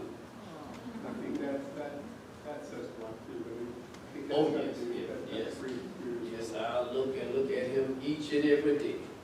And also my daughter, which I'm not the biological father, but it's just like us from the day I met her mother. I've been there. If you go to FloridaInnocence.org and read the bios of 14 exonerees that we've dealt with in Florida, they're all 14 of them were DNA exonerations. One of them was exonerated after he died. He was on death row. He was not executed, but he was going to be executed. He was on death row. He got cancer. He died of cancer. And they took the case forward anyway and proved the man was innocent. One of Jamie's associates, one of the guys on the, actually he's on our board of directors now. He was honoring on our board of directors. When he was convicted and sentenced to 130 years in prison for a crime he didn't commit, some guard felt sorry for him because he was so vulnerable. He was a young kid, he was so vulnerable. And to protect him, they put him on death row as a worker, where he would serve. You all know who Ted Bundy is? He got to know Ted Bundy because he would bring Ted Bundy his meals 3 times a day. You know, that was a way to protect him. He spent like 5 years on death row. He should never have been there. He should never, he was flat out. And again, these people are not technically innocent. These people are actually innocent. Actual innocence. It's very, very significant. But if you go to FloridaInnocence.org, you can read all the cases that we have. And if you go to the University of Michigan's Law School's website, there are a list of exonerations. You can see the causes, what's attributed, what they attribute the cause to. And so many of the cases, the cause has to do with bad eyewitness identification. Eyewitness identification is notoriously not accurate. And it's especially not accurate if the person making the identification is of a different race than the person being identified. That's a scientific fact. It's a scientific fact that that's how things are. And there's some changes that can be done to make identification better. The International Association of Chiefs of Police, which is the largest law enforcement organization in the world, has come out with standards, some things to change, very, very simple changes. For instance, photo identification. What y'all see on television, what they call a six-pack, where they'll have a piece of paper with 6 photographs on it. There's a problem with that. There's several problems with that. The simple solution to that is take those 6 photographs, put them in 6 envelopes, shuffle those envelopes,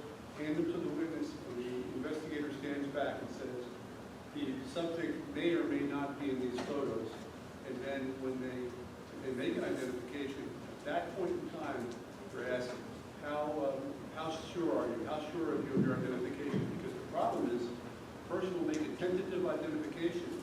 2 years later, when they come to court, it's 100% identification. Because over those 2 years, they figure, well, I must have been right. They wouldn't be going to court. Kind of a simple solution. It doesn't cost anything. I have one more, I'm sorry. So when the victim told his parents what he think he saw, did he ever say that it was a black man or a white man? No, it was a black. He said it was a black man. The victim was black. Yes, sir. I'm not for sure if this is too personal or not.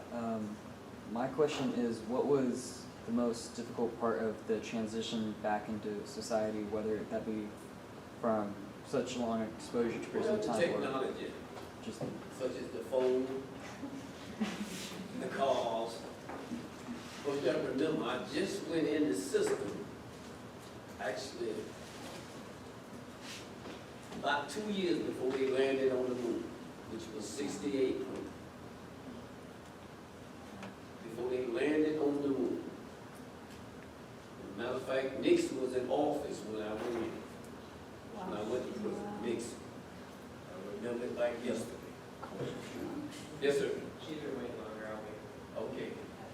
My question is, for people that are exonerated, are there any like outreach programs or any kind of help for them afterwards? Because whether they're guilty or not, they still spend time in prison and they have to live. Actually, people getting out of prison who have served their sentences, people who have been convicted and served their sentences, have better services than exonerated people. We are the only innocence project in the country that has a full-time social worker, who James knows well, who helps our clients get acclimated back into society. Because it's a hard, I think the first time you ever used a cell phone was when you called your mom. Yes, correct. Correct. Well, I had to turn it backwards.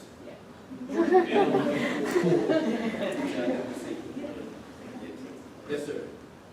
Okay, you hear a lot in prison about gangs and how sometimes you're forced to join a gang for protection. Were you ever approached by Oh, a gang? that's very strong to me. It was kind of, it was a homeboy things in the 70s and on back. But now, you're right, it's a game thing now. It is a game thing now. It's no longer the homeboy, it's a game thing now. It is very strongly anywhere in the country. And they do try to persuade you. In all means possible, try to persuade you. It's entirely left up to you. But being so young and going to prison, you have to jump on whatever you can.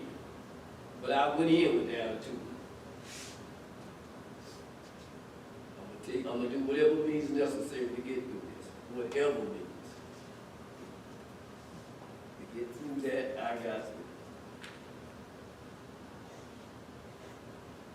Yes, ma'am. I know you mentioned that cases like this are rare, but in your time there, do you feel like you met other prisoners that were Well, it's hard to say because in prison, you don't really talk about your case. Unless somebody talks to you about it. And in my situation, it's best that I don't say nothing. Why don't I say nothing? It's a sexual charge. It's two things. It's a child and it's a boy. Everybody look at you. The boy? You see what I'm saying? But it was a boy. I couldn't speak about that. It's very complicated to speak about your case. It's like I told you prior, you have to be open with somebody. I mean, it don't take no 2 to 3 months or a year. It takes years before you discuss this with somebody. Because you got to have trust. Because if you don't give him something, you can simply go tell the next person. And then it gets spread like a wildfire. And then you got a target. Ain't but one thing saved me from that throughout the years. In 74, they just had me for rape. They didn't state no child molester. It just had me for breaking and entering and rape. It didn't list it back then. So now you're going to the internet, they're going to tell you exactly what you're there for. That's one thing saved me a lot through all those years. They just had me as that. Because it's very easy to get your DC number and have your family look you up. But if they did pull me up, that's what they would say, kidnap, rape, breaking in there. Questions? Yes, ma'am. Going through what you've been through, a bunch of, well, I may speak for myself, future criminal justice majors, and people who want to go into that. What's one piece of advice or caution that you give those looking to go in that field that don't have on the keys to like December at the hands of law enforcement officers? Well, yes, it's kind of hard to even put that together. Because each case is probably like we done been through in the past.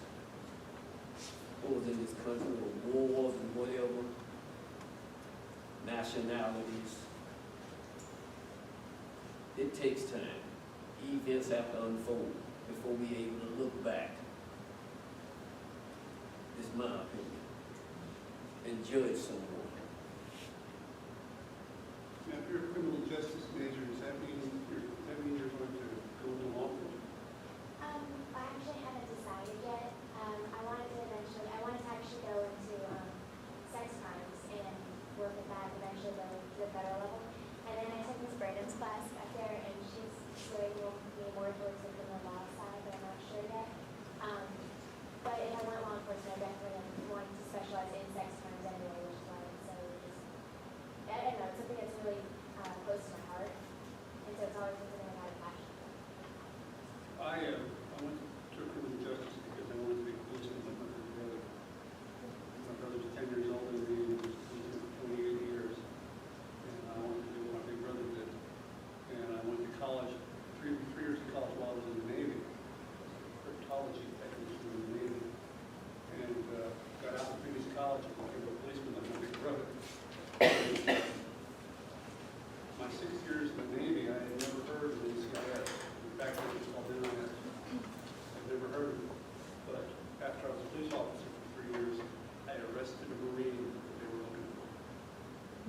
And I sat him down and had a nice conversation with him and got basically a good confession from what they were looking for before.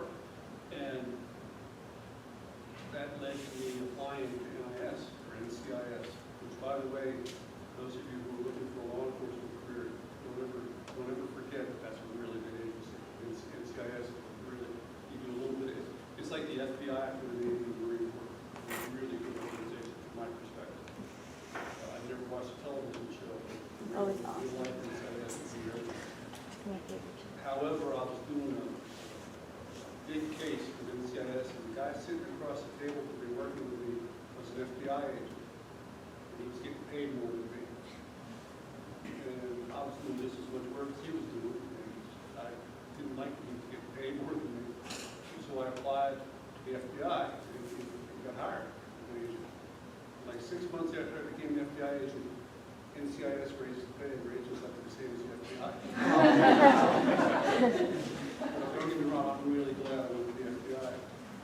In Houston, Texas, I got a letter, I got a commendation from the director for establishing the most proficient violent crime, violent fugitive program in the FBI, and for leading the Houston division in arrests for 5 years in a row. So I was good at what I was doing. And if you're going to be a criminal justice, if you're going to be in law enforcement, one thing that I took from it is to be nice to people. One thing that I took from it, you can find something good about almost everybody. And I've dealt with some really bad people, and I've dealt with some good people who have done bad things, but I always found that being nice to them paid off. I mean, as an example, one time I picked up a guy who had killed somebody in Tampa, and I picked him up in Houston, and I was told by the agent in Houston, or excuse me, the agent in Tampa that had gotten a warrant for him.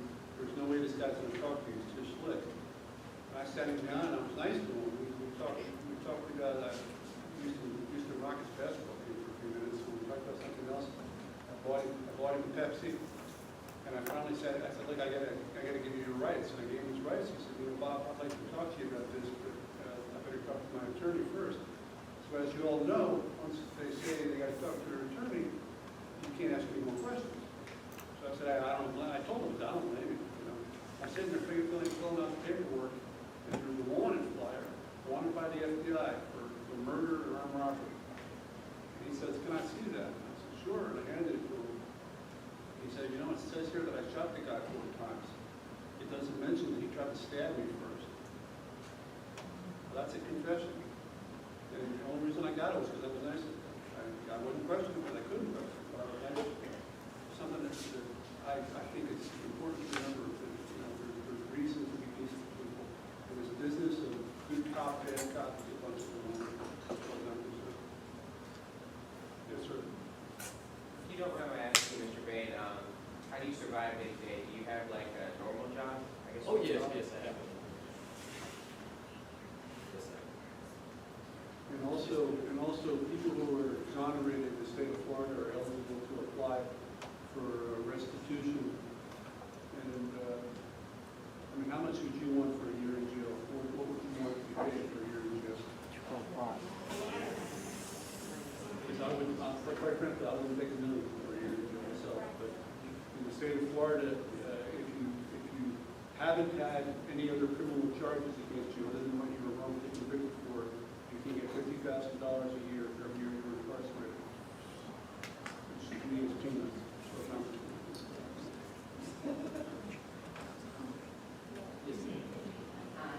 Two questions. How long was your sentence when you went to court and they put you in jail? They sentenced me to a mandatory quarter with a life. That's what I was sentenced to. Second question, the organization that helped you, how did you, I know they said an attorney looked at your appeal. Was it by chance? Or No, it's what we call in the system a weekly journal come out every week, indicating cases that unfold around the country in the courtroom. And this is what they look at. And that's how you got That's how your they get in paperwork. contact with me. Yes, ma'am. You got the news that the candidates proved that you were not the person. How long before you got? Miss, when the case, I mean, when I got, the first time I got in contact with Innocent Party, it was 8 months afterwards. The fight was very difficult, but it was 8 months after our first telephone call. But when they finally came back with those DNA results, like that day where they're like, okay, you're out of here. No, they said, what you're doing, see, they have to call you and talk to you about phone. I have to go up the classification. And then I have been talking to them by phone. She asked me what I was doing. Are you sitting down? I told her yes, and then that's what she told me. It come back negative. And were you let out right away? No, not right away. This is when I'm finna go back to the court. I'm getting ready to go back to the county jail. For them to read and see the judge. They're getting ready to do my DNA. Because I done came there to give it to them. And when you have to take that, you got to get around the judge, the Innocent Project, and quite a few other staff members on the judge board watching you be in squad. So they took that, I go back to the jail, to the prison. We got to wait on the results. And while waiting to go back for my DNA, after they found out it wasn't me, and then the state made they move. They called me up front. So I met the superintendent and about 5 other staff, captains, lieutenants, and the DNA people from the state. They called me up there, they asked me, you know what you up here for? I said, no, what y'all, why I'm up here? She said, we gonna swab you. We want to swab you. I said, it's fine with me. So they swabbed me. Ladies and gentlemen, less than 20 minutes before I went to see the judge for the Innocent Project DNA results, the state zone haven't arrived. They're still waiting to do theirs. But less than 20 minutes before I went to see that judge, they called up the Attorney General or something over Florida at the time. They called him on the phone and told him their results was the same. But yet still, they had stipulation, from my understanding, what the DNA peoples from my department, they had stipulations, they gonna put a monitor on me. There was possibility they were gonna put a monitor on me. And they had some other stipulation that they was gonna do. The state zone, when they came before those 20 minutes, they had some of us up to do. But yes, less than 20 minutes before I went to see it came back. And the judge stated, Mr. Bain, you are released on all charges. All charges.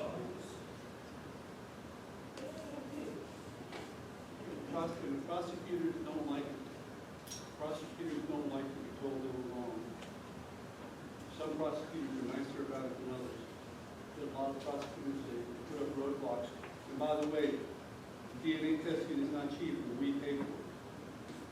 We end up paying, we pay for it because the state won't, even though we can show probable cause, got an innocent man here, we still pay for the DNA testing. Right. Go ahead, sir.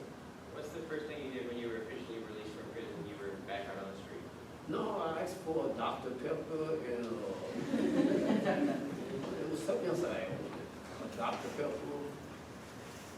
You mean something to eat? Yeah, a Dr. Pepper, and I wanted to go to, I think, Kentucky Fried Chicken.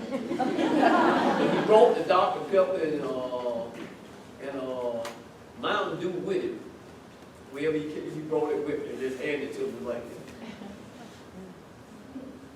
Yes, ma'am. And then I. A lot of the students in here, aside from being just criminal justice majors, are studying about the court system. Yes.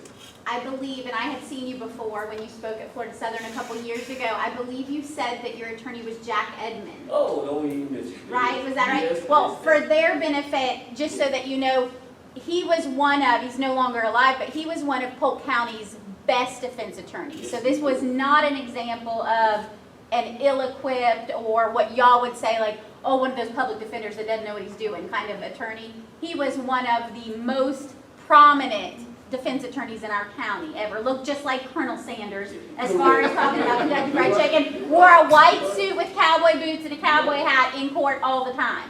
I prosecuted cases against him often when he was alive. In saying that, Mr. Bain, did you take the stand in your trial? Like, did you testify? Oh, yes, I did. Okay. And what, obviously law enforcement made the arrest, okay, based on the victim's statement, but a jury actually convicted. So what would you tell them as they're studying about the court system and seeing that juries don't always make the right decision, obviously? Correct, they don't. What would you say from where you sat made the jury do the wrong thing? What would you say sitting, watching, probably convinced them to come to the wrong conclusion then? Well, miss, you got to look at the fact in 1974, I'm a baby. Right. I'm in a whole new world. Right. But you say now. Right. We have so much to look at now, miss, Right. than then. There's so much. Was it an all Caucasian jury at that No, point? it was one black. Okay. And 5 whites. Okay. And the race of the victim at that point was what was the victim? He was black.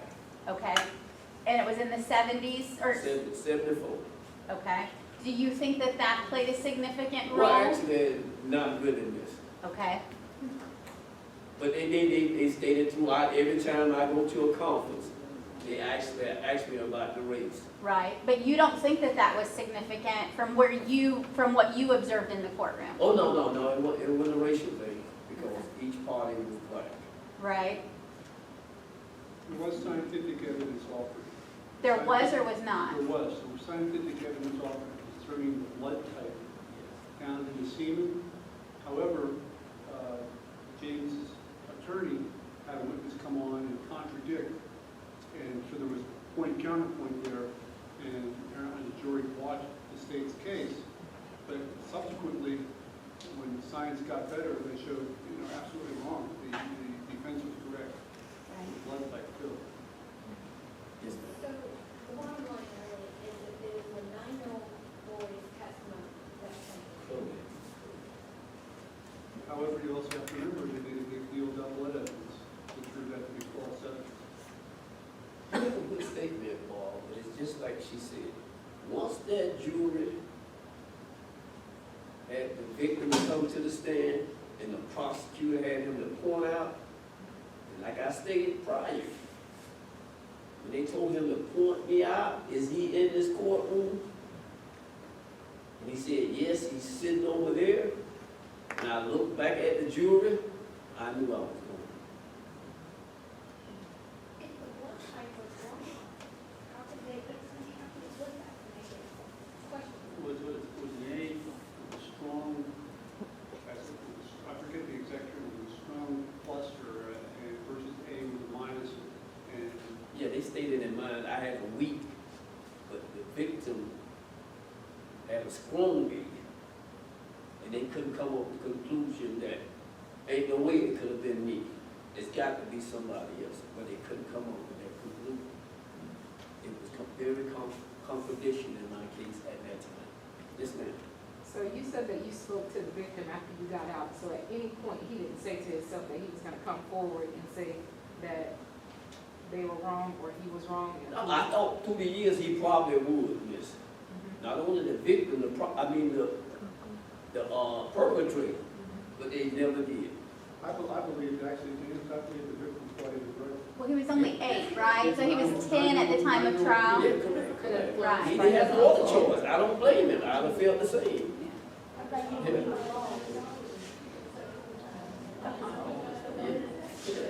He already suffered. He was suffering. No, I've never seen him before. Never seen him.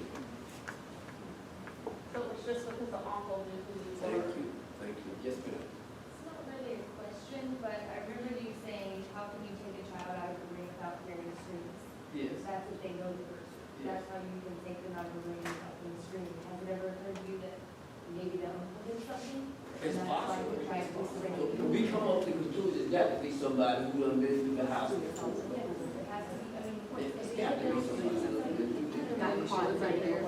So ain't no way, niggas and Jim, I could have picked him up and put him out this house that he was in, because the house set up on bricks.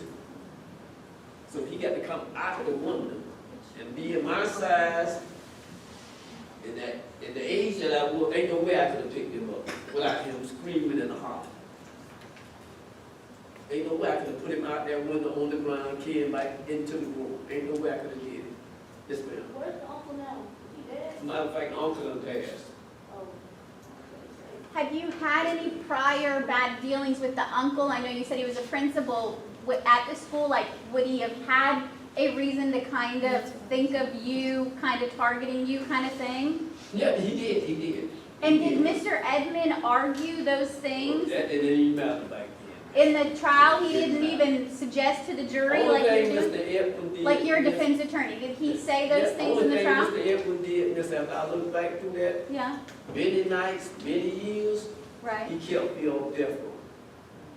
Ladies and gentlemen, I was facing the electric chair. 1974, kidnap, rape. That's the chair.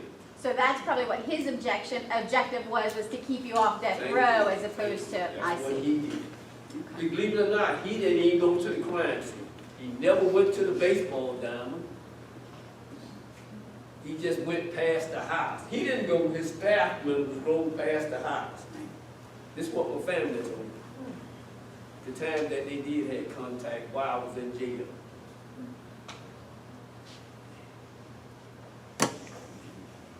Yes, So ma'am. when you got out, your mother and your father were still alive? Yes, he gave me 4 years with my mother and 5 with my father. If he just gave me 1 day, that would have been good enough. He gave me that. I know that. Questions?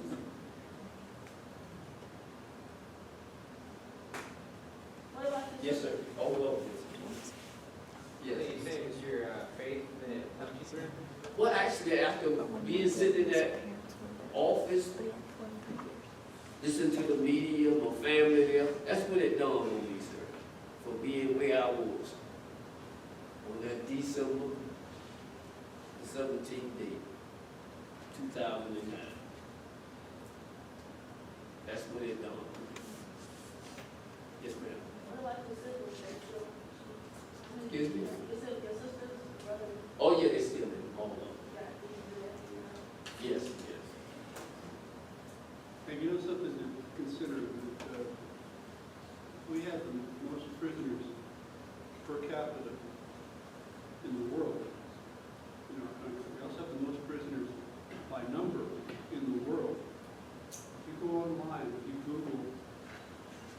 prison populations around the world, nobody is even close to us. Prison is a big business. And there's some fundamental changes that need to be made. I'm sure you got to study some of that in your criminal justice classes. But it's crazy. Our prisons are overwhelmed with people and underwhelmed with money. They don't have anything. And then now we got the issue of private prisons. And private prisons are based on head count. Shouldn't be. Yes, ma'am. One last question. No. The floor is open. With what you've gone through, has it changed your perception or how you look at law enforcement, period?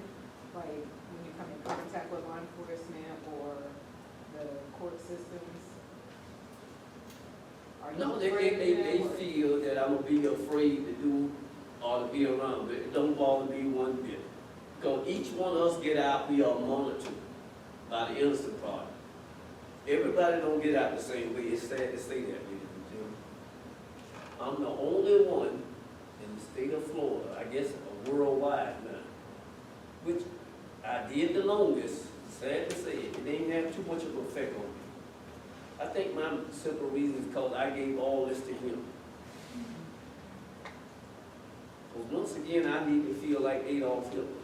And like you stated, any law enforcement or anybody got something to do with the law, I should be offensive against them, but I'm not. They had a job to do. Just like I have a job to do to try to get out of there.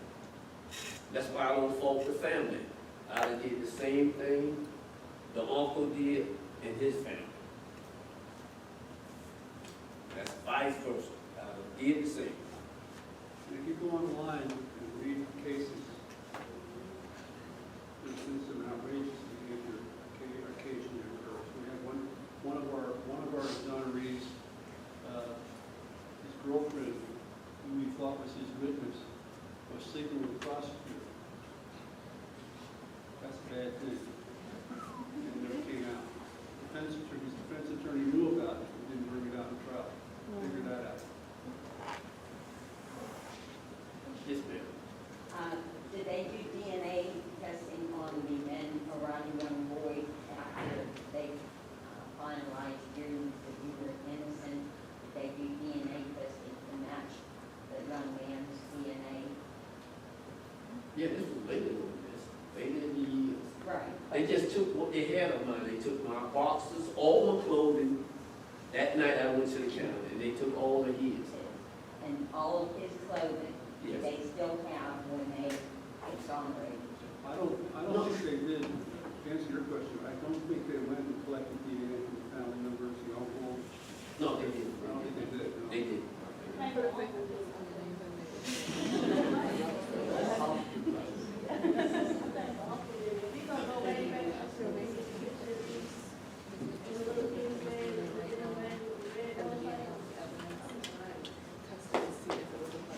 That concludes you in 74.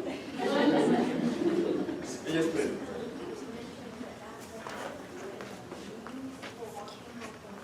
Yeah, we got 4 houses down. Ain't no way I can get in 2 miles back.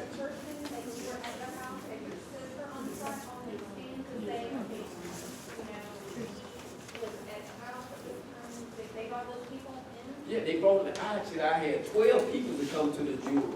12 people wanted to be subpoenaed. You know how many they subpoenaed? 4. And I didn't know this until I got in the courtroom. And thanks to Jack Evans, that's what they subpoenaed, 4 people. Oh, yeah, all of them got on, but I had 12 witnesses. They only subpoenaed 4 of them.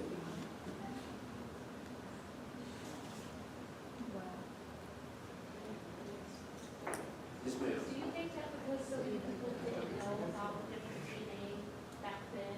Oh, no, you're right, yeah. That's why the jury didn't take that so much into account? Correct, it was going on like you stated, the strong A and the weak Yeah, and all that. it's not something that people would know about back then. Oh, no, they didn't. It wasn't being tested or collected. Well, and then too, it's not being televised that it was anything that people knew about, really. It wasn't Now available. it's, every everybody thinks your DNA should be able to be ran in 5 minutes and they know. They actually have machines now, you can afford them. You can run them in your office. But they're very expensive. How many people who have been proven innocent, have any of them done offenses to get back to plea? People who have been found innocent and released, have any of those people offended and been sent to prison afterwards? I would be surprised, certainly. The trauma of being in prison for years and years may cause a problem when they get out, absolutely. Yeah, they're trying to get them to sit back in Yeah, society. because they're so Oh, used yeah, to that, yeah, and yeah. they're used to that. Oh, yes, They're yes. used to being told when to Yeah, get up. everybody and don't when get to- out the same way, Miss, like I stated Yeah. earlier. Everybody don't get out the same way. I know quite a few of them that I'll admit, because we come together every year. Everybody from around the country, now around the globe. And you've spoken in Germany, right? Yes, I've been to Germany 4 times. Simple reason I've been to Germany, because in Germany, you can only do 15 years, no matter what the charge may be. You can only do 15. They have to release you. And when they find out I did 35, they said we got to have him over here. That's 4 times. And I spoke to an audience, something like a big audience. I mean, a big audience. Whatever word I say, they had somebody to translate it in German to the audience, and also to the TV. And if you look at the statistics, we, per capita, I think we like quadruple the number of prisoners Germany has. Yeah, yes, ma'am. Yes, ma'am. Do you have anybody close to you that didn't believe your innocence? Say this again. Do you have anybody close to you that didn't believe you were innocent? In prison, No, like close to you, like family-wise, is there anybody? everybody in the neighborhood knew it. They all knew? Everyone in the neighborhood. It can't be you. Even after you were sentenced? Even after I was, no, the night it happened. And when it hit the news, all the way up to my release of the DNA, everybody knew it wasn't me. They just couldn't prove that. Because I met people throughout the system where I grew up at. They was coming to prison. And everybody knew it wasn't me.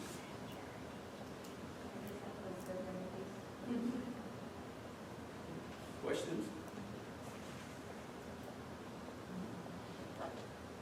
I would like to tell you that I've been around lots of people who've been in prison, but I haven't been around many people who've been in prison for 35 years.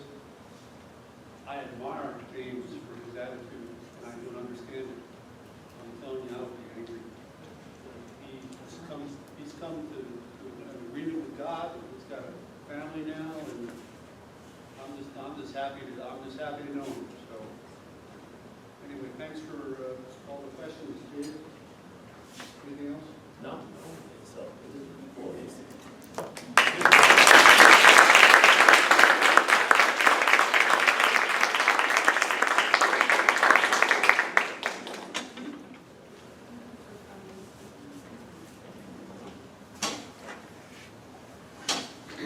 All right, one last round of applause.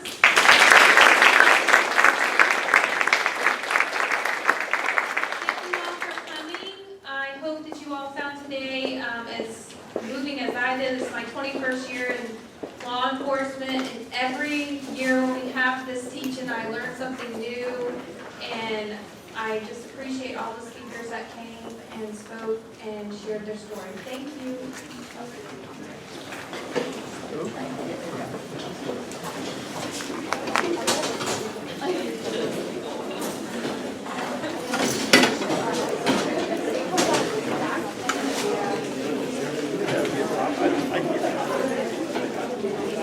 Why would you second? Well, yeah, I mean, I would think it might,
I'm almost beginning to be right back here.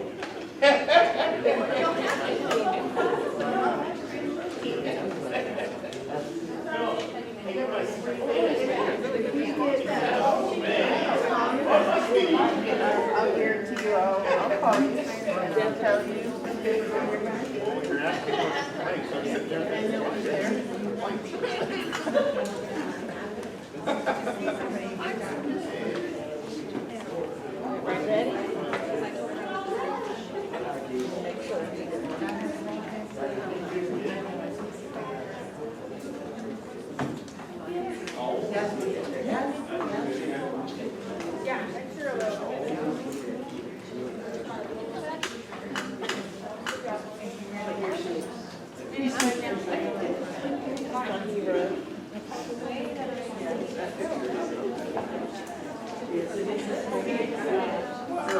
Oh my God.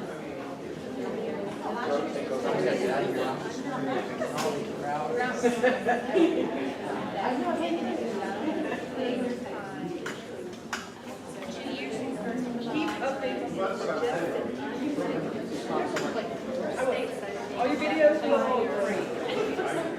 Okay, you're gonna cry, so we're not playing how hard. I'm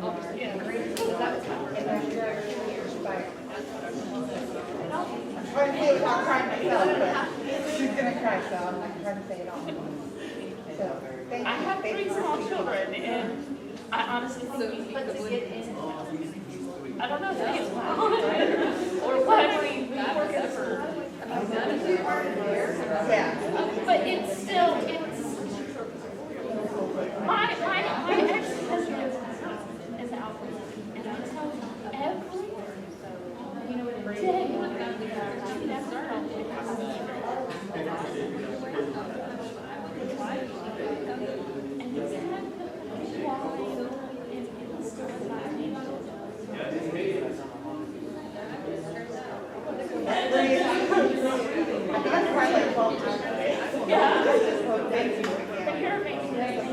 You're coming back with them.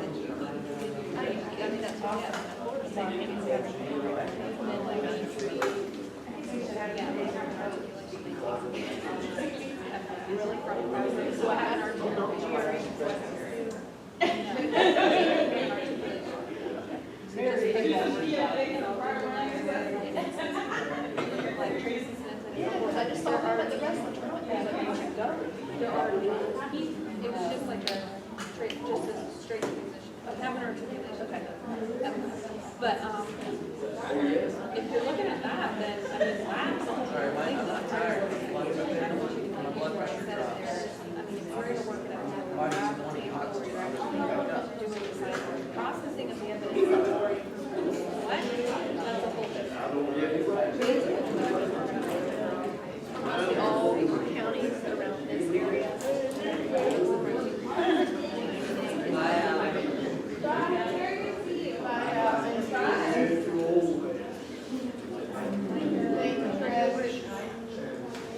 Thank you.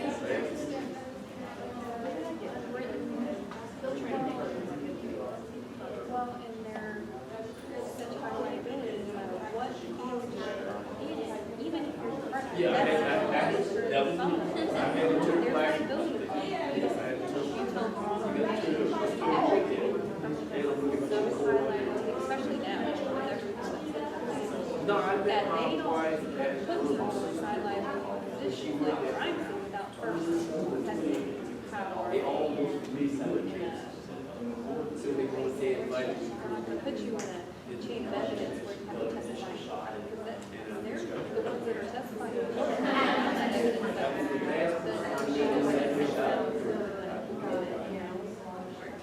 Yeah, we said that. First time we met, we said just. how do I, what's that process? Because I'm probably gonna.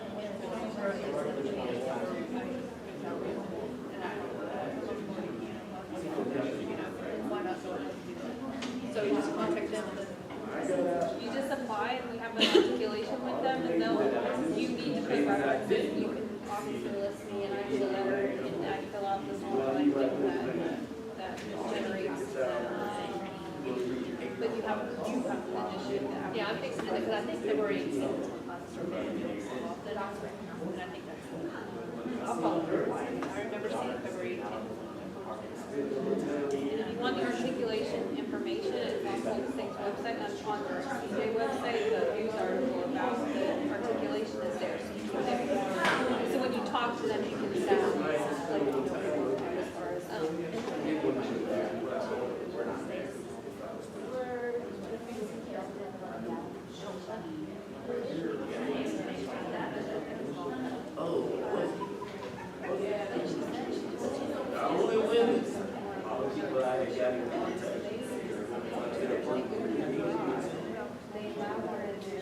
I just really believe it was here, you know?